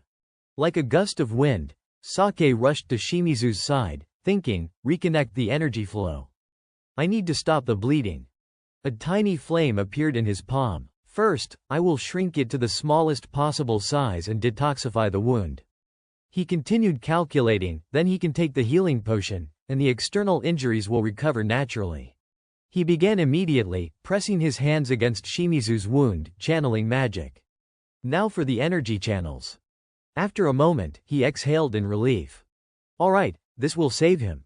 Suddenly, Suzu's voice rang out. "Wow, you can do all that too." Shimizu was badly injured, but you healed him in an instant. Sake blinked, startled by her appearance. "Nagisawa. Why are you here?" Suzu replied frankly, "Of course I am worried about you too. Looks like you have cleared all the monsters along the way." Sake closed his eyes for a moment, savoring the compliment, then said, "Bold of you to show up." He added, "But I am glad you are here. Can you keep watch and alert me if any monsters appear?" Suzu smiled, agreeing, "Sure, leave it to me." Sake grinned, "Thanks." The scene shifted. Ryuzaki lay motionless on the ground.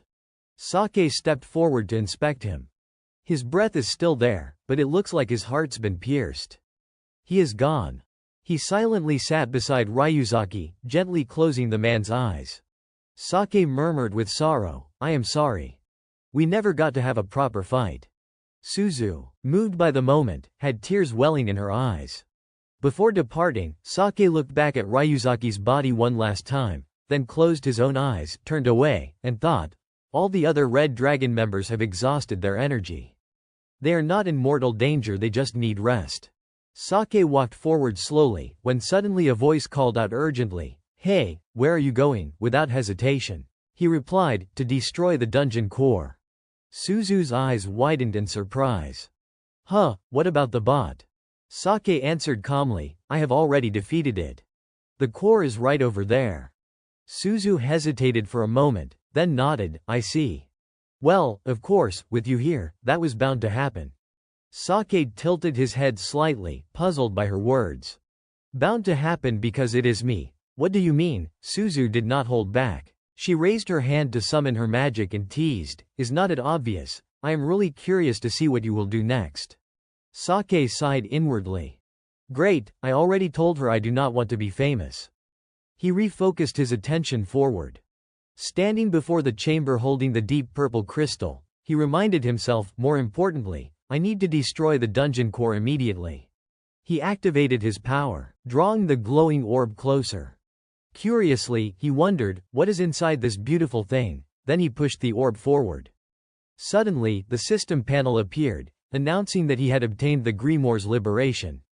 Surprised, Sake exclaimed, Grimoire's liberation? What kind of item is this? Shaking off the curiosity for now, he focused entirely on the chamber. I will figure that out later. Right now, the priority is destroying the core. The deep purple crystal shone brightly. Inside the chamber, chaos erupted.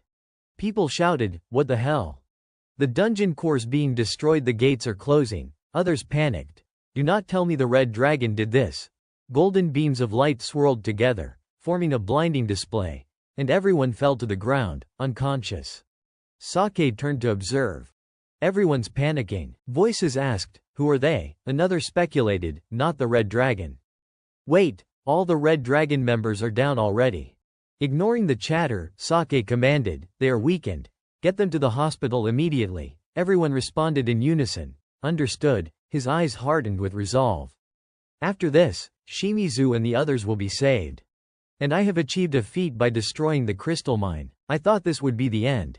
But then, a system update appeared. 3 A-rank explorers entered the dungeon illegally. In truth, breaking into the dungeon was a serious crime. Sake realized that now both he and Suzu would face court proceedings. Suzu scrolled through the news on her phone and sighed, complaining, we only broke the rules to save people, why can't they just forgive us? Iori Sake, unsurprised, replied calmly, I expected as much. It is likely others will imitate our actions and endanger themselves. It is not surprising we succeeded, but the association won't allow this to set a precedent. Suzu huffed in frustration. You do not have to be so cold about it. A man should indulge a girl a little in moments like this. Sake immediately apologized, sorry.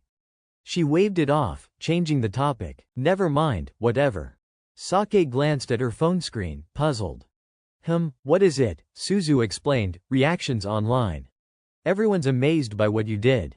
Just read them. Comments flooded the screen, crazy, an A-rank almost completely cleared an S-rank dungeon. This guy is insanely strong, lol, wow. Is not this the dungeon Satsuki Ren was going to enter? He got scooped. Suzy added, I am surprised they did not reveal our identities. Sake read the comments, frozen in thought. Satsuki Ren. Did not expect him to target the same dungeon. Suzu, excited, asked, pretty awesome, right? Sake responded frankly, not really. Disappointed, Suzu shouted, come on, you do not want to brag at all. Suddenly, the door opened, letting light stream into the room. A voice called, long time no see. Hamada entered, greeting politely. Sake, he exclaimed with joy. Yes, if I remember correctly, you are Hamada, right? It has been a while. Hamada laughed heartily, then honestly added, I am honored that you still remember me. Like last time, I will be asking you a few questions. Sake did not hesitate to agree, sure. Hamada smiled, satisfied. He thought to himself, he was the fastest to reach a rank before, and now again. He can't be ordinary. There is no doubt that Sake Iori has supernatural abilities. Hamada stared intently at Sake, sharp eyes narrowing, and today, I will finally see the truth for myself. Hamada continued thinking, if there is anything else, I will ask later. Meanwhile, Sake had his own calculations running through his mind. Hamada will surely try to see if I am really an ordinary person or not. The two of them sat across from each other, eyes sharp, probing one another. Sake glanced at the video recording of his battle on the phone, his expression deepening. The problem is, lately I have become far too prominent. Next came images of the fight and even selfies of Suzu. Sake reasoned silently, and if my hidden abilities are exposed, I will draw even more attention. His eyes scanned the screen filled with online comments about his heroic actions. Anxious thoughts gnawed at him. If that happens, I won't be able to act freely anymore. And Kotoha. She might get approached by dangerous people. The image of Kotoha gently gripping his hand surfaced in his mind. After weighing his thoughts, he reminded himself, that is why I must keep my abilities hidden at all costs. Resolute, he looked at Hamada with a steadfast gaze. Just then, Hamada spoke. I will start by asking this: how did you get into the dungeon? We checked the security cameras and found no trace of you. A holographic simulation of the dungeon doors appeared, glowing with swirling light. Hamada continued. Getting inside that dungeon, by any method, should have been impossible. So how did you do it? Sake answered calmly, we relied on a friend. She can render others invisible. Hamada quickly followed up, is this friend also an explorer? Sake replied immediately, no. He imagined a fictitious companion, reasoning internally, dungeon laws only apply to official explorers, so if I say she is an outsider, they won't be able to interrogate her further. Hamada seemed satisfied with the explanation and cheerfully moved on, I see. Fascinating ability. Next, why did you decide to enter the dungeon in the first place? Saki's face remained impassive. Because the interrogations were still ongoing. Hamada asked his question, and Sake answered sincerely. Nagisawa, also present, was questioned, but she appeared to understand the implication. Sake observed her with a glance. Suzu winked at him, and he thought, her experience as a former idol must have helped her develop such professional deception skills. Finally, Hamada spoke, the investigation will stop here. He bowed politely. I apologize for taking up your time, especially since you have just come out of the dungeon. Sake bowed in return, sincerely admitting, we also apologize for breaking the rules. Suzu added, we have nothing to argue with either. Seeing their earnestness, Hamada felt a little awkward. Do not be so formal. Though you broke the rules, it was to save lives. He explained further, as a member of the association, I would never get angry at brave explorers. But we also cannot ignore your lawbreaking, so there will still be some minor penalties. He looked at them seriously. However, I will try to minimize them as much as possible. So there is no need to worry. Both Sake and Suzu listened attentively. Suzu's face lit up with joy. That is wonderful, thank you so much for your help. Sake, too, spoke sincerely, Hamada, thank you very much.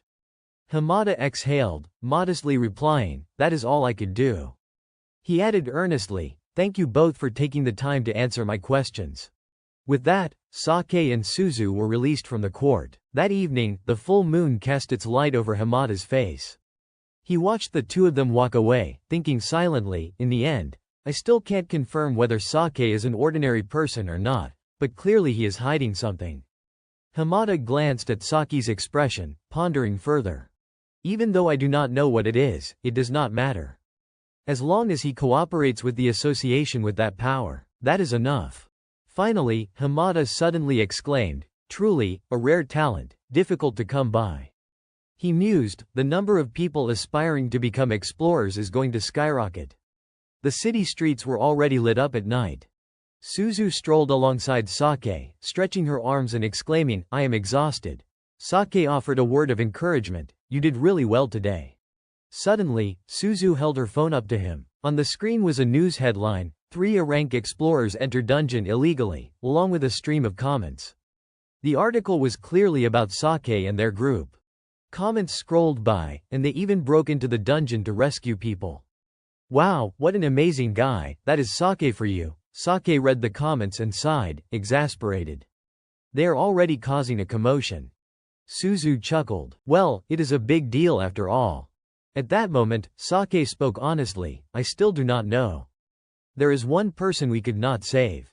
Suzu recalled and said solemnly, Ryuzaki, a professional explorer, always faces death. He will gradually get used to it. Her words offered some comfort to Sake, though worry still lingered. I know. But thinking about Shimizu's feelings. Suzu nodded in understanding. Then, she gently suggested, Iori, look over here.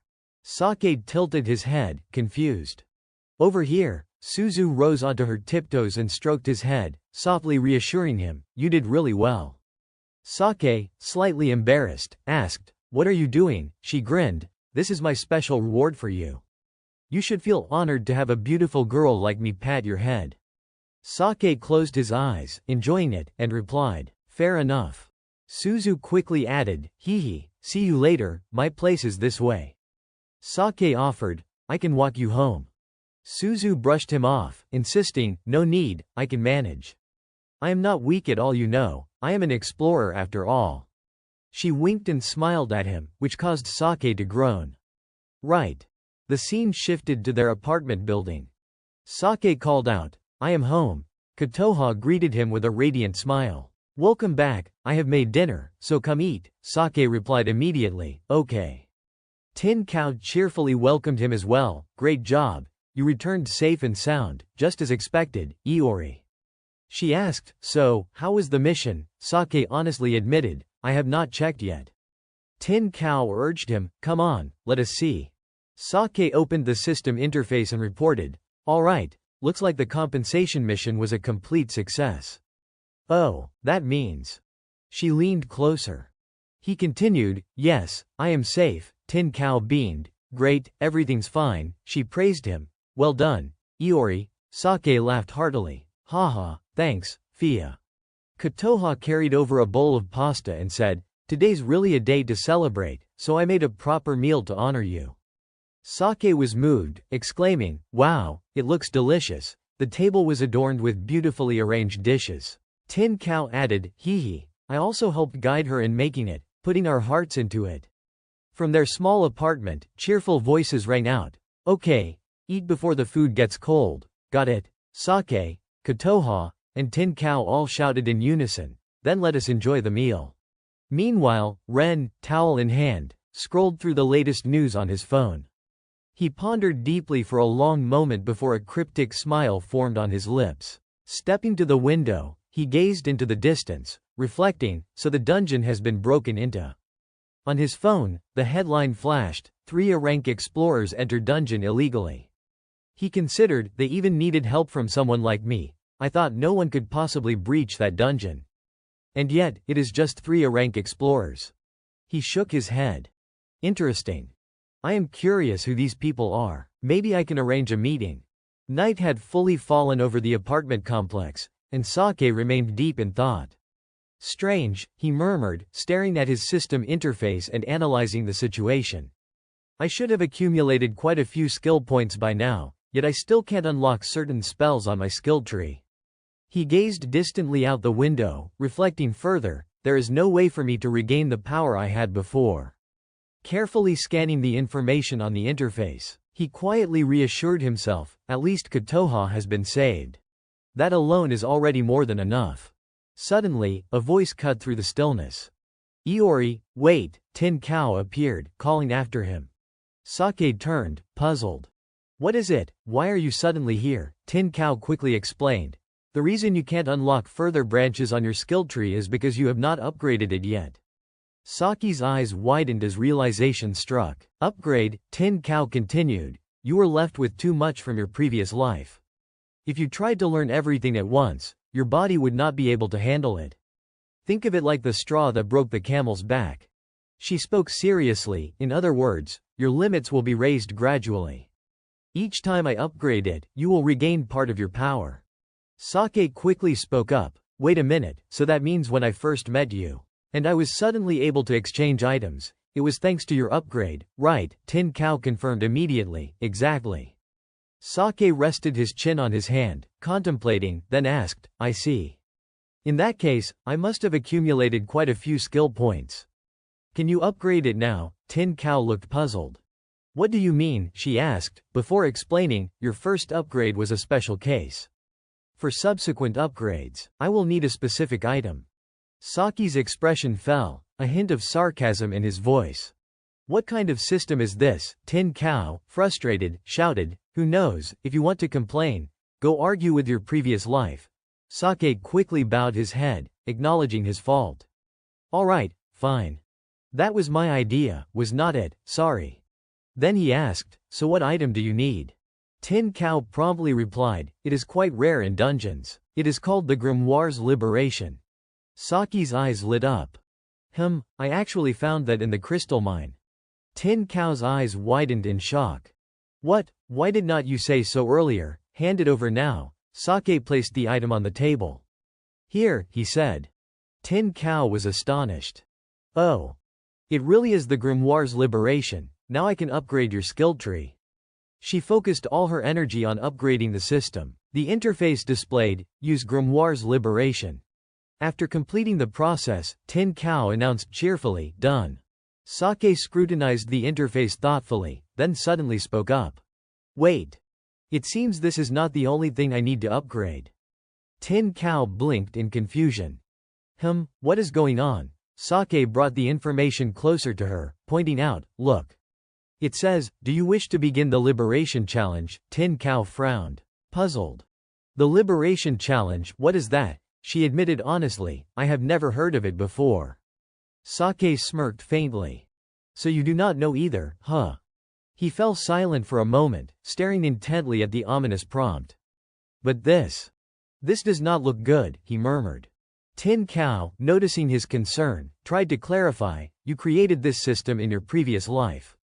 If you have a bad feeling, it is probably accurate. There is nothing good about this." Sake nodded in agreement. "Likely," he replied, lost in thought. "I do not want to take unnecessary risks." "But why now?" His eyes hardened with determination.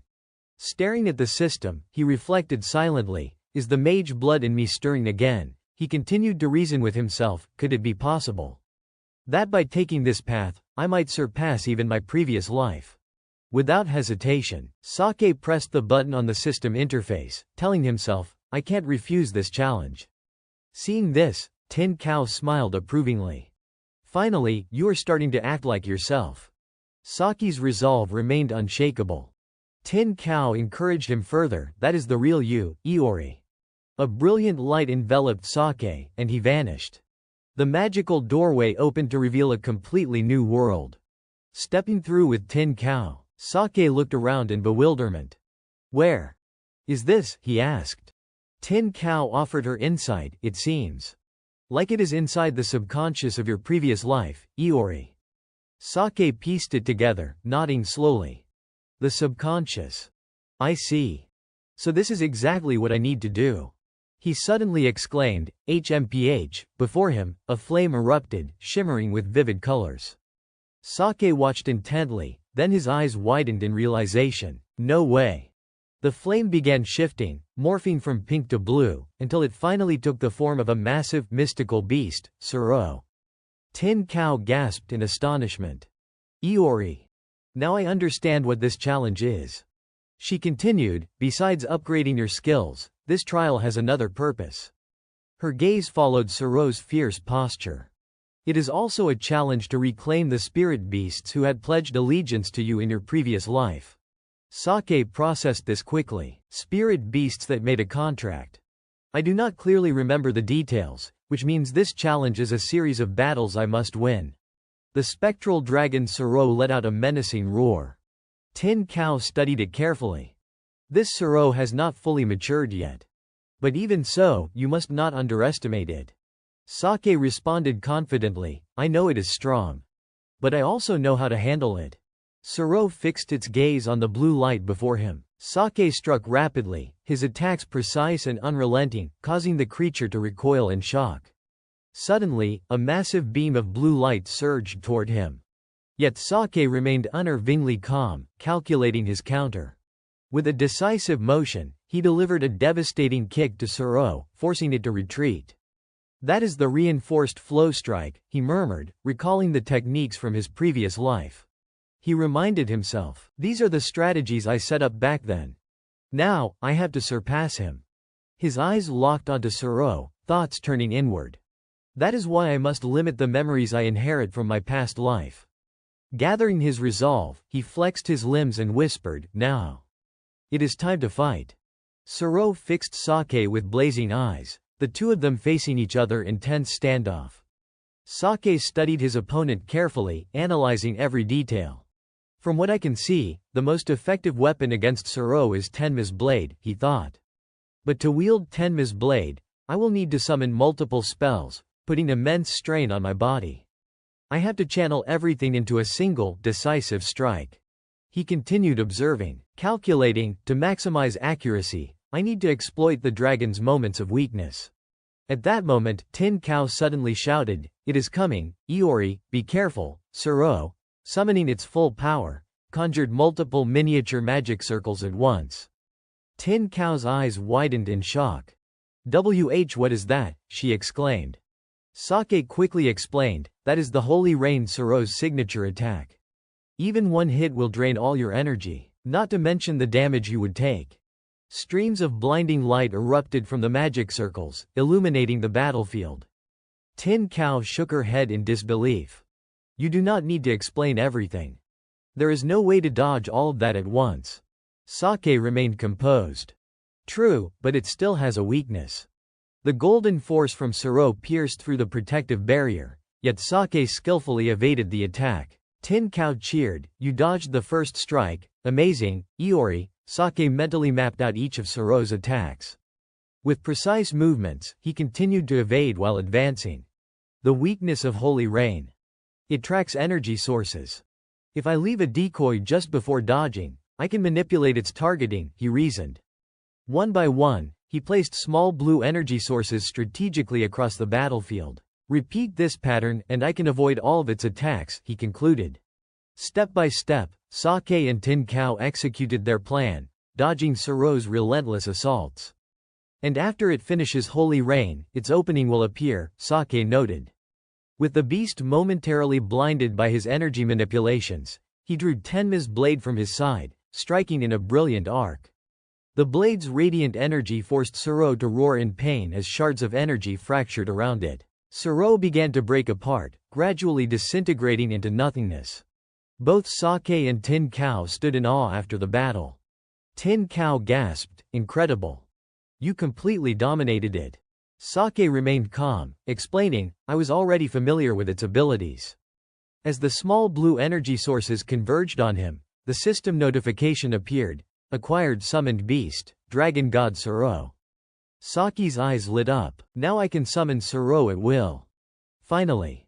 Returning home, he exhaled in relief. "We are back." He immediately opened the system interface. Tin Cow, beaming, pointed to the screen. "Look, your skills have been upgraded, Iori, check it out." Sake examined the interface carefully, a smile spreading across his face. "Yes. You are right. It is developed quite a bit." He nodded seriously. "This spell consumes a significant amount of skill points, though," he noted. Tin Cow, nibbling on chocolate, glanced at him. "Did you find what you wanted?" Sake replied earnestly, "Yes." This challenge was worth it. Tin Cow smiled warmly. "Good. That is great." The next day, in the sprawling hospital, Sake quietly made his way to visit Shimizu. The young man still lay unconscious in the hospital bed. Sake's gaze softened, tinged with worry. "Shimizu." Just then, Hamada appeared seemingly out of nowhere, greeting him warmly. "I have been waiting for you, Sake." Sake blinked in surprise. "Hamada. What brings you here?" Hamada replied earnestly, "There is something I need to discuss with you." He offered a bright smile. "Would you come with me?" Sake paused briefly, then nodded. "All right." The two of them began walking down a quiet side street. Hamada broke the silence first. "I apologize for the sudden invitation." Sake maintained a calm, composed demeanor but replied politely, "It is fine." "What is this about?" Hamada explained. "Members of the association, explorers, they want to measure your strength. As a normal person." He continued, "However, we can't assess you using the standard strength evaluation orb. That is why we would like to invite you to a simulated duel with someone." Sake's eyes widened slightly. "A duel with someone," Hamada confirmed, "Yes. This person is quite strong, and also very well known. You will recognize them immediately." Soon, they arrived at the destination. Sake looked around, perplexed. "Where is this place?" Hamada analyzed. "A special facility, even more advanced than the association's training room." Sake observed the surroundings carefully. They want to test my strength. I only recently passed the level test, so they must be surprised by my abilities. Could this be a test for promotion to level S? From a door inside, a man stepped out. Saki's eyes sharpened. So this is my opponent. The man greeted him immediately. Sorry to keep you waiting. I will be your opponent. My name is Satsuki Ren. Sake froze for a moment. What? Ren's surprise mirrored his own. Iori, then he laughed, continuing. Ah, I see now. So you are the one who broke through the crystal mine. He added, and now you are preparing to duel me, a rather awkward reunion, is not it? Sake did not hesitate. Yes. Ren smiled, more intrigued than before. But honestly, that just makes me more excited. He declared firmly, since you are my opponent, I will fight seriously. Sake returned the challenge with quiet confidence. Ren, the gap between level A and level S is massive. It is an honor to duel with you. Ren's eyes flickered with recognition of the subtle implication. That only applies to normal people, right? Surely not for you, Iori. Sake averted his gaze, silent, thinking, Ren is always cautious around me. Ren's expression hardened, his tone decisive. That is why I won't just fight seriously. I will go all out. As a level S, I will not lose to you. Sake chuckled dryly. I can't seem to argue with that. Meanwhile, Hamada quietly observed the pair through his monitor. The result of this duel does not matter. What matters is seeing how Iori handles facing one of the 9 level S explorers nationwide. At that moment, a loudspeaker announced, let the duel begin. Sake immediately assumed a ready stance. Hamada, still watching, pondered, but if Sake Iori manages to defeat Satsuki Ren, he will be promoted to level S immediately. Ren wasted no time, summoning a small fireball in his hand. With a swift motion, he launched it skyward, creating an expansive, spreading effect. I will start lightly this time, it should be easy for you, he announced. Instantly, the fireball condensed into a massive beam of red energy, hurtling toward Sake. Reacting quickly, Sake drew his sword from his side, blocking the red blaze with a surge of blue light. Says one thing, does another, he thought, bracing against the onslaught. Channeling all his strength, he held the attack at bay. Ren's eyes gleamed with satisfaction. As expected, Iori. A bit stronger this time, huh? Sake shot back with confidence. Looks like you still have some energy left. Not going all out, huh? Ren remained calm, replying evenly, soon enough. But I do not intend to fight you recklessly. Sake quickly analyzed the situation, so he is controlling his speed, conserving his strength, keeping a clear head.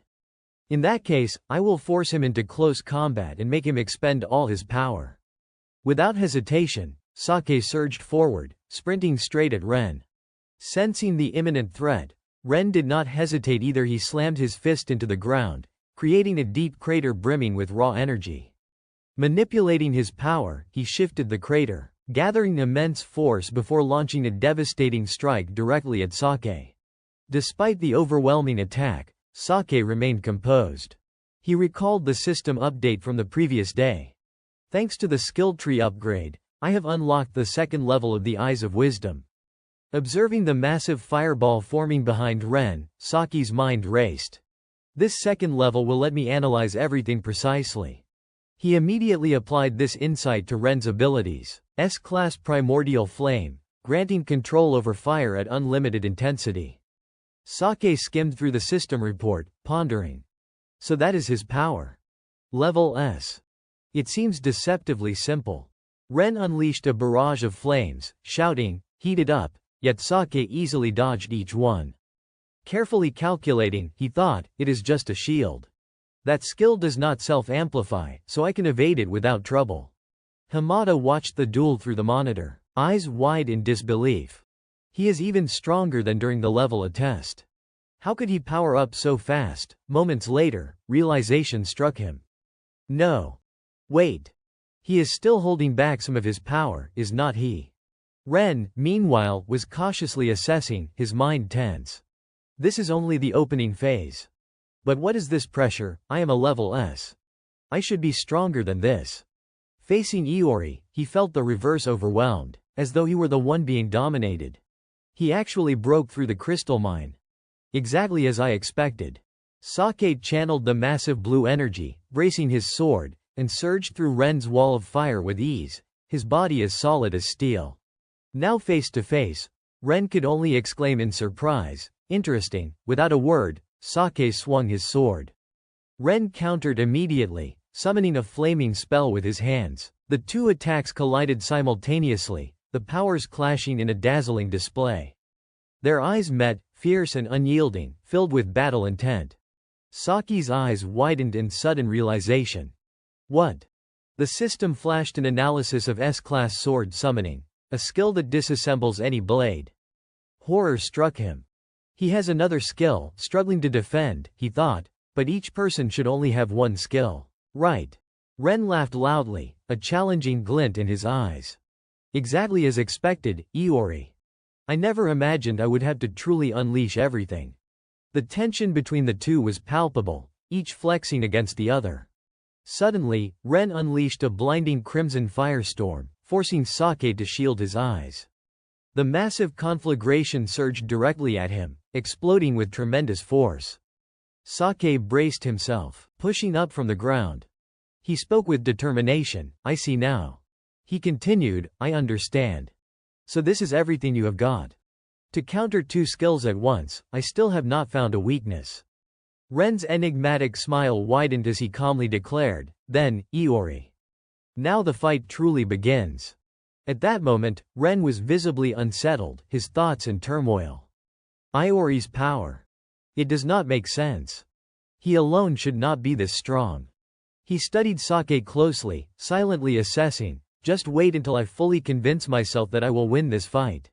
With a surge of determination, Ren conjured a massive magical vortex, naming it Levitin, and shouted, "Go!" From the swirling energy emerged a flaming blade, which he seized with fierce intent.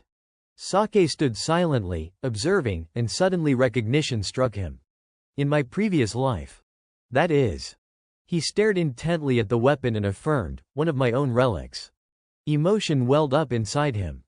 "I can't believe I found this artifact here." Ren, brimming with energy, lifted the blade and spoke with authority. "I want this fight to be fair, so I will explain first. This is Levitin, a legendary sword from Norse mythology." He continued, "Its power is real. Wielding it significantly boosts my strength. It was forged by the trickster god Loki himself." Ren's voice rang with pride. "Behold, Iori. I have only ever used it once before, against another level S." He emphasized again, "In other words, I am betting everything I have." Ren's expression darkened, and he clasped his hands before his chest, channeling magic to infuse the sword with energy. With a mighty roar, he shouted, "Take this, Iori."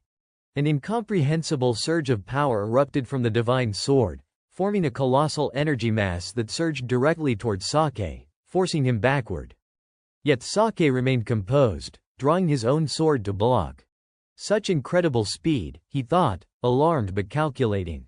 Ren relentlessly swung Levitin again, sending another blinding surge of energy across the battlefield. Hamada, watching the intense duel, broke into a sweat, awestruck. "Incredible.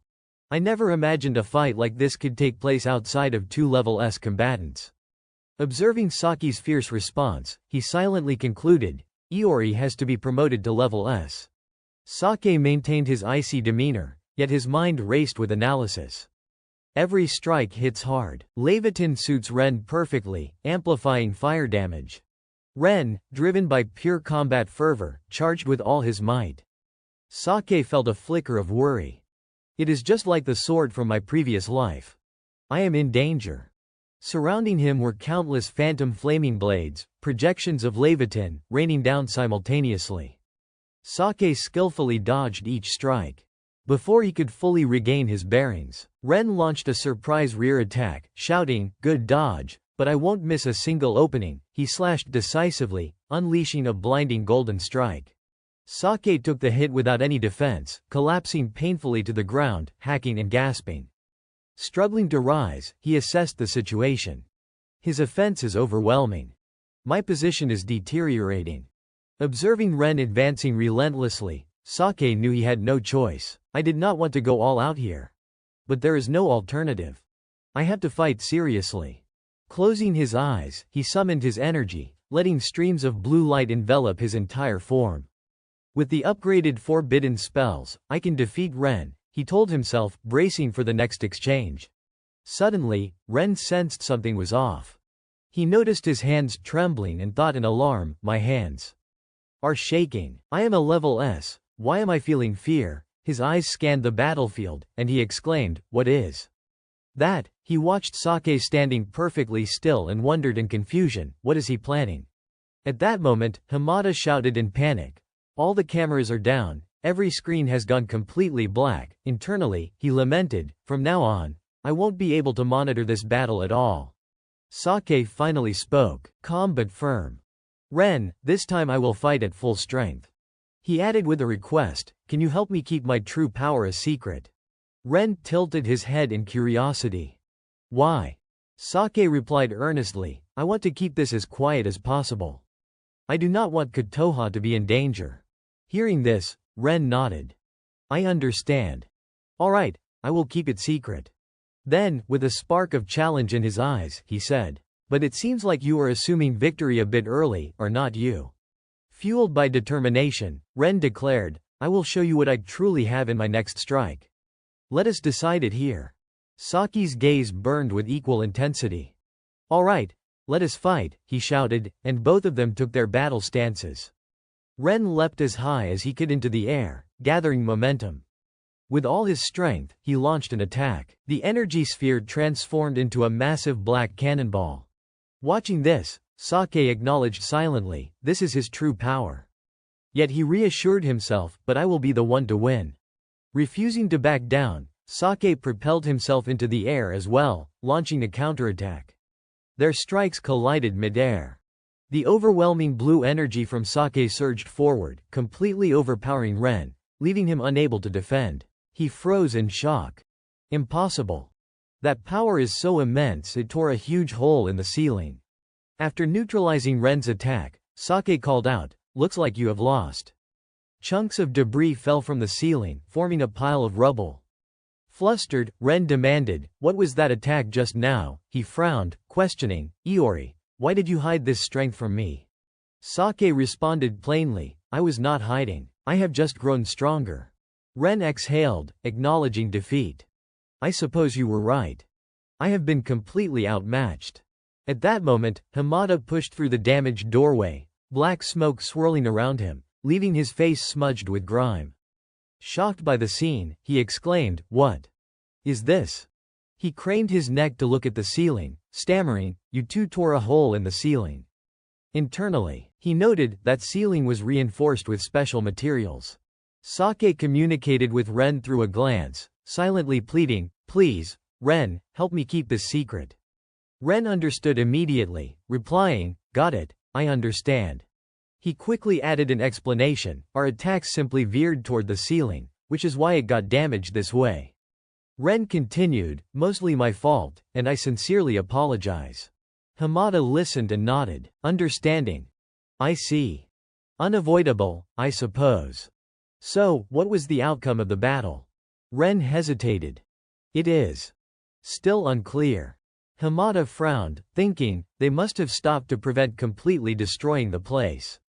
Then he added, it is fine. At least we now understand Saki's true abilities. He continued candidly, though honestly, I never expected this match to end in a draw. Ren chuckled at that. A draw, actually. I lost. Then Sake spoke up, by the way, you mentioned evaluating my power. What was that for? Hamada explained, the guild needs to fully understand the abilities of top-tier adventurers. He continued, since your strength had not been clearly measured yet, this match served as the gauge. Satsuki Ren also added, Iori, to put it simply, this was effectively a level S assessment. Sake frowned. I guessed as much. Is that really the case? Hamada beamed. Hee, why do you look regretful, you passed it. Satsuki Ren glanced at Sake with concern, while Hamada excitedly announced, you are officially the 10th level S adventurer in the country's history. Sake was not particularly thrilled to hear the news and hesitated before speaking. About that, he began cautiously, can I refuse to become a level S? Hamada froze, startled. Huh, he exclaimed, pressing further, but why? Sake replied earnestly, I think being level A is already more than enough for me. Hamada looked puzzled. What do you mean? Quickly, Sake explained, I have my personal reasons. I just do not want to stand out too much. Hamada's eyes widened in astonishment. Unbelievable, he exclaimed. Then he softened his tone, clarifying, still, the guild can't force you to ascend to level S if you have decided to stay at level A. He tried to persuade him gently. Even so, as a member of the guild, I would advise you to become a level S. Sake answered plainly, all right, but only on the condition that you keep this a secret. Hamada's excitement returned. No problem. But are you really sure, he added, becoming level S is a once-in-a-lifetime opportunity. You would even be recorded in history. Sake chuckled lightly and lowered his voice. I know, but I must decline. Hamada felt a mixture of disappointment and confusion but nodded. I understand. He watched Saki's figure fade into the distance, silently admiring him. He is an adventurer, yet he does not care about fame. That is unusual. Outside, Ren descended the steps, teasing lightly. Not surprising that you refused level S. Sake did not hesitate. Yeah, I am not interested. Ren smiled warmly. You really have not changed at all since we were kids. Sake reflected and responded, but you have. Ren, you have become someone I can't quite reach anymore. Ren laughed heartily. What are you talking about? I am still far behind you, Iori. He added, it is really great to see you again. Next time, let us talk more casually. Sake replied, sounds good. You can come by any time. Suddenly, Ren spoke up. Oh, right. As promised, I will keep the earlier fight a secret, so do not worry. Sake smiled. Thanks, I appreciate it. The two waved goodbye. Ren watched Saki's retreating figure and thought quietly, I know Iori does not want fame for Kotoha's safety, but this won't be so simple. The world needs adventurers, and Iori's strength is not something to be hidden. Meanwhile, on the way home, Sake wandered and thought, I have kept Kotoha and my life safe. But honestly, I have no real reason to be an adventurer. He reflected further, yet I can't give up. I have met too many people along the way.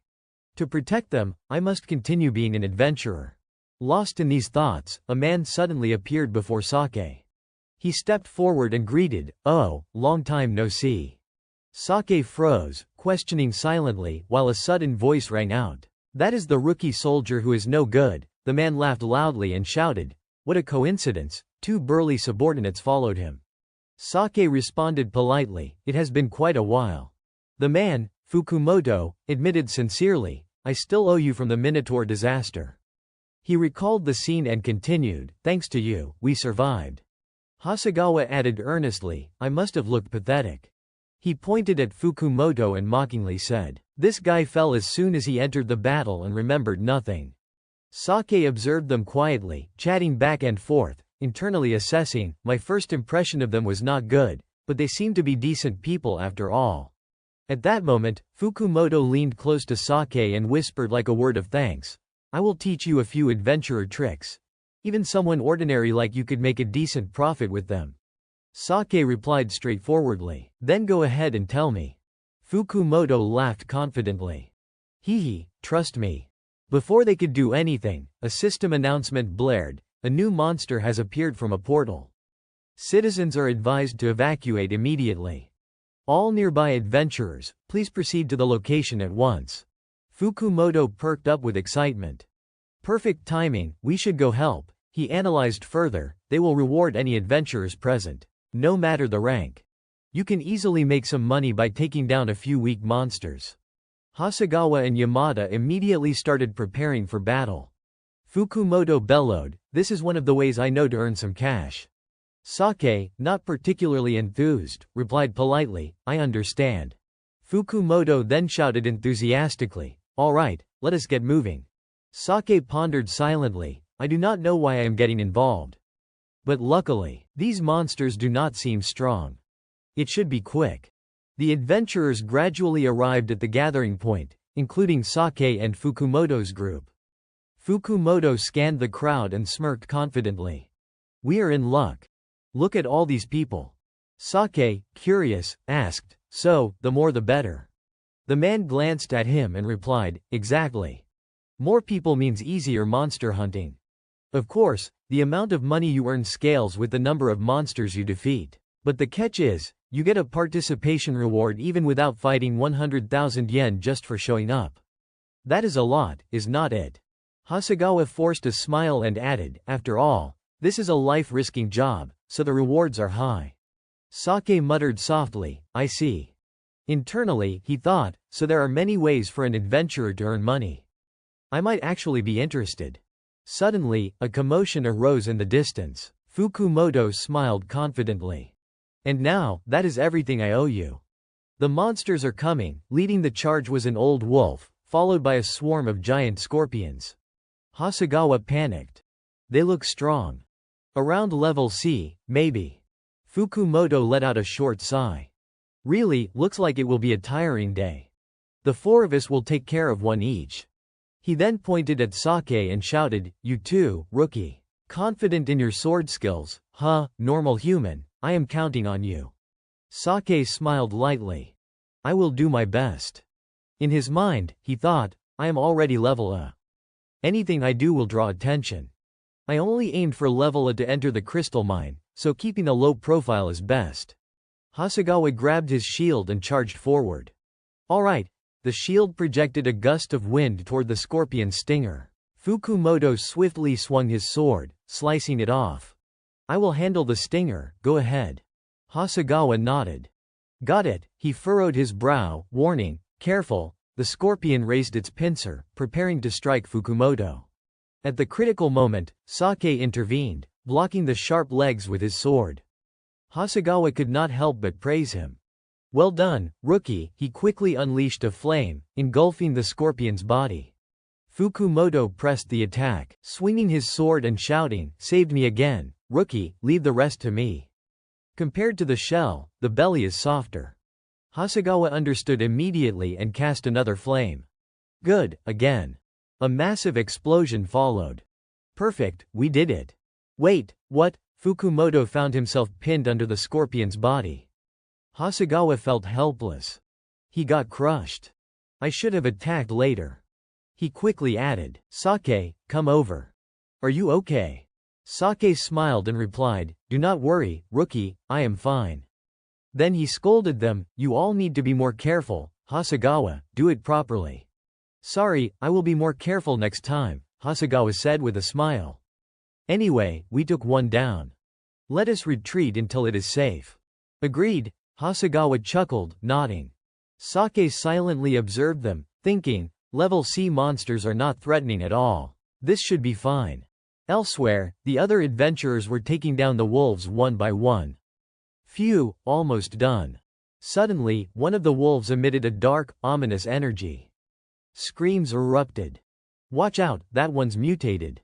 "What, mutated? I thought it would end smoothly." Fukumoto looked in its direction. "Is not that a diamond wolf? No way. We can't take down a level A monster." Before he could finish, the diamond wolf swiped its claw, launching a powerful attack toward them. Panic and shouts erupted all around. Fukumoto's eyes widened as he shouted, "Honestly, nothing good ever happens when I am with you guys. Let us get out of here." Sake, standing at the back, frowned and thought. If I run now, not only will the other adventurers be in danger, but the civilians too. I might draw attention again. But I have no other choice this time. At that moment, a girl suddenly streaked past him, charging straight at the diamond wolf. The wolf swung its claws, but she leapt into the air just in time. Bring slash, streams of golden light shot from her body toward the wolf, causing it to shriek in pain. Other adventurers watched in shock, eyes wide. What? Is that a superhero? Even Fukumoto's expression turned serious. Looks like a hero's come to save us. Sake glanced at him and asked, "You know who that is?" "Yeah, that is S-rank adventurer, Kanda." Hearing this, Sake furrowed his brow. S-rank. Like Ren. Kanda stood alone atop a height, slowly turning her head to look at Sake. He quickly noticed her gaze. Is she looking at me? Kanda remained silent, simply glancing his way. After a few minutes, she turned back without a word. Sake could not help but wonder, why did she do that? Meanwhile, Fukumoto's group was ecstatic over the reward money. They shouted with excitement. Thanks to that mutation, our reward doubled. Add in the money for the other monster, and we are getting 250,000 yen, and the mutated monster went down in an instant. So lucky. In contrast, Sake remained calm in a corner. That is quite a windfall. But thanks to the restricted zone, money is not an issue for me anyway. At that moment, Fukumoto leaned toward him and whispered, "So, rookie, you think that was a good deal? Want to grab a drink with us?" Sake replied politely, "Thanks, but maybe next time. My little sister's waiting at home. She lives with me and is in high school, so I need to get home to make dinner." Both Hasegawas raised a thumbs up. "You are a good brother, sorry for the offer earlier." Fukumoto smiled. "Then you should go home and cook for your sister." Sake thought to himself, "You really can't judge people by appearances." "Thank you, everyone." Not long after, it was late afternoon at Saki's apartment. He stood quietly before the door, his eyes glinting. "I can sense the presence of an S rank inside. Looks like we have a guest." The person's arrival he did not know if it was Ren made him cautious. He slowly opened the door and stepped inside. "I am home." Kotoha smiled as she saw him. "Welcome home, your friend's visiting." She held a cup of water in her hand. Sake asked, "Ren?" "No, it is an older sister." Contrary to what he expected, the figure in the living room was Kanda, not Ren. She looked at him without expression. "Sorry for coming without notice."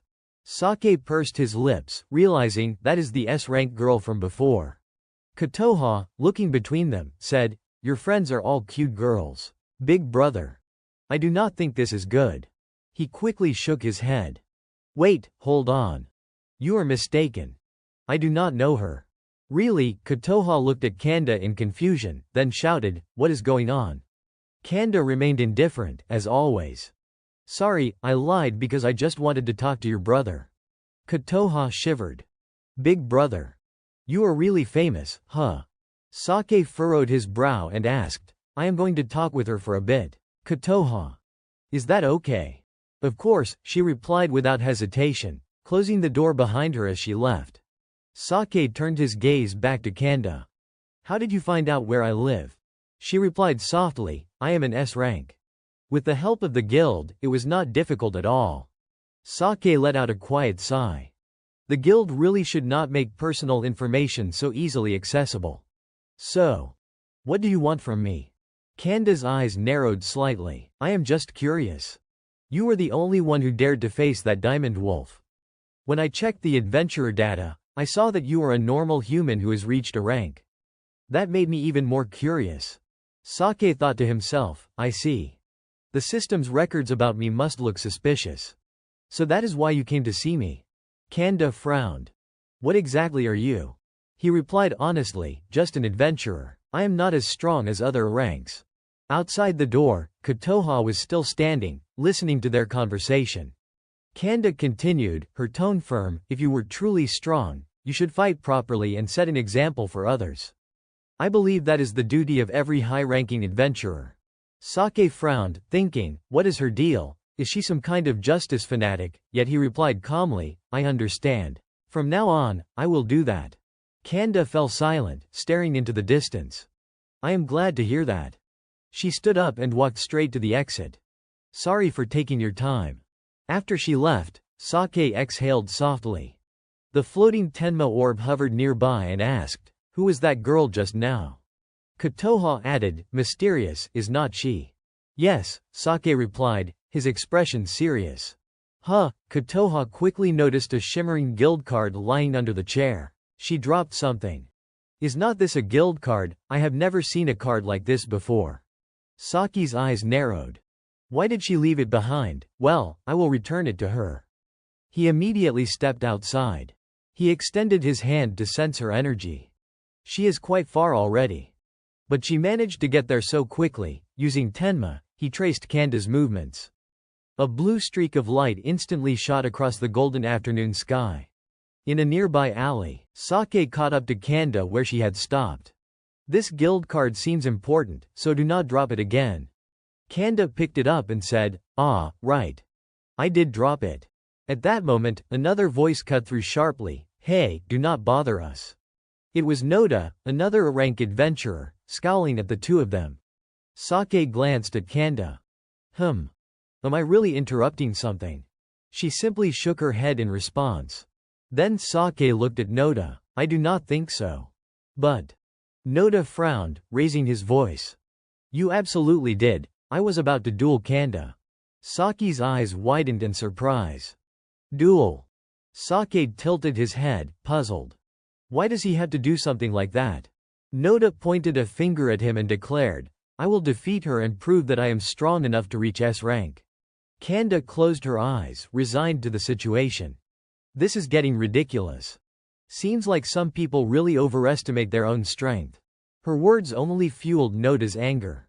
Veins bulged on his forehead, his facial muscles twitching. Clenching his staff tightly, he shouted, "Oh yeah. Why do not you come over here and see if I am delusional or not?" Sake tried to diffuse the tension. "You should stop." But Noda did not care at all. Flames erupted in his hands as he charged forward. "Shut up, get out of my way." In an instant, Sake leaned to the side, easily evading the strike, thinking, "This is not good. He is way too hot-headed." Noda lunged wildly at Kanda, screaming in rage, "Who do you think you are calling delusional?" Kanda merely closed her eyes calmly. A moment later, Noda was suddenly impaled, struck with a blindingly fast attack. His hands still gripping the weapon, he screamed in disbelief, "What? How? How could she take me down like that with her condition?" Kanda's expression remained icy. "Have you realized now, if that is enough, accept your defeat?" Noda spat out a frustrated, meaningless threat. "Damn it. I will remember your face." And just like that, the duel ended in the blink of an eye. Sake stepped forward and voiced the thought on his mind. "Kanda. You are really not normal, are you?" She blinked, caught off guard.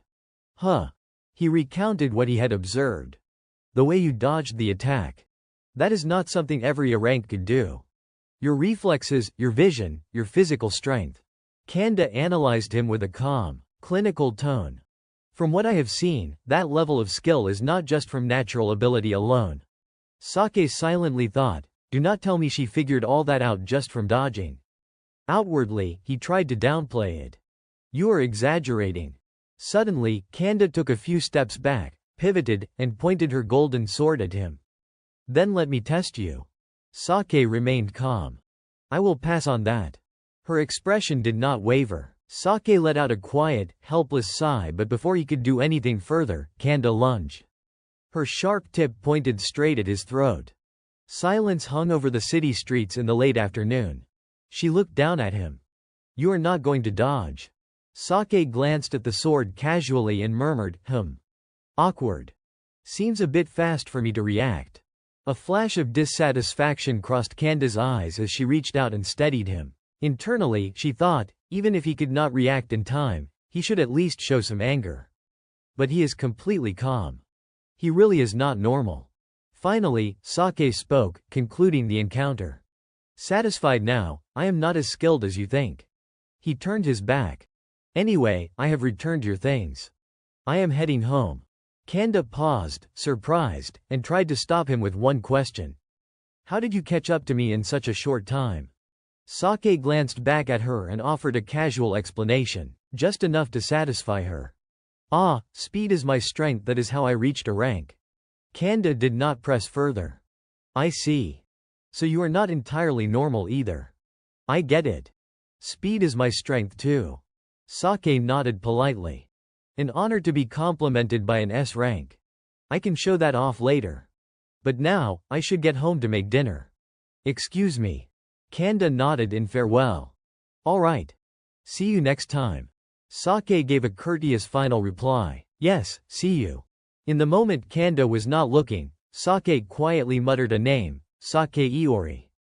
Moments later, he slipped out of the alley, merging into the bustling crowd on the street. But the calm, cold composure he usually wore was gone, replaced by a trace of worry and beads of sweat on his brow. Looks like another troublesome person has taken notice of me, he thought. He opened the door and stepped inside. I am home. A faint aroma hit his senses, and he smiled slightly. Smells like grilled meat. Kotoha peeked her head out from the kitchen. Welcome home, dinner's almost ready. I thought I would finish just in time for you, since you have been so busy today.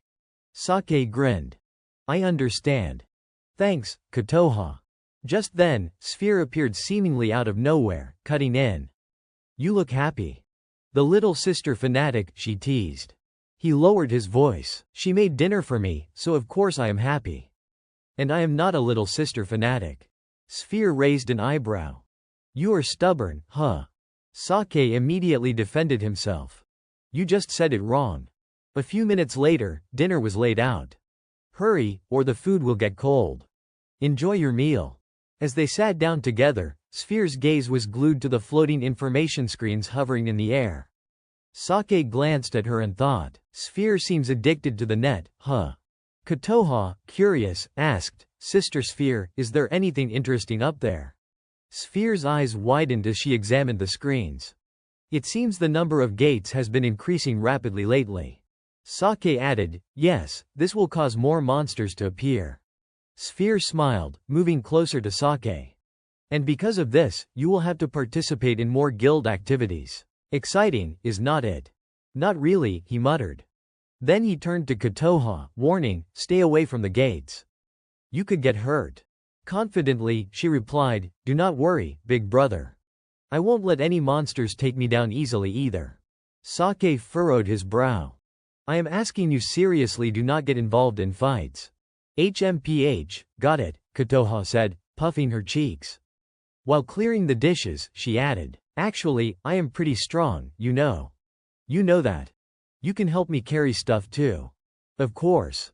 You are my sister. There is no way I would let you be weak. Kotoha beamed. Absolutely. Sphere quietly observed their interaction, thinking, looks like Iori still has not realized it. He only does this for Kotoha. He is always protecting her. A week later, after they cleared the crystal mine, Shimizu had regained consciousness. When he learned that Ryuzaki had not survived, a deep sadness immediately clouded his face, barely masked by a forced smile. I am not entirely responsible, but if I had been a bit stronger, maybe I could have saved Ryuzaki. After checking on Shimizu, the afternoon sun began to dip. Sake and Kotoha walked along the river path. He smiled. He is recovering well. He will probably be discharged soon. Kotoha's eyes widened. Oh, that is great. By the way, are you planning to continue as an adventurer? Sake gazed ahead. Well, I can't quit entirely yet. I still need to train Amami and Suzukaze first. Her eyes lit up. Because you promised them, right? Exactly. He offered a gentle smile. Once they are strong enough, I can step back and operate more quietly. Huh, she looked puzzled. But are not you already stronger? Yes, but only to protect you. I do not really have a goal beyond that. I see. Sake lightly warned, do not let them know, okay? Why should I? She teased. He did not get angry. Alright, I will buy you anything you want but just one thing. She squealed with joy. Success. The scene shifted. Night had fallen over the city, its streets glittering with wealth and extravagance. Alright, the gate I found yesterday has not been discovered by the guild yet, one of two fully cloaked figures murmured, standing before a shimmering spatial portal. Now we can monopolize all the items without competing with anyone. Lucky us. Feels like we just struck gold. I figure it will take about a day. But we still do not know how dangerous it really is. Do not worry. We can scout it easily as long as we steer clear of the bot. Other than that, this is definitely a gold mine. With that, both of them darted toward the gate. Time's now, let us go in. The world inside was completely different from the outside.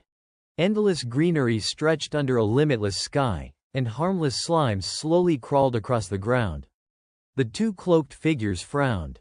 Seriously, just an F-rank dungeon. Even if we clear everything, there is hardly any reward. Better to report it to the guild and collect the bounty instead. Let us head back.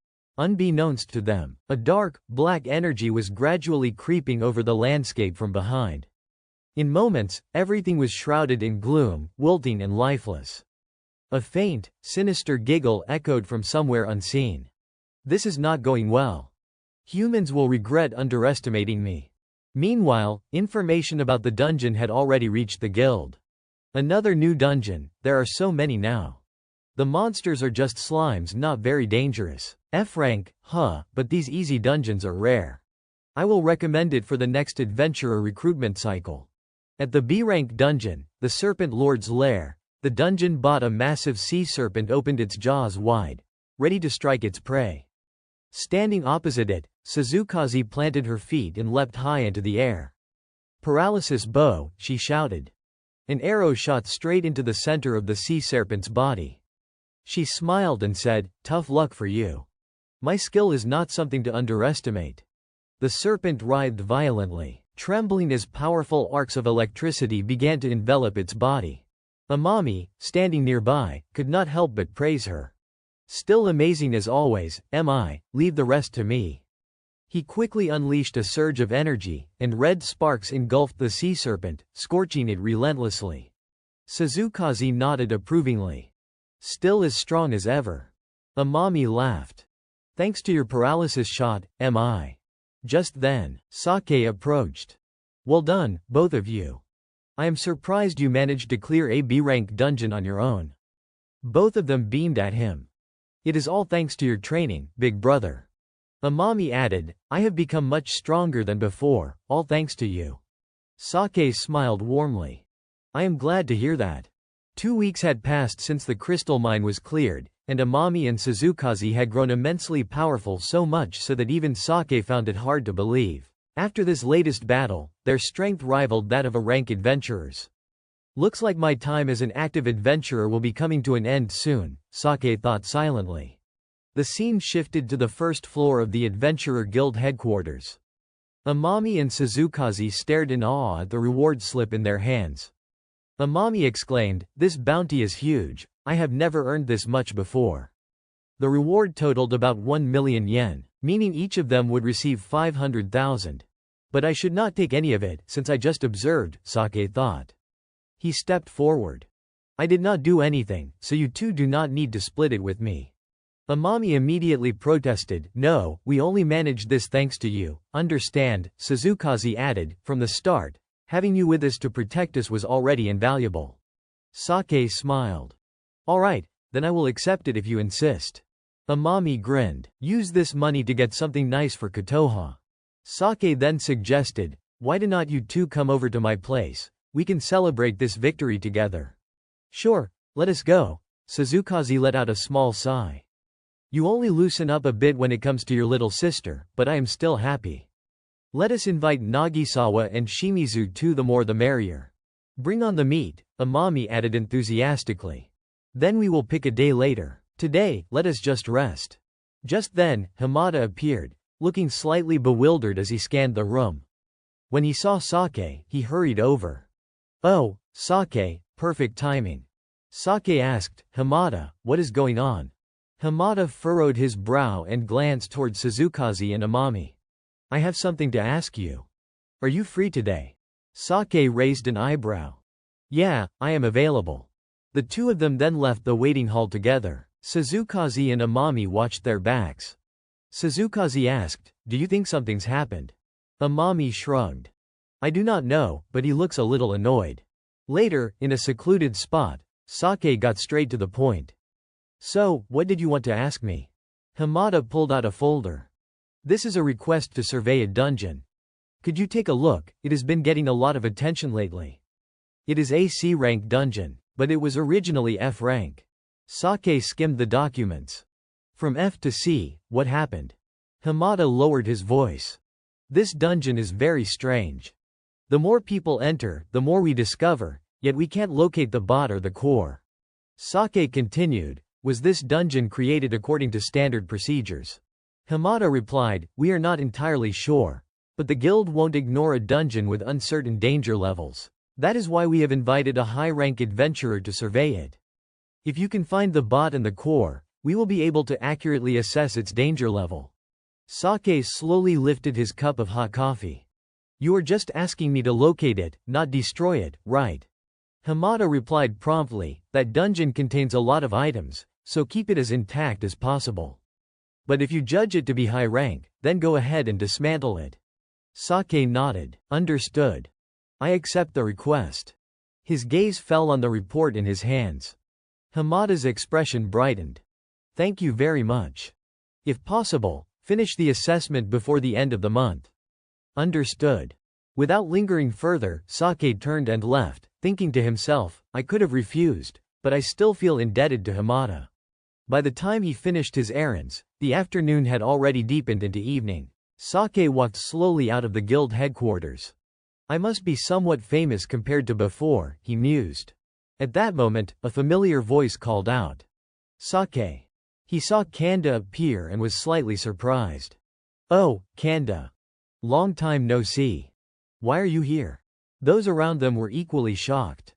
Huh, is not that S-rank Kanda? Who is she with? He looks familiar. Is that Sake? Whispers spread like wildfire. Sake thought, this is not the best place to talk, but Kanda seemed completely unconcerned. I just saw you at the guild, so I wanted to talk to you for a bit, she said. The onlookers, overhearing her, broke into murmurs of astonishment. She wants to talk to him. What is their relationship? All eyes turned toward Sake. He quickly took Kanda aside. I get it, but we should find somewhere else first. Okay, she agreed. Sake pressed his lips together, thinking, this might be more troublesome than the survey request itself. They arrived at a nearby cafe. Without beating around the bush, Sake asked, so, what do you want to talk about? The late afternoon sun streamed quietly across them through the glass windows. Kanda took a slow sip of her coffee before speaking. Do you know the dungeon called the Treacherous Forest? Sake thought. That is the dungeon I was just assigned to assess. Yes. It has been getting some attention recently. But that dungeon is very strange. There is no verified information about it at all, she said. Really? He asked, meeting her gaze directly. Kanda's expression turned serious. There are many types of monsters there. Each spawn point is random, there is no pattern. The terrain and difficulty fluctuate constantly. Have not you noticed, there has never been a dungeon like this before? Saki's face mirrored her seriousness. Makes sense.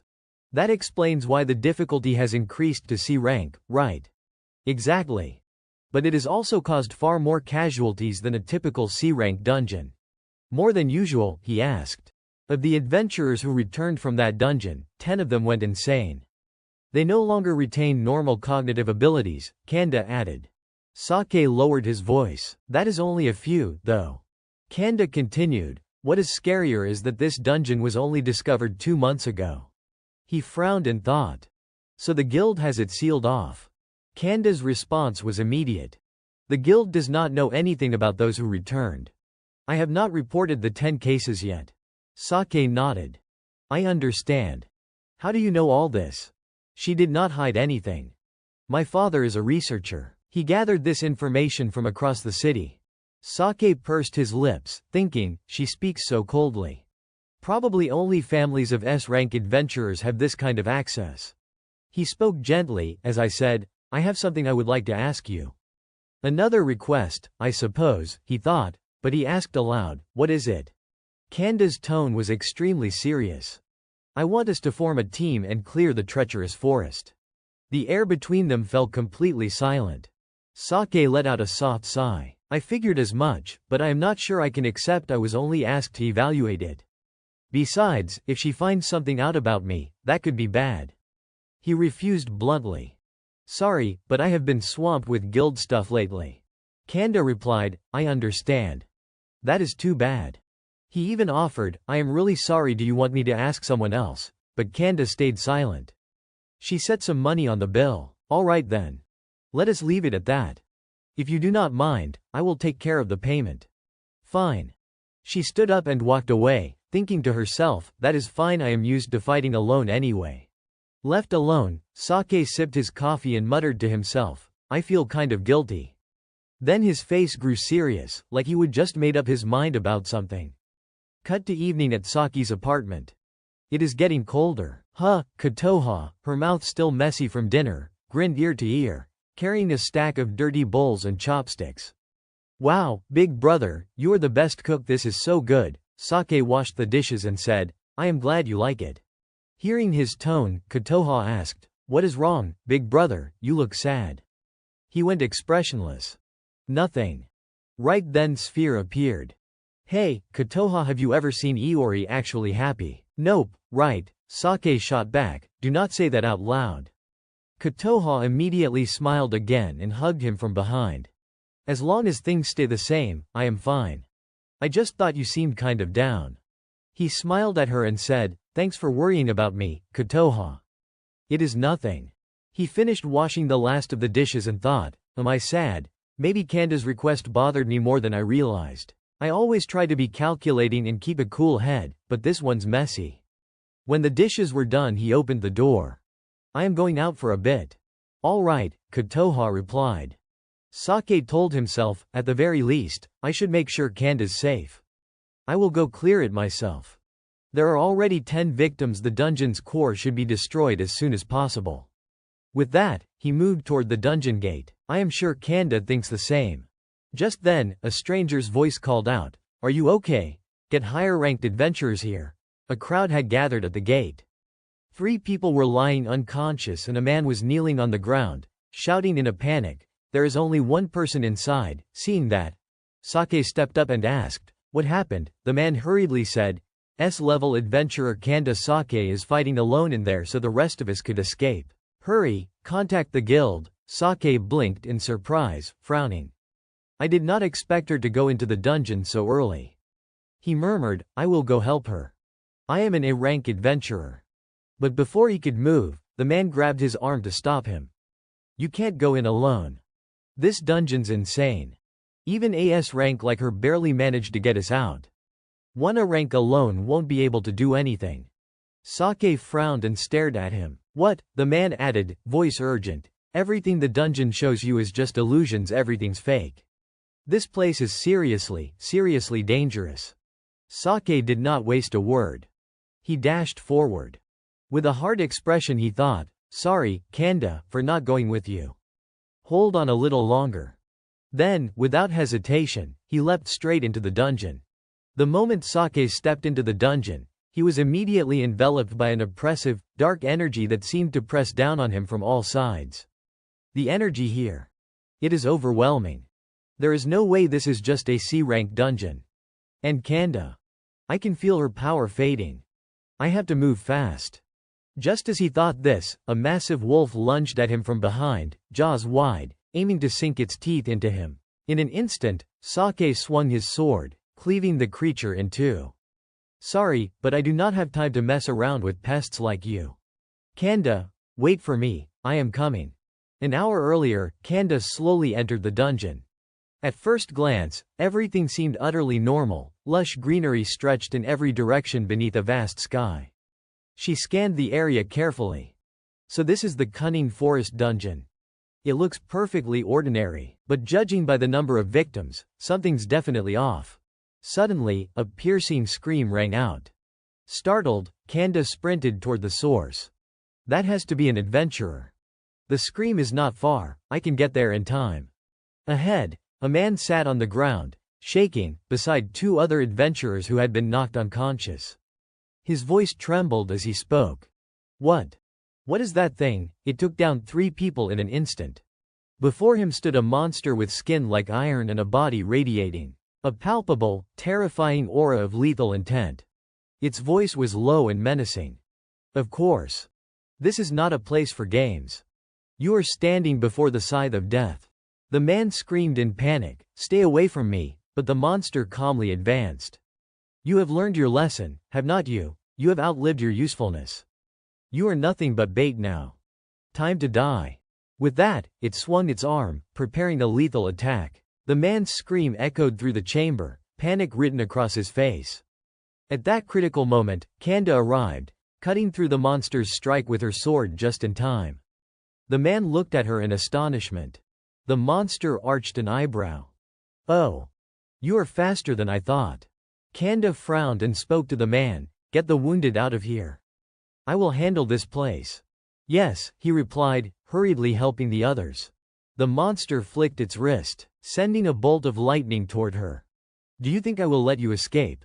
Kanda countered swiftly with her whip, shielding the other adventurers. "No. But I will." The monster smirked in approval. "Quick. With that speed, you're sure to get them out safely." Kanda's brow furrowed. The bot. Is it intelligent, tough, but that does not matter. If anyone's in danger, I will save them. It is my responsibility with this power. The monster then suddenly grinned slyly. "Too bad. But today is the day you die." Kanda scowled. "What nonsense are you spouting? Our fight has not even started. It is already decided. Your fate was sealed the moment you stepped in. I lured you here myself." Kanda ignored his words. Raising her arm, she said, "The rest does not matter," before charging forward with her whip. Yet the monster swiftly dodged her attack. She paused for a moment, eyes wide, stepping back. "Strange. Why does my body feel so heavy?" The monster's voice seemed to read her mind. "Still have not realized, this place is saturated with a gas that weakens humans. Even someone as strong as you is affected." Without another word, Kanda swung her whip again. "Just wait until you bring me down, then we will talk." To her shock, the wounds on the monster's face healed in seconds. Her eyes went wide. The monster grinned in triumph. "Too bad for you. All the energy I absorbed from those adventurers has made me much stronger. And you have grown weaker. There is no chance of victory for you now." Her body felt heavier and heavier. Her legs gave out and she collapsed to the ground. "Damn it, at this rate I can't keep fighting. I have to run," she thought. Even as she resolved that, her eyes grew heavier and heavier. It felt like every last bit of strength was being drained from her. The monster stepped toward Kanda slowly, lifting her up with one hand. The oppressive energy radiating from its body was enormous. "And now, thanks for the energy," it said.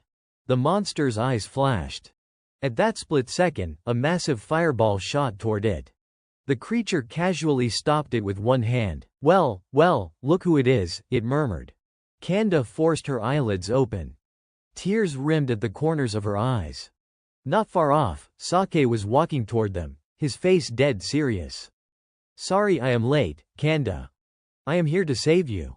Although the scenery inside the dungeon still looked like an ordinary forest, in truth the place had been withered by the monster's energy. There were poisoned plants and other small monsters lurking. Once he broke through, Sake could see the trick for what it was. So the whole dungeon is just an illusion, and there is a gas that weakens adventurers. I need a spell to dispel it. I will reserve 120 skill points, and spend 10 of them now. A jade blue light quickly wrapped his body. The monster admired, interesting. Sake narrowed his eyes and conjured a flame. Immediately there was a huge fire explosion. Every illusion the dungeon had been projecting vanished. The monster still held Kanda in its grip. From above it looked down at him and asked, "You can see through every kind of magic, can you?" No one's realized that until now. Sake did not answer. He teleported to the monster's front. All his movements were lightning fast.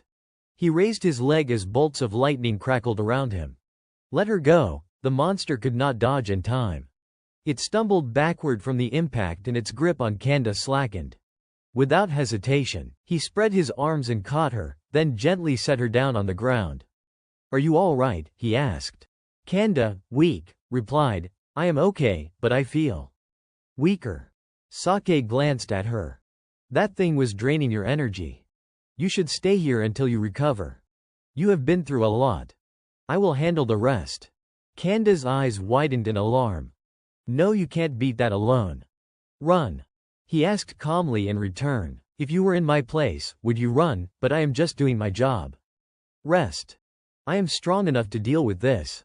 The monster let out a soft laugh. "Is that it? Too bad for you, you can't beat me." Adventurers, do you know what mutations are? Monsters rarely change and evolve into a new species, but my purpose is to create those mutations. Sake frowned as he listened. The monster went on, to do that, I siphon energy from you and store it in my body, like I just did with her. And now, her energy will be the final ingredient. Suddenly, the monster's energy surged explosively. Both Sake and Kanda stared, unblinking, as a blazing crimson-black aura enveloped its entire body. For my mutation, my power will reach new heights, it roared. In an instant, its body transformed, jagged, quill-like spikes erupted along its back, and its head contorted into a terrifying new shape. Saki's eyes went wide in shock. What the hell is that? He muttered. The monster smirked triumphantly. I would bet I am far stronger than any of you so-called S-rank adventurers now. No one can stand against me. Sake lowered his voice, calm but resolute. You will see soon enough. Humans are creatures capable of turning the tide. Let us see how you handle it. With that, the monster lunged at him, throwing a fist with a speed almost impossible for the human eye to track. Sake struggled just to dodge it. But it did not stop there. The creature pressed forward relentlessly. A tremendous shockwave erupted as their clash sent vibrations through the ground. Small wounds began appearing across Saki's body, and he swung a punch in return.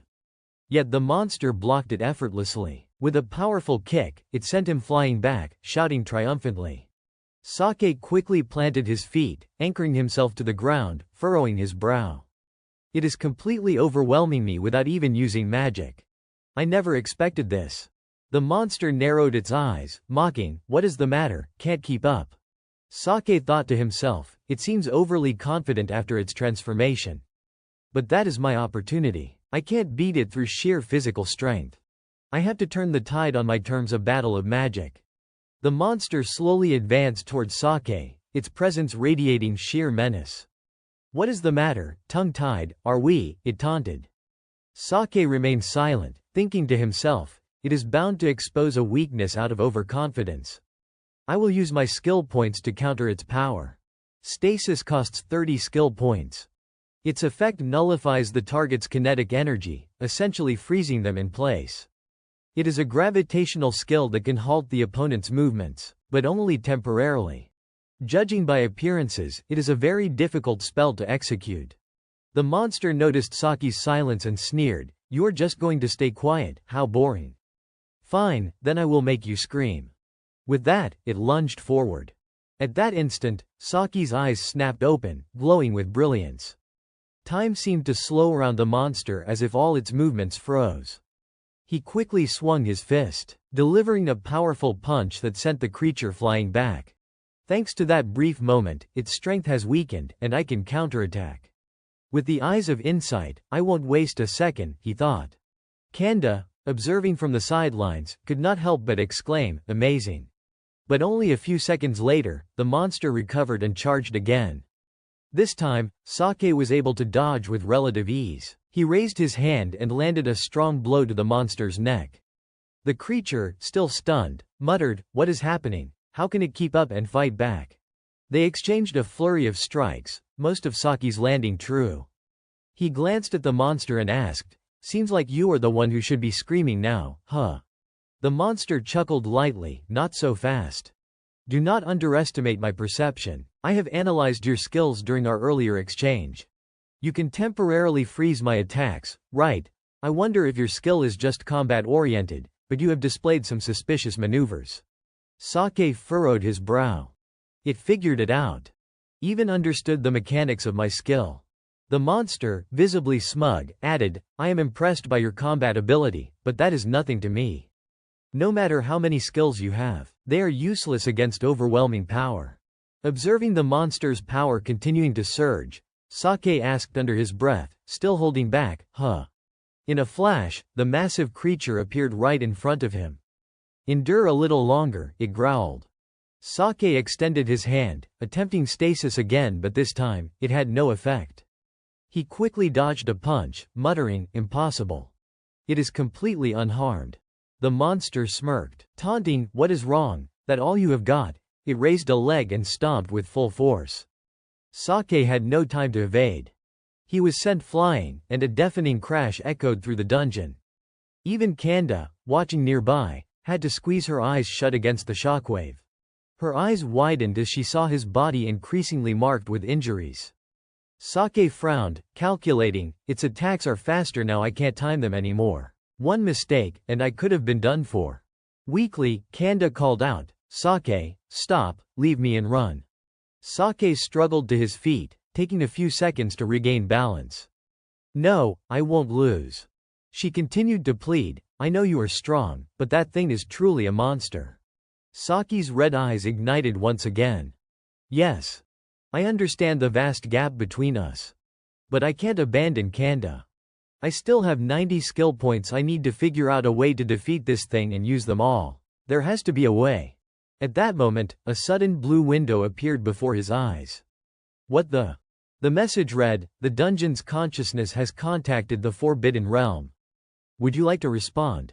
Below it were two buttons, yes and no. Sake thought to himself, is the dungeon's consciousness a separate entity from the bot in front of me, and it is appearing like this? Just like the first time I activated the Forbidden Realm, let us see what happens if I respond. Then, Sake reached out and pressed the yes button. Immediately, his consciousness was transported to another place. He glanced around, taking in the surroundings. Is this my subconscious? A strange voice suddenly spoke, a pleasure to meet you, Sake Iori. Surprised, he looked to the side and saw a floating spherical orb with a halo of light hovering above, gently flickering. Silently, he concluded, this must be the consciousness of the dungeon. The voice continued, let us begin. I have a proposition for you. What do you think about unlocking all of your power from your previous life? Sake furrowed his brow, asking, why? How do you know about my past life? The voice replied calmly, have not you realized yet, the connection between the Forbidden Realm and the dungeon? He paused, startled. So, what exactly are you? I am the dungeon. I exist here only to speak with you. Just as the Forbidden Realm has a steward, the dungeon has its own consciousness. Sake muttered under his breath, impressive. He thought to himself, this consciousness must be a higher-level entity, very likely connected to the dungeon and magic itself. Then he smiled and asked, so, you think your proposal is a good idea? In the past, I have defeated that monster, and the dungeon's core would be destroyed as a result anyway. The voice replied matter-of-factly, I do not care whether the core is destroyed or not. I am not speaking to you for such trivial matters. Sake furrowed his brow, fully alert. What do you mean? Let me be clear. If you, Sake Iori, continue fighting like this, you will fail and die. I do not want that to happen, so here is my proposal, for this battle alone, I will restore your former power. In exchange, within 3 months, 4 dungeons will appear, and you must destroy all of them. He asked, curious, like the mission from before. The dungeon's consciousness responded, but far more difficult. The 4 bosses in each dungeon are gods. Unless you, Sake Iori, genuinely strive to become stronger, humanity will be annihilated. Sake pressed further. So, if I fail to meet your conditions, I will die. Yes. Consider this a warning. Sake Iori, you are too weak. Show me that you can grow stronger, even if only a fraction of your previous power. Saki's expression turned serious as he thought, I understand. The dungeon's consciousness acts as a kind of messenger. This seems almost too easy. Yet, the thing I blame myself most for is my own weakness relying on outside help. Honestly, I was pitiful. I could not even save Kanda and nearly died. I had been far too confident in my strength. I truly believed I was strong enough to defeat anything. There should have been a limit to show me how powerless I really was. Even the shadow of a proud archmage pales in comparison. His eyes briefly shone with resolute determination. With firm conviction, Sake answered the dungeon, very well, I accept your proposal. The dungeon asked once more, the 4 gods possess tremendous power. Do you, in your current state, have the strength to face them? I will give everything I have to grow stronger and ensure I do not lose, he replied. I am counting on you. Very well. The Archmage's reincarnation is transferred. Sake closed his eyes tightly. This illusion. It is correct, it is my rebirth. Then he smiled and said, all right. See you soon. Immediately, his consciousness returned to his body. His attire had also changed. The monster in front of him stared in utter shock. What? Sake felt stunned too, not understanding what had just happened to him. What? The monster narrowed its eyes and said, "You look different and fully recovered." Sake curled a half smile. "Not just how I look," he said. The creature pressed its massive bulk down on him, sneering, "So you have grown stronger, you still do not grasp the gap in rank, do you?" Sake said nothing. He snapped his fingers, baiting it. Instantly the monster surged forward, lunging straight at him. "Do not taunt me, fight," it roared. "Kanda, watch out," she cried in alarm. But the strike slammed into an illusion that looked exactly like Sake. "What the?" the monster spat. Sake easily caught the blow with his hand. He fixed the creature with a hard stare. "And where did your confidence go?" he asked. The monster flew into a rage and flailed a massive arm. Its momentum carried it off balance and it toppled to the ground.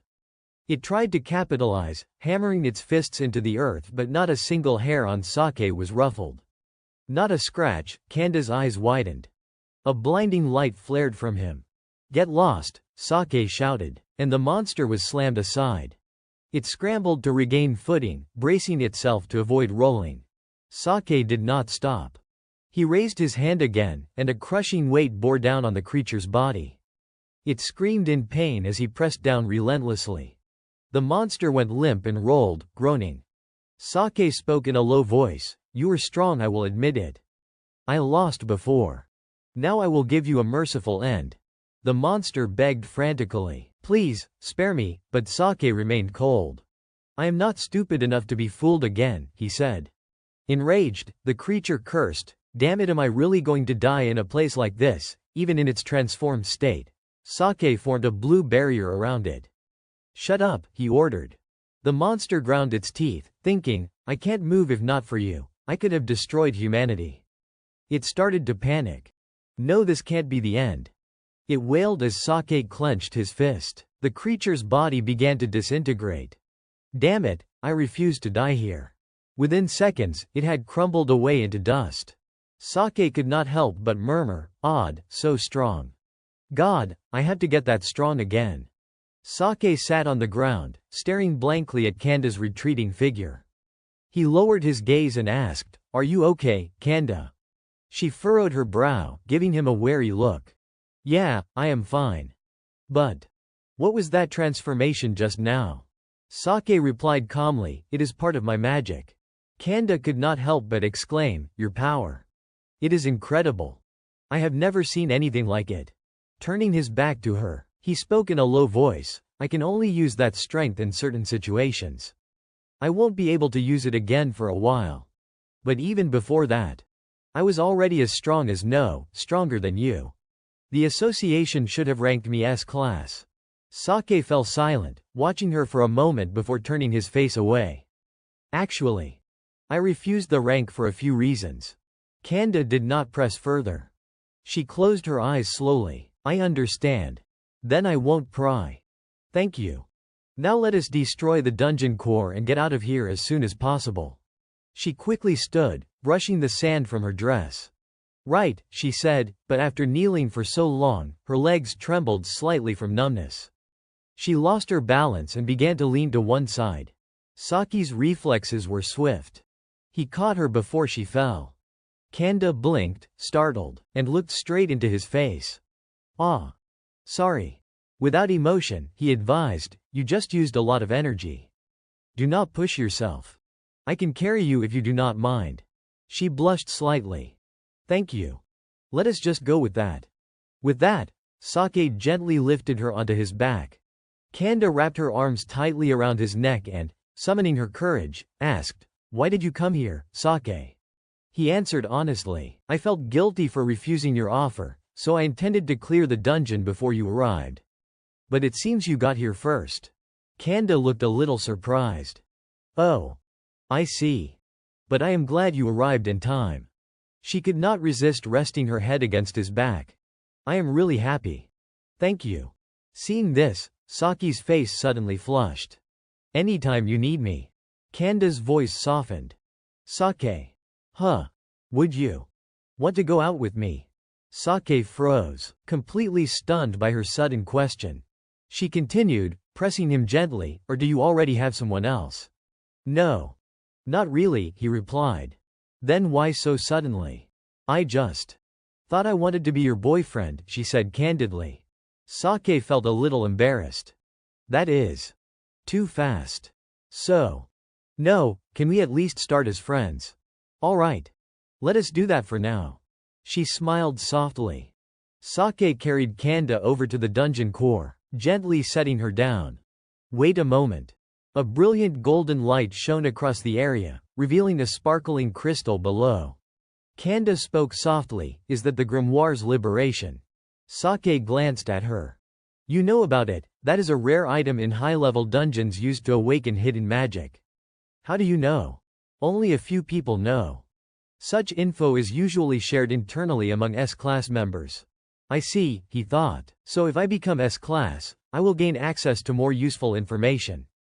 That means Ren's two skills came from using the grimoire's liberation. Sake slowly reached for the crystal. In an instant, it shattered into countless small fragments that fell gently to the ground. The scene shifted.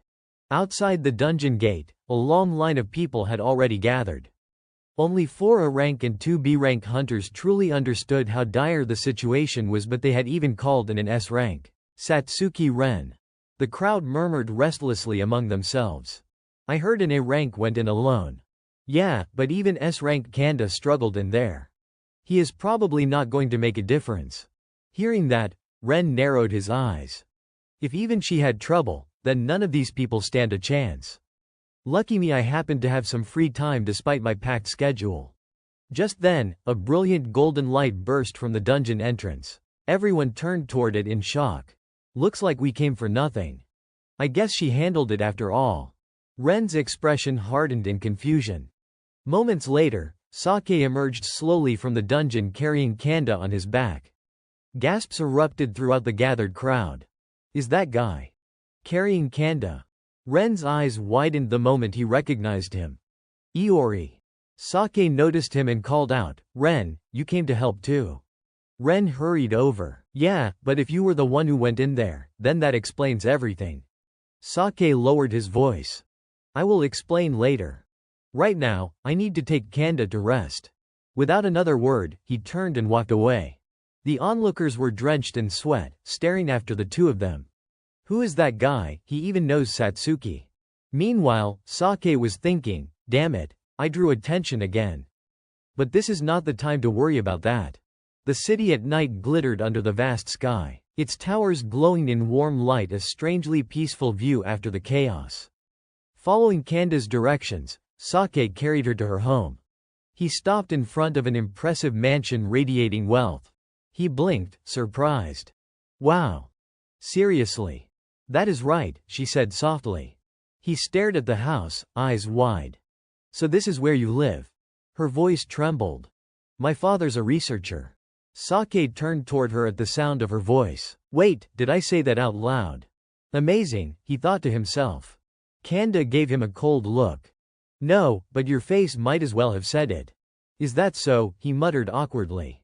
She slowly pushed open the gate. Before you go, would you like to be friends with me? Of course, Sake answered immediately. Her cheeks flushed bright red. Then let us go out together sometime soon. He hesitated. Right now, I have got a mountain of things to deal with, so maybe we can postpone that for a bit. Is that okay? Sure, she said softly. Thank you. Get some rest, okay? Yeah. See you soon. Kanda smiled at him, turning her face toward the light. Sake waved back. See you. Then he turned and walked away into the night. Left alone, Kanda leaned against the gate, pressing her hands to her flushed face. The scene shifted again to Saki's apartment. It was late. Nearly everyone was asleep, and the lights were out. Only the soft silver glow of the moon spilled into the quiet living room, where Sake sat in silence. He closed his eyes, deep in thought. I was too arrogant. I relied on my magic and assumed I could easily handle a monster like that. But I was wrong, my overconfidence nearly got me killed. I need to get back to where I was. Meanwhile, Sphere was humming happily in another room, dancing with a food box in her arms. She noticed the living room door open and floated in. You are home late, she said cheerfully. Kotoha's already asleep. But seeing Sake sitting there quietly, she frowned. Iori. He suddenly lifted his head, his eyes glimmering in the moonlight. Sphere. I am going to get stronger. Sphere blinked in surprise. Huh, that is out of nowhere. Why the sudden change of heart? Sake stood and pulled open the curtains, letting the moonlight flood the room. I realized I have been too proud, that is all. And I do not think I am strong enough to protect the peaceful life I have now. That is why I want to become the strongest again. Nothing more, nothing less. You will help me, won't you, Sphere? He turned slightly, glancing at her. Sphere hovered there for a few seconds, stunned, then burst into laughter, spinning around him excitedly. Looks like you are finally serious. Do you even know how long I have been waiting for this moment? Fine, why not? I will be your strictest overseer. Sake smiled faintly. Thank you, Sphere. The next morning dawned clear and bright, just like any other blue skies, white clouds, golden sunlight spilling over the world. As usual, Sake and Kotoha sat down together for breakfast. He lowered his voice slightly. Hey, Kotoha. Would you mind if I became famous? She immediately replied, cheerful and unbothered. Huh, not at all. Actually, I would brag about it to my friends. Sphere interjected from nearby, teasing, he is the only one who worries about her. That is just how he is. Thanks, Kotoha. Now I can put all my effort into it, it won't be a problem. I know that is what you want. Sake took a bite of bread, then added, just in case, maybe we should move to a new house. Kotoha's eyes sparkled with excitement, and she shouted, I get to live in a new house, that is amazing. Sake looked at her, slightly surprised by her enthusiasm. Alright, let us find a new one together. Yes, Kotoha had already laid out miniature models of various houses, ready for the search. She strapped on her bag, beaming, and said, Okay, I am off now. Sake smiled and waved. Then let us get started. Later, Sake stood atop a tall building. With a swift motion, he shot into the sky. A bright blue light shimmered around him, and soon a spiritual beast appeared. Sphere held on tightly to his jacket, calling out in surprise, Iori, where are you going? He answered calmly, to get stronger, I need a proper training ground. I am heading to an abandoned island. An abandoned island, Sphere gasped, panicked. Is that safe? I mean. You did not buy the whole thing, right? Sake shrugged, nonchalant. No one knows about it. And if they do, I will deal with it later. Sphere sighed in mild exasperation. So this is him when he is serious. After a while of flying, they finally reached the small island. Sphere looked around, curious. There are a bunch of crappy islands here. Which one are we picking? Sake frowned slightly, surveying the terrain from above. If possible.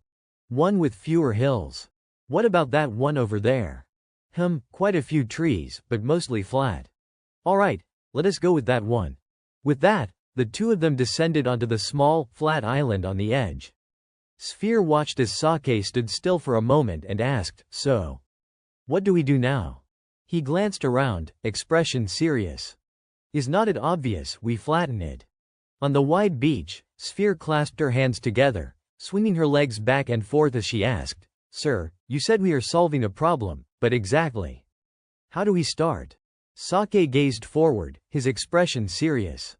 My top priority is a development base, a place where I can produce all the materials needed for dungeon diving. Immediately, Sphere made the connection. I guess that is like a shelter. So, let us start by building a simple house first. He nodded in agreement. Then let us scout the island for a good spot to construct it. Recalling the topography of the area, Sake assessed silently. Most of this island is flat, but there is a lot of vegetation. We need to ensure there is enough space. Sphere's eyes lit up as she pointed excitedly toward a direction. Sake, I found a spot that looks pretty good over there. They approached, and Sake murmured in acknowledgement, there is a cave. Seems large enough to house the development base I have in mind. Suddenly, he froze for a moment. Right before them, a nest of snakes was wriggling about, clearly noticing their presence. Sphere panicked, shouting, a whole nest of snakes. The snakes thrashed violently, striking at them, But Saki's glowing red eyes caused them to hesitate, recoiling in fear. He observed them scurrying past and guessed. Their instincts probably tell them their lives are in danger. Saki's expression shifted. I do feel a little guilty about using this spot. But I have made my decision. He looked toward the mess of trees and undergrowth at the cave entrance. Now, we need a door and some furnishings to spruce the place up a bit. Raising his voice, he called, Nemea, I order you to chop some of the surrounding trees and bring them back to the cave. Sphere observed its obedient movements and commented with a smile. Now Nemea is like a domestic pet, none of that awe-inspiring aura it had when we first brought it back. Sake chuckled softly. Do not worry. It is adorable, is not it? After assigning tasks, he cracked his knuckles, preparing to renovate the cave. We should get started now. After a short while, he exhaled with satisfaction. Just focusing on the essentials is enough. Sphere, excited, held up a wooden hammer, eyes wide with curiosity. These are all items from your previous life, right? Sake wiped sweat from his brow without answering, his gaze distant. Let us see how Nemea is doing. Immediately, it appeared confidently, its face expecting praise. Sake surveyed the cleared land, astonished. The dense forest has turned into an empty lot. Nemea must have worked very hard. He turned to it, patting its head. Good lion. Sphere, standing nearby, added, You have got quite the pet, sir. Then, Sake grabbed a knife and prepared to act. Thanks, Nemea. Now I can make a proper door. With a swift, precise dance of his blade, rough logs gradually took shape. Looking at the finished wooden door, Sake relaxed. All right, the foundation is done. Sphere clapped her hands, impressed. That was not too hard, excitedly. She asked, So, what is next, sir?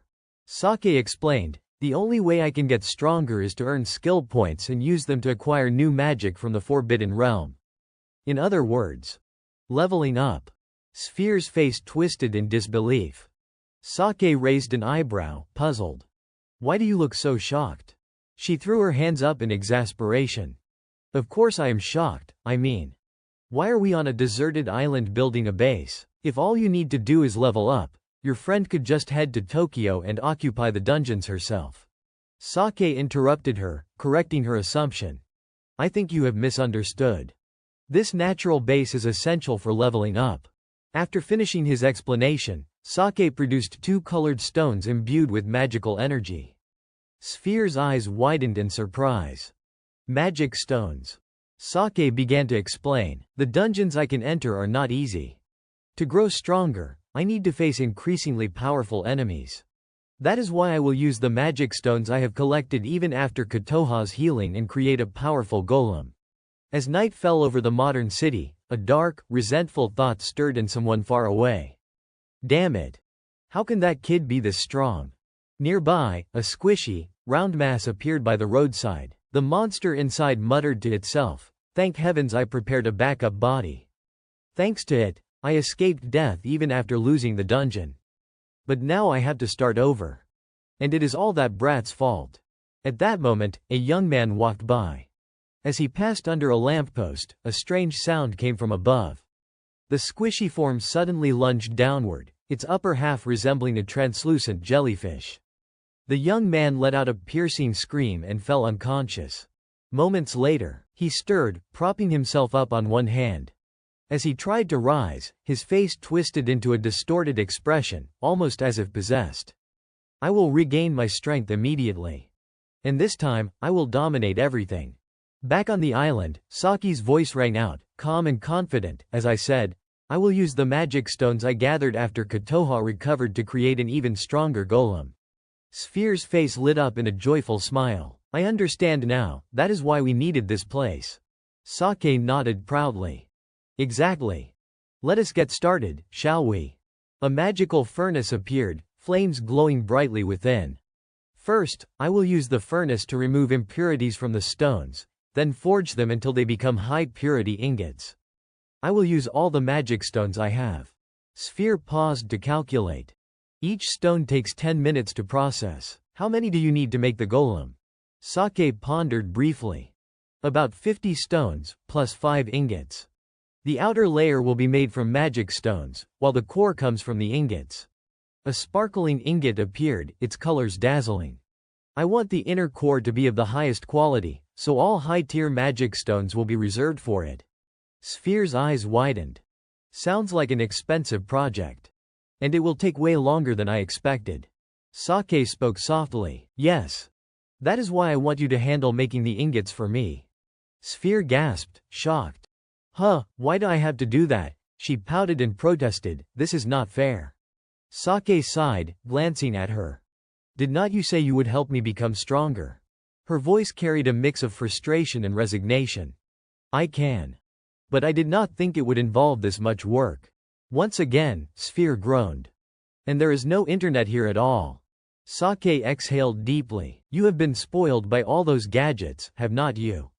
Suddenly, Sphere's expression turned serious. But I have decided to help you become stronger. If I do not help lift the seal, then who will? Sake smiled. Thank you, Sphere. With an expectant tone, he added, and when it comes to awakening Nemea, I doubt you could handle that many magic stones by yourself. I will leave Nemea in your care. Hearing his words, Nemea immediately sat up. All right, help her properly. Sphere beamed, looking at the adorable lion beside her. Sake turned to leave, giving a gentle wave. I am counting on you to refine these magic stones from Tier B to Tier S. Sphere nodded. Do not worry. But what will you do while I work on this, Iori? Sake glanced back. Actually, I do not think I have enough magic stones yet, so I will head back to Tokyo to gather more. White wings spread into the sky as he prepared for flight. I am an A-rank adventurer, so I can enter B-rank dungeons or lower. Ahead of him loomed a vast, ominous castle. The Haunted Castle Dungeon. I need to collect as many magic stones as possible. Going alone is more convenient than going with a team. The surroundings were peaceful, quiet. Sake appeared, his expression serious, scanning the things that were making those eerie sounds. Suddenly his eyes flared with a golden light. Blue beams shot out, slicing through the monsters and sending them flying. Sake thought to himself, got 5 Tier 8 magic stones. He paused, then mused, already found this many just by entering. Looks like whatever adventurer discovered this dungeon has not actually gone inside yet. He looked around silently. All the better more magic stones, even if it might be a little dangerous. Behind him, a stranger appeared, looking troubled. He ground his teeth. Who the hell is that? Took out a whole bunch of threats like that. Watching Saki's retreating figure, he worried, thinking, rank A, maybe even rank S, but I have never seen in a rank like him. Who the hell is this guy? His memories flickered back to a trap he would set that had gone wrong. Damn it, that trap of mine failed thanks to that bastard, my whole plan's blown. He slunk away, resigned. Can't do anything about it now. I will sneak out and pretend I was never here. Saki's voice called out, oh, as he closed the distance to the man. So you are the one who gathered up all the monsters here. Startled, the man yelped, huh, he fumbled for words. When did you get here? Sake replied calmly, I sensed someone nearby, so I came to check. Do not think you can hide. In his mind Sake replayed a thought from the fight. In a dungeon you can't tell whether something's murder or an accident. Who knows how many criminals like him are out there. The man activated a vanish skill and began to fade into nothing. Hey, what if you catch me? No matter how strong you are, you will never catch me in your dreams. Sake watched him, arms folded. A skill that erases your presence entirely, he thought. This one's stronger than invisibility, but too bad for him he ran into me.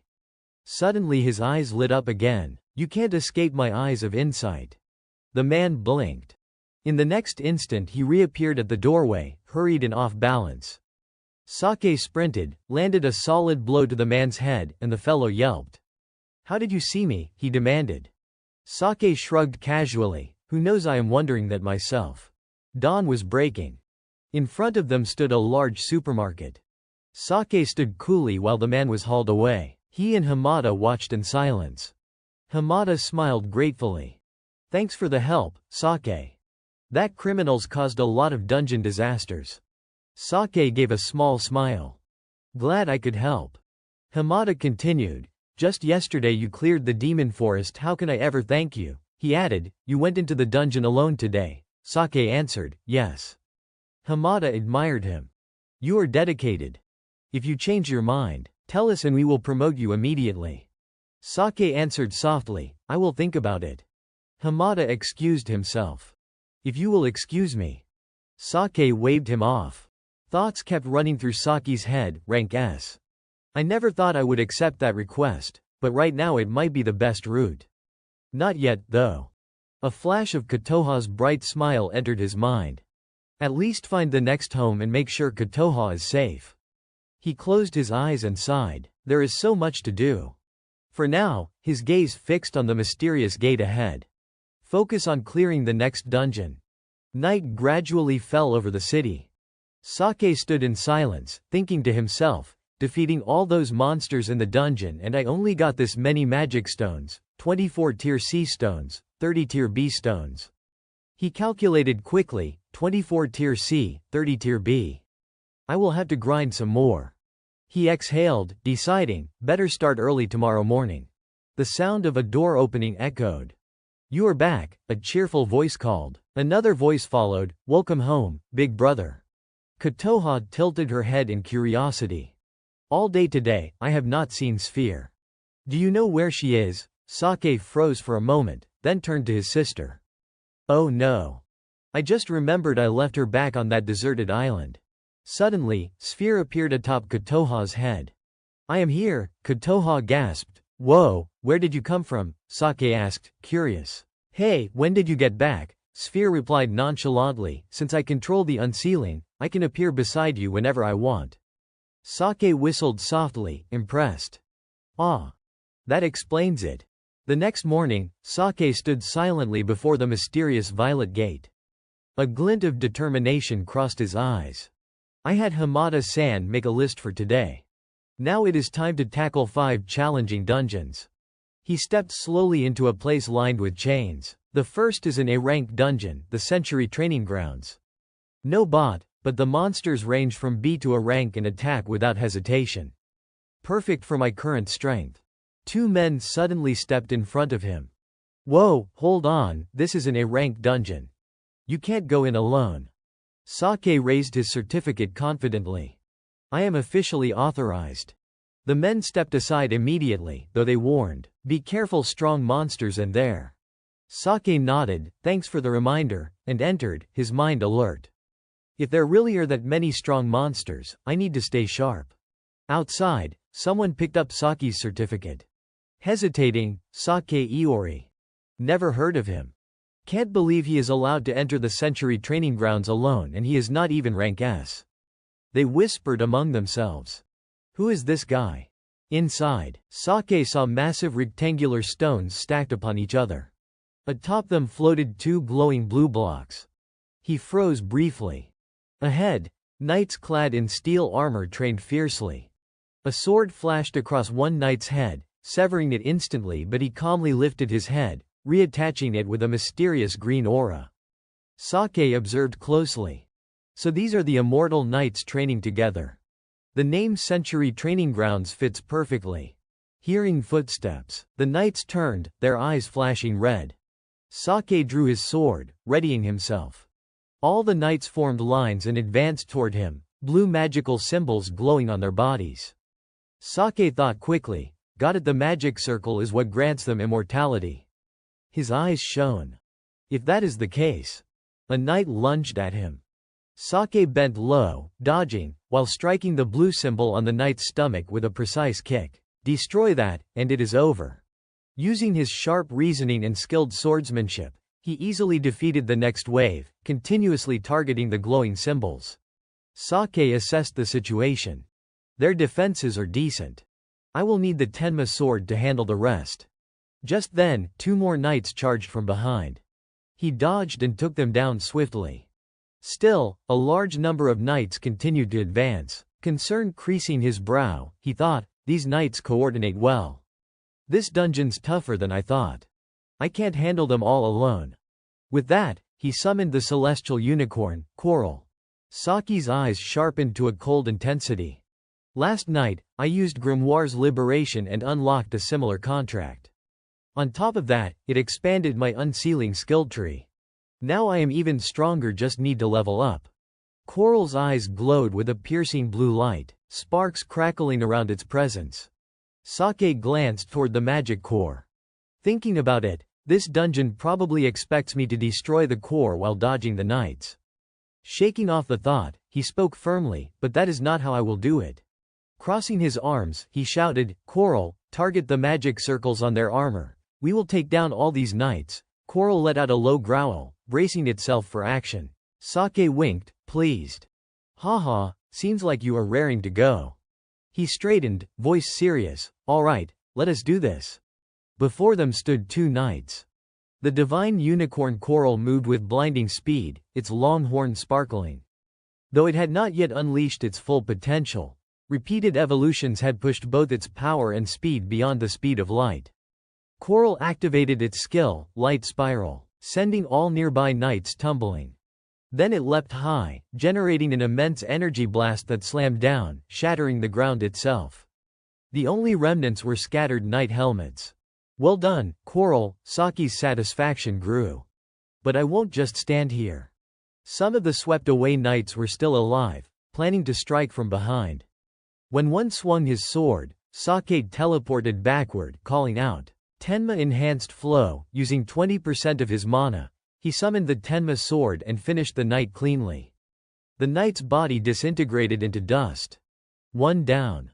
Together with Coral, Sake advanced. Let us finish the rest quickly. Their coordinated effort quickly dealt with the smaller threats.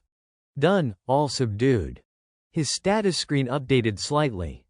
40 magic stones acquired, nice. But only 2 levels gained. Too little. Should have gone after stronger opponents. Sensing his intent, the unicorn nuzzled him gently. Let us continue. Sake aimed at the energy cores stacked on the remaining floors. Just 2 more levels to go. His shadow stretched long in the twilight. First floor greeted by a single knight. Only one monster here, he recalled Coral. Thanks, Coral. I can handle this one myself. The knight charged aggressively, sword raised.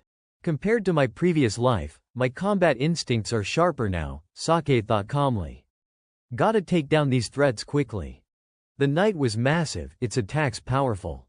Sake swung to knock the sword aside, frowning at its strength. Strong. But not quite rank A. Lowering his stance, Sake channeled all his mana into his blade. My turn, ha, without giving the knight a chance to react. He unleashed Sankhya, a flurry of countless slashes, freezing the foe in place. A single vertical strike cut from head to ground, splitting the knight in half. Its body exploded spectacularly, the battlefield glowing red, mirroring the intensity in Saki's eyes.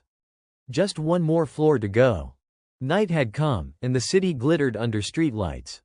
The upscale lounge was empty and therefore eerily quiet. The few remaining patrons began to chat. I never thought a rank S adventurer would be rescued by a rank A, one of them said, swirling his drink with a smile. Kirishima, a rank S adventurer famed for his infinite swordsmanship skill, pointed at Kanda. I am even more surprised that it was you, he said. Kanda answered his remark with stony silence and a sour look. Kirishima pressed on, I have never even heard the name Sake Iori. Is he strong? Kanda answered bluntly, at the very least, he is stronger than you. That made Kirishima burst out laughing. Ridiculous, he said, amusement turning sly. Did you fall for him because some shining knight in armor came to your rescue? Kanda set her hand on the table and stood. I have nothing left to say to you, she snapped, then turned to leave. If you only called me here to bother me, excuse me. Kirishima remained nonchalant. Got it, he replied. Then, with a carefree grin, he added, so you won't mind if I go and kill that Sake Iori fellow, then. She started toward him like she might strike, but he casually intercepted her. She glared. Try it, and I will kill you first. Kirishima smirked mockingly. Come on, I am only teasing. We are fellow adventurers, should not we be cordial, he nudged. You said you were done for the night, right, go home. Kanda left after one last cold warning. Take this as fair notice, if you do anything shady, I will trail you. He waved a hand. Understood. The staff bowed politely as she departed. Kirishima watched her go without trying to stop her, then ordered another drink. Kanda never paid attention to anyone before, he mused, watching the liquid sway in his glass. Now she is so worked up over that name. Lucky break. He cocked an eyebrow, entertained. Sake Iori, maybe I will have some fun with him later. Ascending to the third floor, Sake muttered, so this is the final level. The enemies he faced now were far more numerous, and their aggression had intensified. He carefully assessed the situation. Looks a bit tough, but whatever. Coral was immediately summoned, its aura radiating with fierce majesty. Sake smiled confidently. All I have to do is take them all down. Meanwhile, Ren's photoshoot had just begun, cameras flashing intermittently. He focused on posing, letting the lights blink relentlessly. Everyone involved worked with professional precision. After a while, Ren stepped outside to catch some fresh air, leaning casually against the railing. Suddenly, someone approached, chuckling, being this famous must be tough, huh? Ren, clearly unwelcoming, replied, Kirishima. Long time no see. He did not waste time. What do you want? Kirishima answered, nothing much, I just wanted to ask you about Sake Iori. Ren immediately understood without further explanation. His mood lifted slightly. So Iori's become famous enough to catch your attention, huh? Kirishima smirked, tilting his chin. Though I am targeting your friend, you seem rather pleased. Something wrong with your head, he chuckled. Do not get me wrong, I just know how strong Iori is. The remark provoked Kirishima. You mean I am nothing compared to him, right? Ren did not deny it, stepping forward.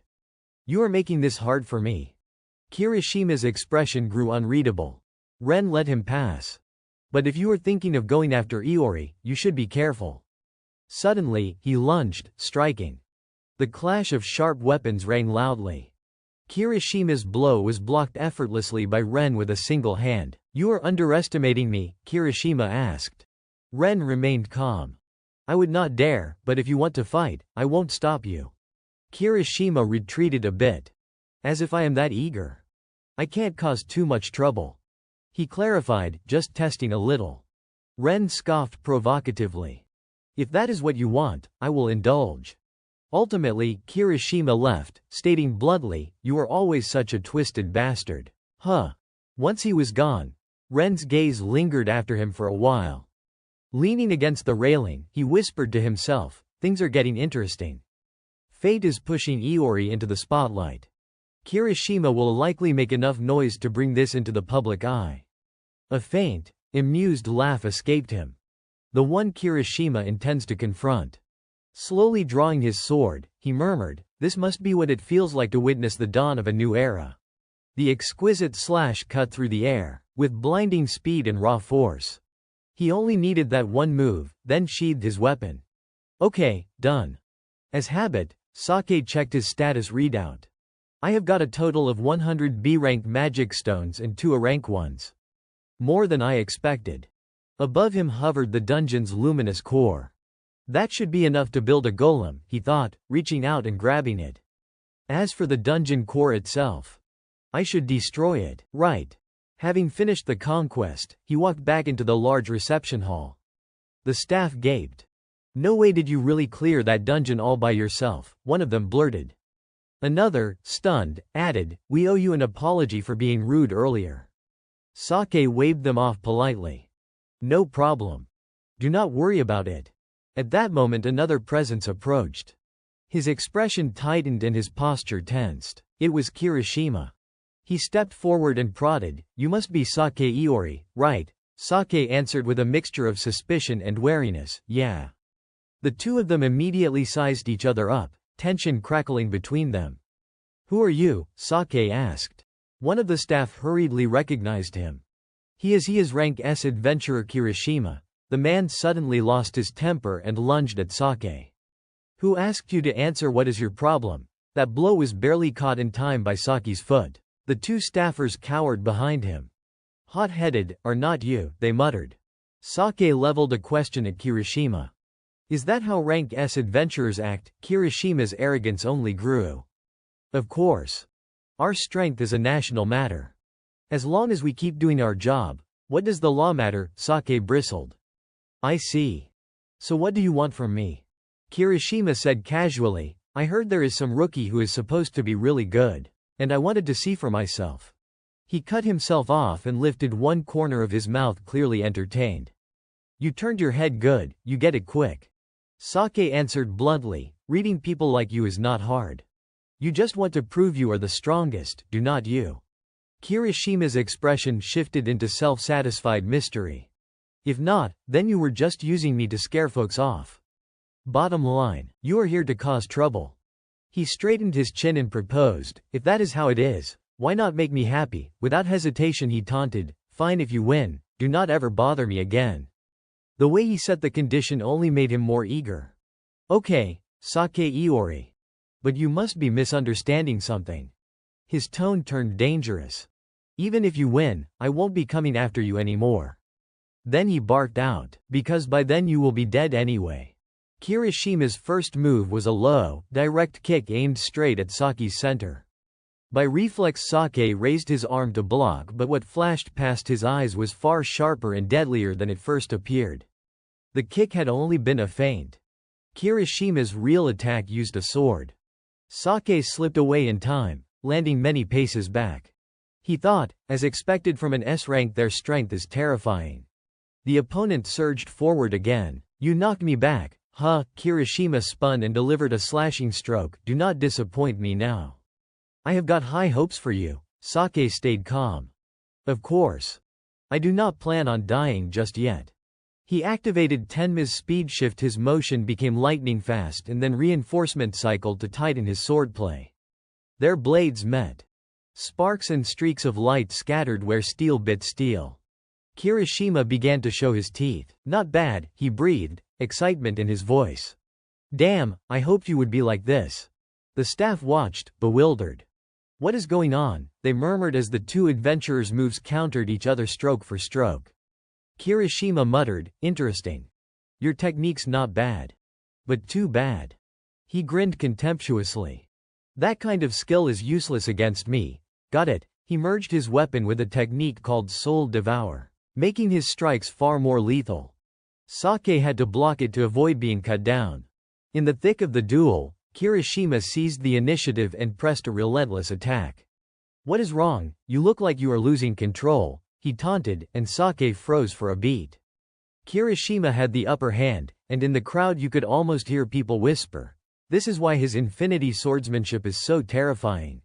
He had no opening to counter and was being pushed fully onto the defensive. Hey, Kirishima kept shouting, you are going to die if you do not do something, you know that. His confidence was suddenly interrupted by a flare of pain in his arm. Kirishima grimaced. A groan slipped out involuntarily. Sake seized the moment to attack, but Kirishima dodged in time. Calmly, Sake pieced things together. So my read was right. From his earlier Soul Devour technique, I could tell Kirishima was siphoning the mana Tenma emitted and converting it into his own. That is why the gap between our strengths kept widening. Still, that method exposed a fatal weakness. When it comes to manipulating mana, I am probably the best in the world. The pain he just felt was caused by me the moment I fiddled with the mana Tenma produced. I forced a panic trap on him that dealt him a bit of damage. Even terrified, one of the staff watched the duel intently. Looks like Sake seized the initiative and is now holding his own against Kirishima, he whispered. Who the hell is he? Another muttered, face pinched with anger. What did you do? Kirishima's veins bulged, blood boiling, and his power flared even harder. Do not get cocky, you worthless shrimp, he spat. The pressure he generated blasted Sake back and stunned everyone who looked on. He kept borrowing strength from Soul Devour to match Sake blow for blow. I am glad you did not disappoint me, got it, he sneered. All right, time to end this, Kirishima said, no longer joking, dead serious, then unleashed a blizzard of sword strikes. They merged into his ultimate technique, the endless blades. The employee's eyes widened in disbelief.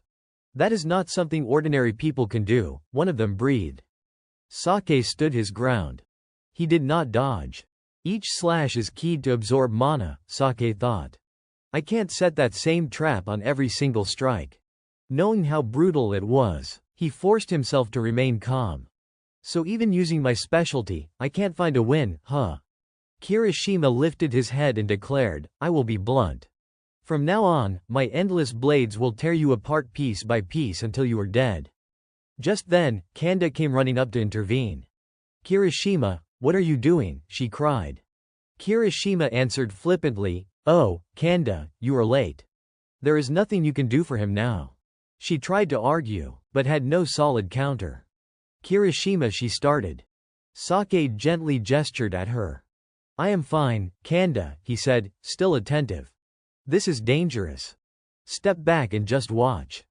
Kanda wanted to rush in to help, but she bit her tongue and obeyed, clenching her hands until she finally whispered, okay.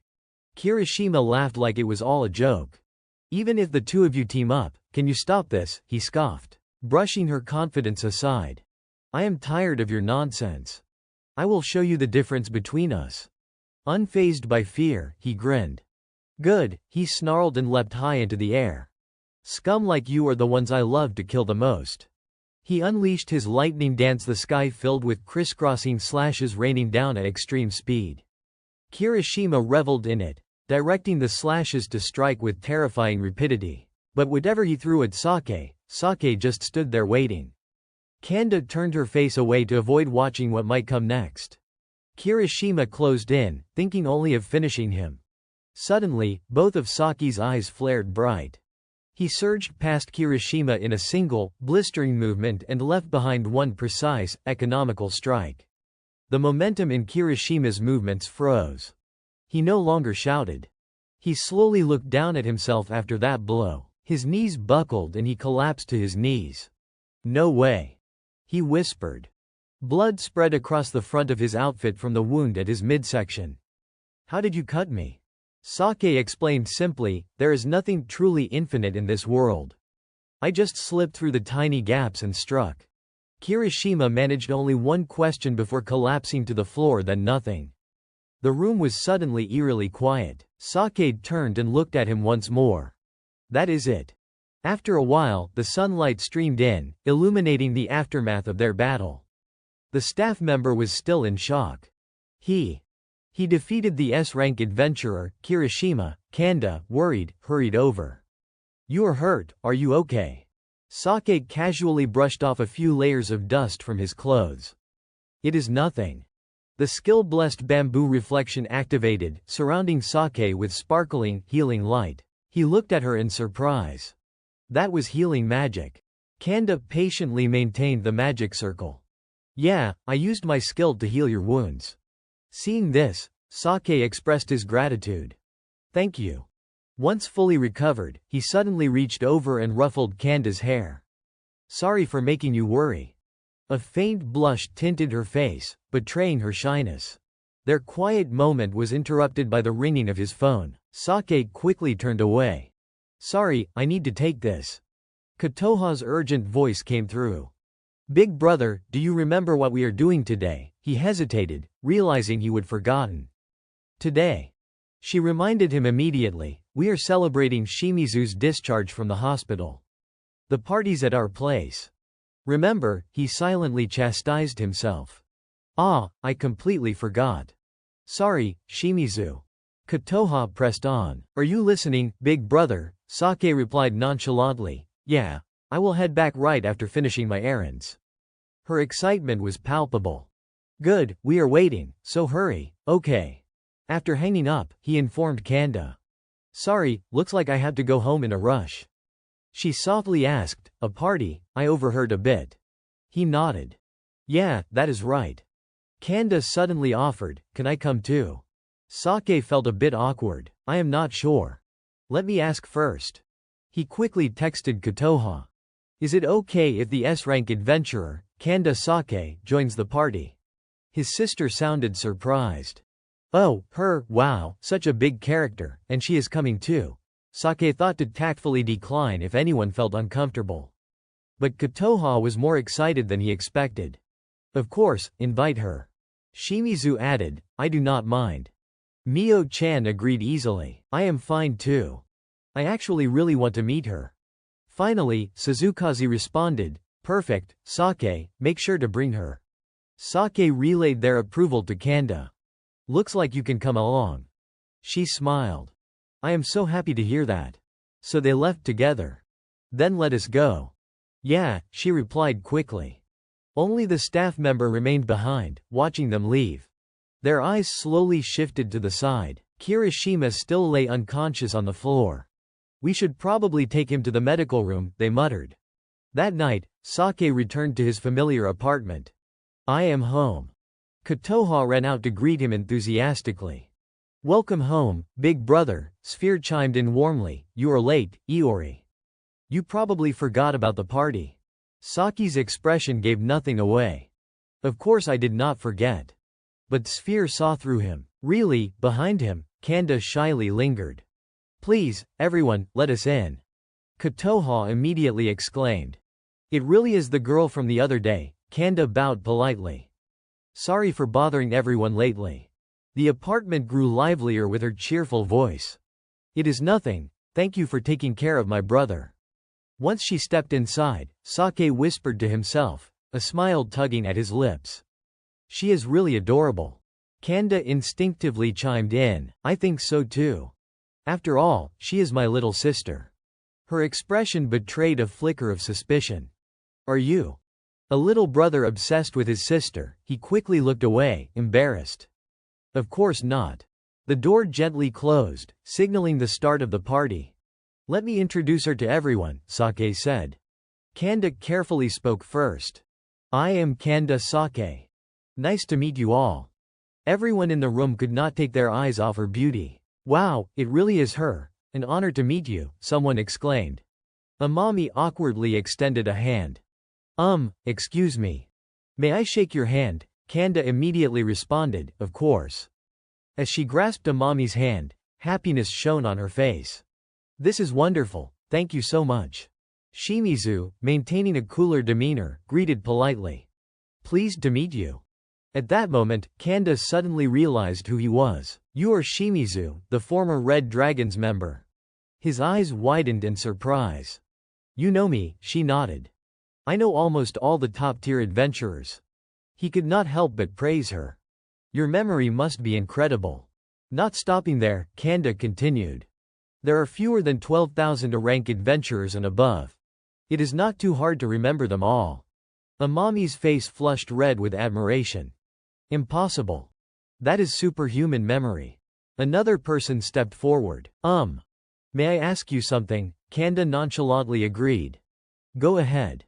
Suzukaze then bluntly asked, what is your relationship with Sake? Kanda paused to consider, then innocently replied, above friendship, below love. Sake, standing behind her, scowled. Please do not put it in such a misleading way. The three girls in the room were utterly shocked. Above friendship.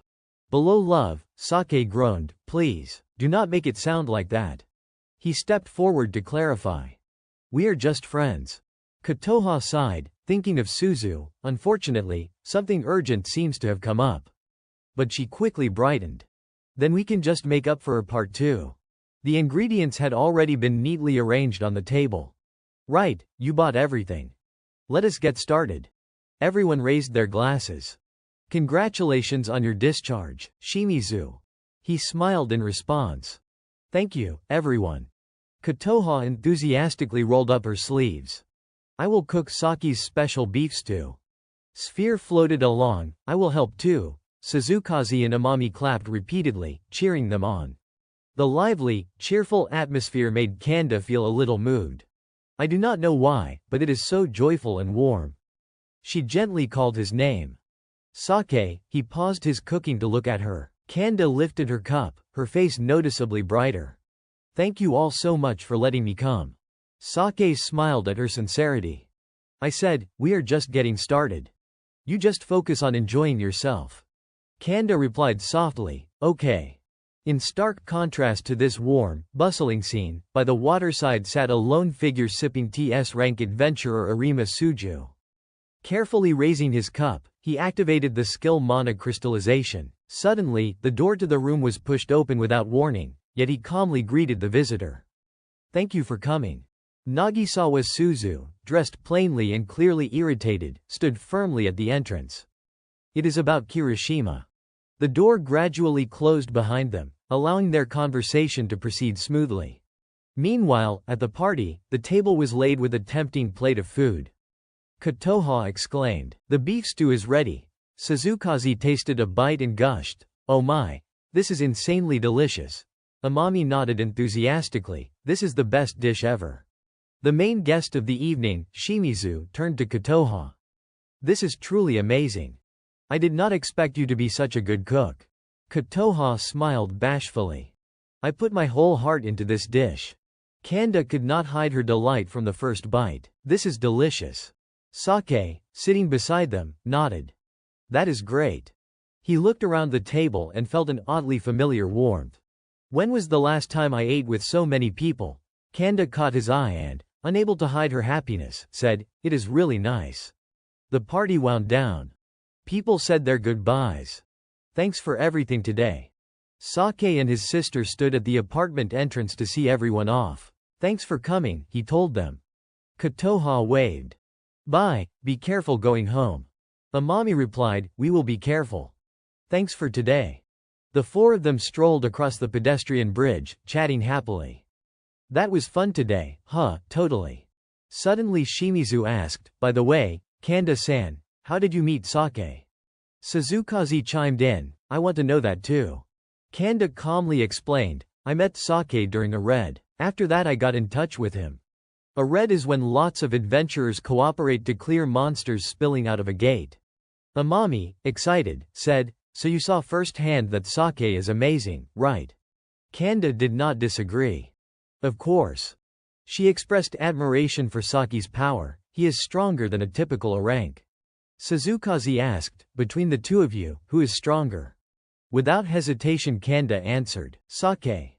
She revealed a detail that surprised everyone: "He saved me from a truly dangerous situation before." Suzukaze's curiosity flared.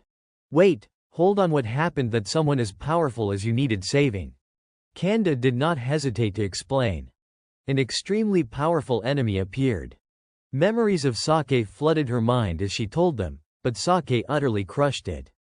Looking back, his appearance seemed to have changed for some reason. Shimizu agreed, "He just crushed it. Sounds like Sake." Amami and Suzukaze were left speechless. Amami froze. "So Sake saved another girl, huh?" Suzukaze was also dumbfounded. "Does he only save girls or what?" Meanwhile Saki's face went cold and he sneezed. Kotoha tilted her head. "Are you catching a cold, big brother?" Sake brushed it off. "I do not think so." Still, he had a vague unease. "Somehow, I feel like people are getting the wrong idea about me." The next morning on a small island, Sake stood with his hands on his hips. "After gathering enough high-grade mana stones, I have built 2 golems." Sphere piped up, "Do not forget we helped you do it." Nemea chimed in with a rumbling affirmation. Sake reassured them, "Do not worry. I appreciate it." Sphere softened. "That is good." She asked, "Are the 2 golems different from each other?" Sake outlined them. "They differ in fighting style. The blue one is speed-oriented, the red one is strength-oriented. Both are on par with S-tier monsters." Sphere, baffled, said, "How could you make something so high-level from just those materials?" Sake answered pridefully, "When I used to be an archmage, this was my specialty." He launched into a detailed account of the production steps for golems from high-grade mana stones to prove his claim. Sphere looked half-choked. "I do not understand a word of that." Sake encouraged her, "Think of it this way, you have already worked hard." Sphere eyed the constructs. "So what are you going to do with the golems?" Sake repeated, "Like I said, I can currently only enter dungeons I can manage. To get stronger, I will fight the S-rank golems I created." Sphere furrowed her brow, still puzzled. "Wait, so which one are you going to fight first?" Sake answered calmly, "I will fight both at the same time." Sphere stiffened, practically spitting out her words. "Huh?" She snapped, frustrated. "Why would you do that? Just fight one at a time." Sake quickly covered his ears. "I just thought I needed a challenge, so I do not get rusty." He teased back, "Besides, is not it your philosophy that I should face difficulties head-on?" Sphere's stubbornness faltered. I did not expect it to be this kind of difficulty, she admitted, trying to reason with him. By my calculations, you would need to be over level 1000 to safely fight an S rank. And I do not even know how much harder it would be to fight two at once. She glared at Sake. If you slip up, you are dead, Iori. But, as usual, she gave up mid-argument, deflating. Fine. You are not going to listen to me anyway. Sake smirked. So you already knew I would do this. He continued his reasoning. And besides, fighting both at the same time should take less time and be more efficient, right? Sphere's face turned red with indignation. Efficient. Fighting both at once obviously takes more time. Sake remained firm. Nope, it will definitely be faster. Sphere blinked, confused. What? Without another word, Sake stretched out his hand. Let me show you. Scene shift. It was break time at school. Amid the noisy classroom, one girl was sleeping soundly, none other than Kotoha. Suddenly, a voice startled her awake. Hey, Kotoha, look at this. Rubbing her eyes, she asked groggily, what is it? Her classmate eagerly explained, an adventurer just fought S-ranker Kirishima Kuji and won. Kotoha instantly perked up. An S-ranker, that is incredible. The boy quickly thrust his phone in front of her. Someone recorded the whole fight, but you can hardly see anything. Wow.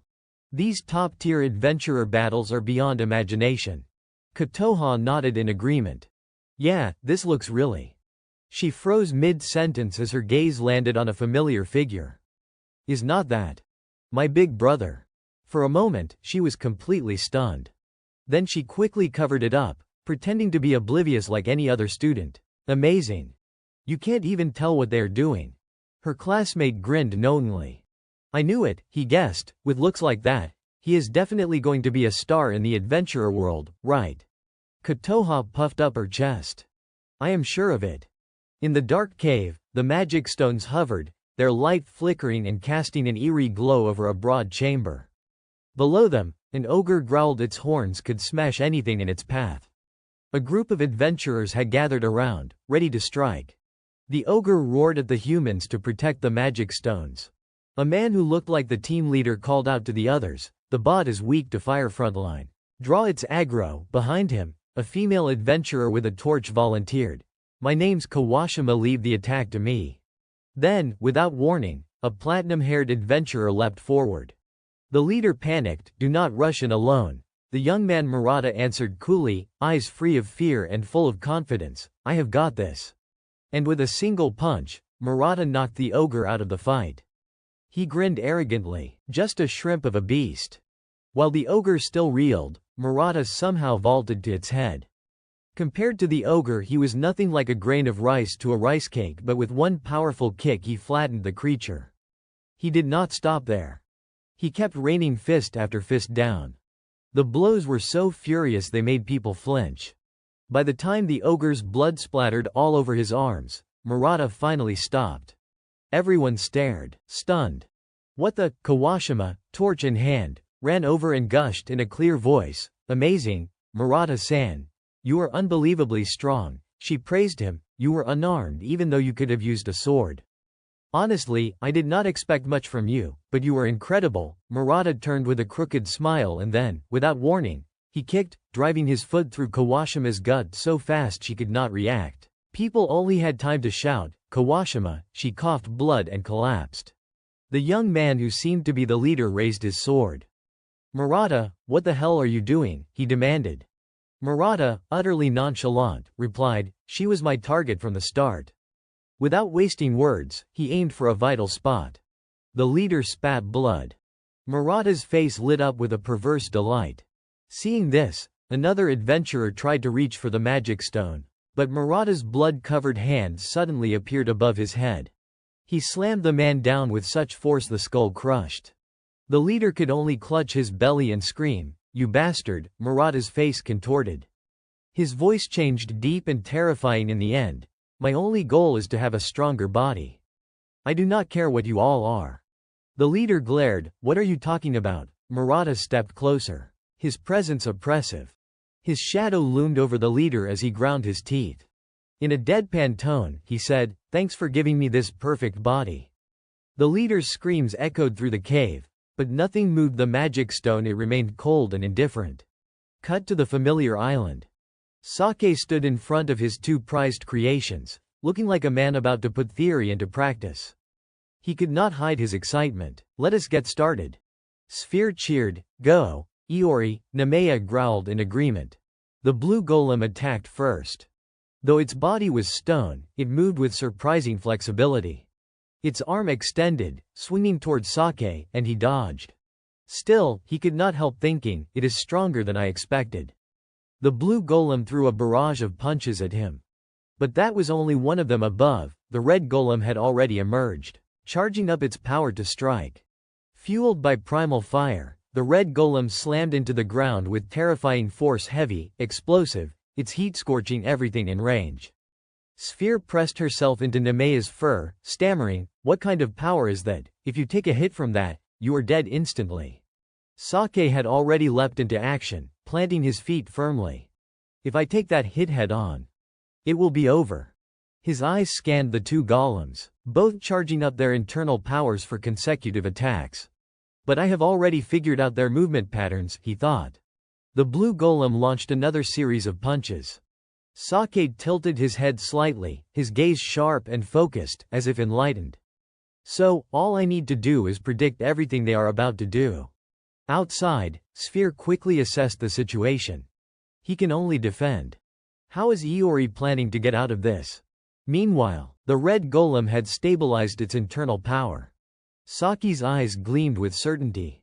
Now's my chance. Even at a glance, he could anticipate the massive creature preparing a blazing punch. It was predictable, but the raw power behind it was formidable. Using Tenma Tang Tuan Hone, he teleported behind the blue golem. The attack that had been locked on him was redirected toward the blue golem instead. The blue golem took the brunt of the destructive fire, but it was far from weak. Its body held. Sake gripped his weapon tightly. Sphere's excitement was palpable. "So that is it, he is targeting that," she continued, reading his thoughts. "Now he is aiming for the part of the stone weakened by the last attack." Exploiting the opening, Sake swung with precision, slicing the blue golem clean in two. Its core was destroyed, and the magic stones inside flew free. A system notification chimed. An upgrade. Sake shrugged casually. "All right, one down." Sphere and Nemea cheered ecstatically. "Great job, Iori." Suddenly, the red golem reached for the blue golem's stones. Raising them to its mouth, the two stones merged, emitting a blinding radiance that tore through the sky, lifting the red golem with an invisible force. The light spread across the entire island. Sake shielded his eyes, astonished. "I did not expect that." Watching the massive construct morph before him, Sphere panicked. "It is turning purple, this is serious." Sake hesitated for just a moment. "Should I shut it down now?" he wondered. "Looks like I can't. It is completely out of control." Sphere's eyes widened. "Then there is no choice but to try and take it down." Saki's expression hardened with determination. "Exactly, it has absorbed the other golem's mechanism. Now it surpasses both speed and strength. I would not be surprised if it has gone beyond S rank." "Perfect. Let us fight again." The golem clenched its fists, preparing to strike. In the next instant, a dazzling barrier froze it in place. Object Zero, taking advantage of its distraction, Sake swung his arm, punching straight into the core stone embedded in its abdomen. Feeling its reinforced structure, he praised himself aloud. "Looks like you have gotten a lot sturdier, huh? Well then. Time to play my trump card." The scene shifted to a new day at school. The noisy clamor from the athletic field echoed through the air, the sounds of unsteady footsteps pounding the ground.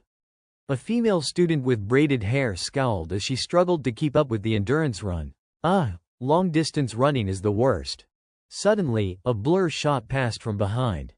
Kotoha ran with calm energy, effortlessly overtaking the girl. "You are so fast, Kotoha. This is already the third time you have passed me, is not it?" the girl exclaimed in surprise. Kotoha smiled brightly. "I just feel full of energy these days." The girl shook her head in disbelief. "But you have been stuck in the hospital for so long. That is incredible. Just then, the pay teacher approached. "Sake, can I have a moment?" Kotoha wiped her sweat, curious. "Yes, what is it?" Trying to contain her excitement, the teacher proposed, "How would you feel about joining the track and field club? Your 1,000-meter record is good enough for a national-level competition." Kotoha scratched her head, shyly refusing. "Oh, no, please. I would rather focus on my own studies." The teacher persisted, "But your performance is truly outstanding. You have a real chance to become the middle school national champion." Hearing this, Kotoha's heart lifted, and she smiled sincerely. "My older brother worked so hard for me when I was in the hospital, so I want to repay him." A radiant aura seemed to glow around her, leaving the teacher astonished. "What a remarkable girl." Seeing Kotoha's resolve, the teacher relented. "I apologize for pressuring you. I am sure your brother would be very happy to have your support." "Thank you so much, madam," Kotoha replied obediently. Suddenly, a surge of energy erupted, catching both of their attention. The other female students froze in alarm. "What is that?" A pillar of blinding light expanded, filling the space. The pay teacher paled. "A dungeon gate, stop running immediately. Everyone, get inside now." A massive lizard-like monster had appeared. Panic spread among the students. Kotoha froze for a moment, stunned. "No. Monsters too." The students scrambled chaotically. One girl with braided hair tripped, tumbling dangerously close to the approaching creature. Kotoha's eyes widened as she realized what was happening. "Stay back, Sake, it is dangerous," the teacher shouted. Kotoha raised both hands, bracing herself. Then, planting a foot firmly, she leapt over the lizard's body, landing in front of her classmate. "Kotoha," the girl cried, but Kotoha's expression was serious. "Go, I will hold it off." The girl hesitated but ran, murmuring, "Sorry. And thank you." Sizing up the massive creature, Kotoha thought quietly, "It is far bigger than me. Sure, it is scary, but it is okay.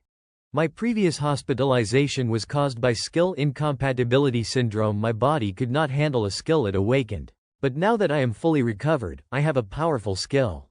She crouched to evade the monster's claws, summoning a red sword in her hand. The creature lunged again. Kotoha closed her eyes, sensing the movement in the air. When she opened them, her eyes glowed a deep crimson. With a single swift strike, the lizard was cut in half. She flowed through its body, chanting, "Demon God magic." The pay teacher gasped, "Impossible, Sake-san." Kotoha calmly sheathed her sword. At that instant, brilliant bursts of light erupted from the fallen creature like fireworks. The braided-haired girl's eyes sparkled with admiration. "She is amazing." Kotoha grinned, exhilarated. "There, I knew I could do it." Elsewhere, Sake stood facing the golem, his expression serious, tension coiling in his muscles. "This golem is far stronger than me now. If I want a chance to defeat it, I will have to take risks." He decided, "I won't cover my entire body with Tenma. I will focus on a small, precise part." Without hesitation, he shot forward, leaving a long streak of light in his wake. Appearing behind the golem, fists clenched, Sake muttered, "Just one hit and I could die." He surged with all his strength, projecting a colossal spectral image of his punch. The golem bore the full force of the unexpected attack, its body erupting violently. Sake frowned, hair whipped back by the wind. "But this way, I can bypass its defenses." Sphere, standing nearby, shielded her eyes from the glare, exasperated. "Sake, that guy's coming up with another crazy idea again." The golem, however, was no pushover. Turning sharply, it leapt, and the space around them seemed to freeze. Zero object, seizing the moment, Sake channeled another surge of magical energy forward. Mocking it, he said, "Your attacks are far too simple. I can handle them easily." Immediately, a flurry of precise kicks rained down from him, each strike executed with ruthless efficiency. He twisted and dodged, evading the golem's counterattacks, then suddenly appeared behind it. Before it could react, he crouched low, gathering all his strength, and lunged with a devastating punch. A tremendous explosion shook the area, red lightning crackling across the battlefield. Sphere watched, stunned and speechless, while Saki's lips curved into a confident smile. In his previous life, Saki had always been solitary, honing magic relentlessly, earning the title of Lone Great Mage. Even in this perilous situation, he moved with calm precision as if his past self had returned. Wow! That's Saki, he is actually enjoying himself. The golem bent slightly, the core stone in its chest glowing, power surging violently. Frowning, Saki thought, is it trying to obliterate the entire island just to get at me? Sphere's eyes widened in panic. What? You can't let it do that, Saki, you have to stop it no matter what. Saki lowered his stance and sprinted forward. I planned on doing that anyway, even without you telling me. A storm of light erupted, threatening to bring apocalypse itself. Saki moved swiftly to the golem's back, eyes blazing, and struck directly at its head. The impact triggered a massive explosion, smoke and debris spiraling outward in waves. Saki's mouth curved in a slight, satisfied smirk. Finally, the golem was completely annihilated, its body shattered into pieces. The system notified a level up. Sphere and Nemea cheered joyfully. Well done, Saki, you protected both of us. Seeing their happiness, Saki felt a quiet satisfaction. That is more than enough. On his system display, Saki's stats appeared. Name, Saki Iori. Title, Reincarnated Great Mage.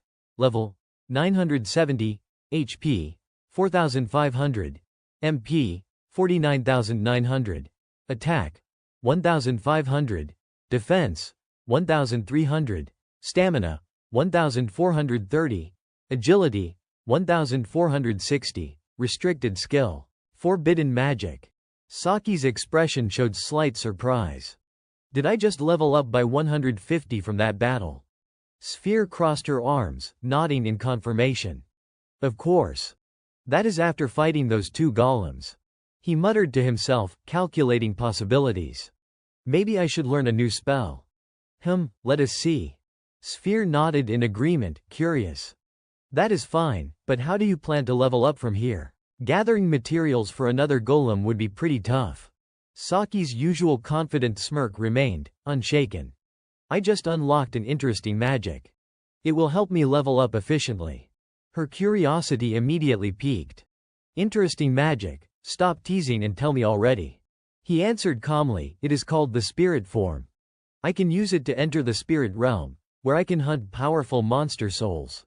Sphere folded her arms, skeptical. Spirit realm, does that even exist in this dimension? Saki's tone left no room for doubt. It does. After all, plenty of people have encountered spirits and souls in this world. She waved her hand lightly, clearly unconvinced. Even so, I do not believe any of that is real. He gave her a sidelong glance. Then let us just test it out. Suddenly, his phone rang. Saki picked it up, holding it to his ear, softly calling, Kotoha. On the other end, she sounded panicked. Big brother, something's happened. Saki pressed, what is going on? Instead of explaining directly, she asked in return, can you come to school right now? It is hard to explain over the phone. Understanding the urgency, he decided not to waste time with questions. Got it. I will be there right away. Hold on.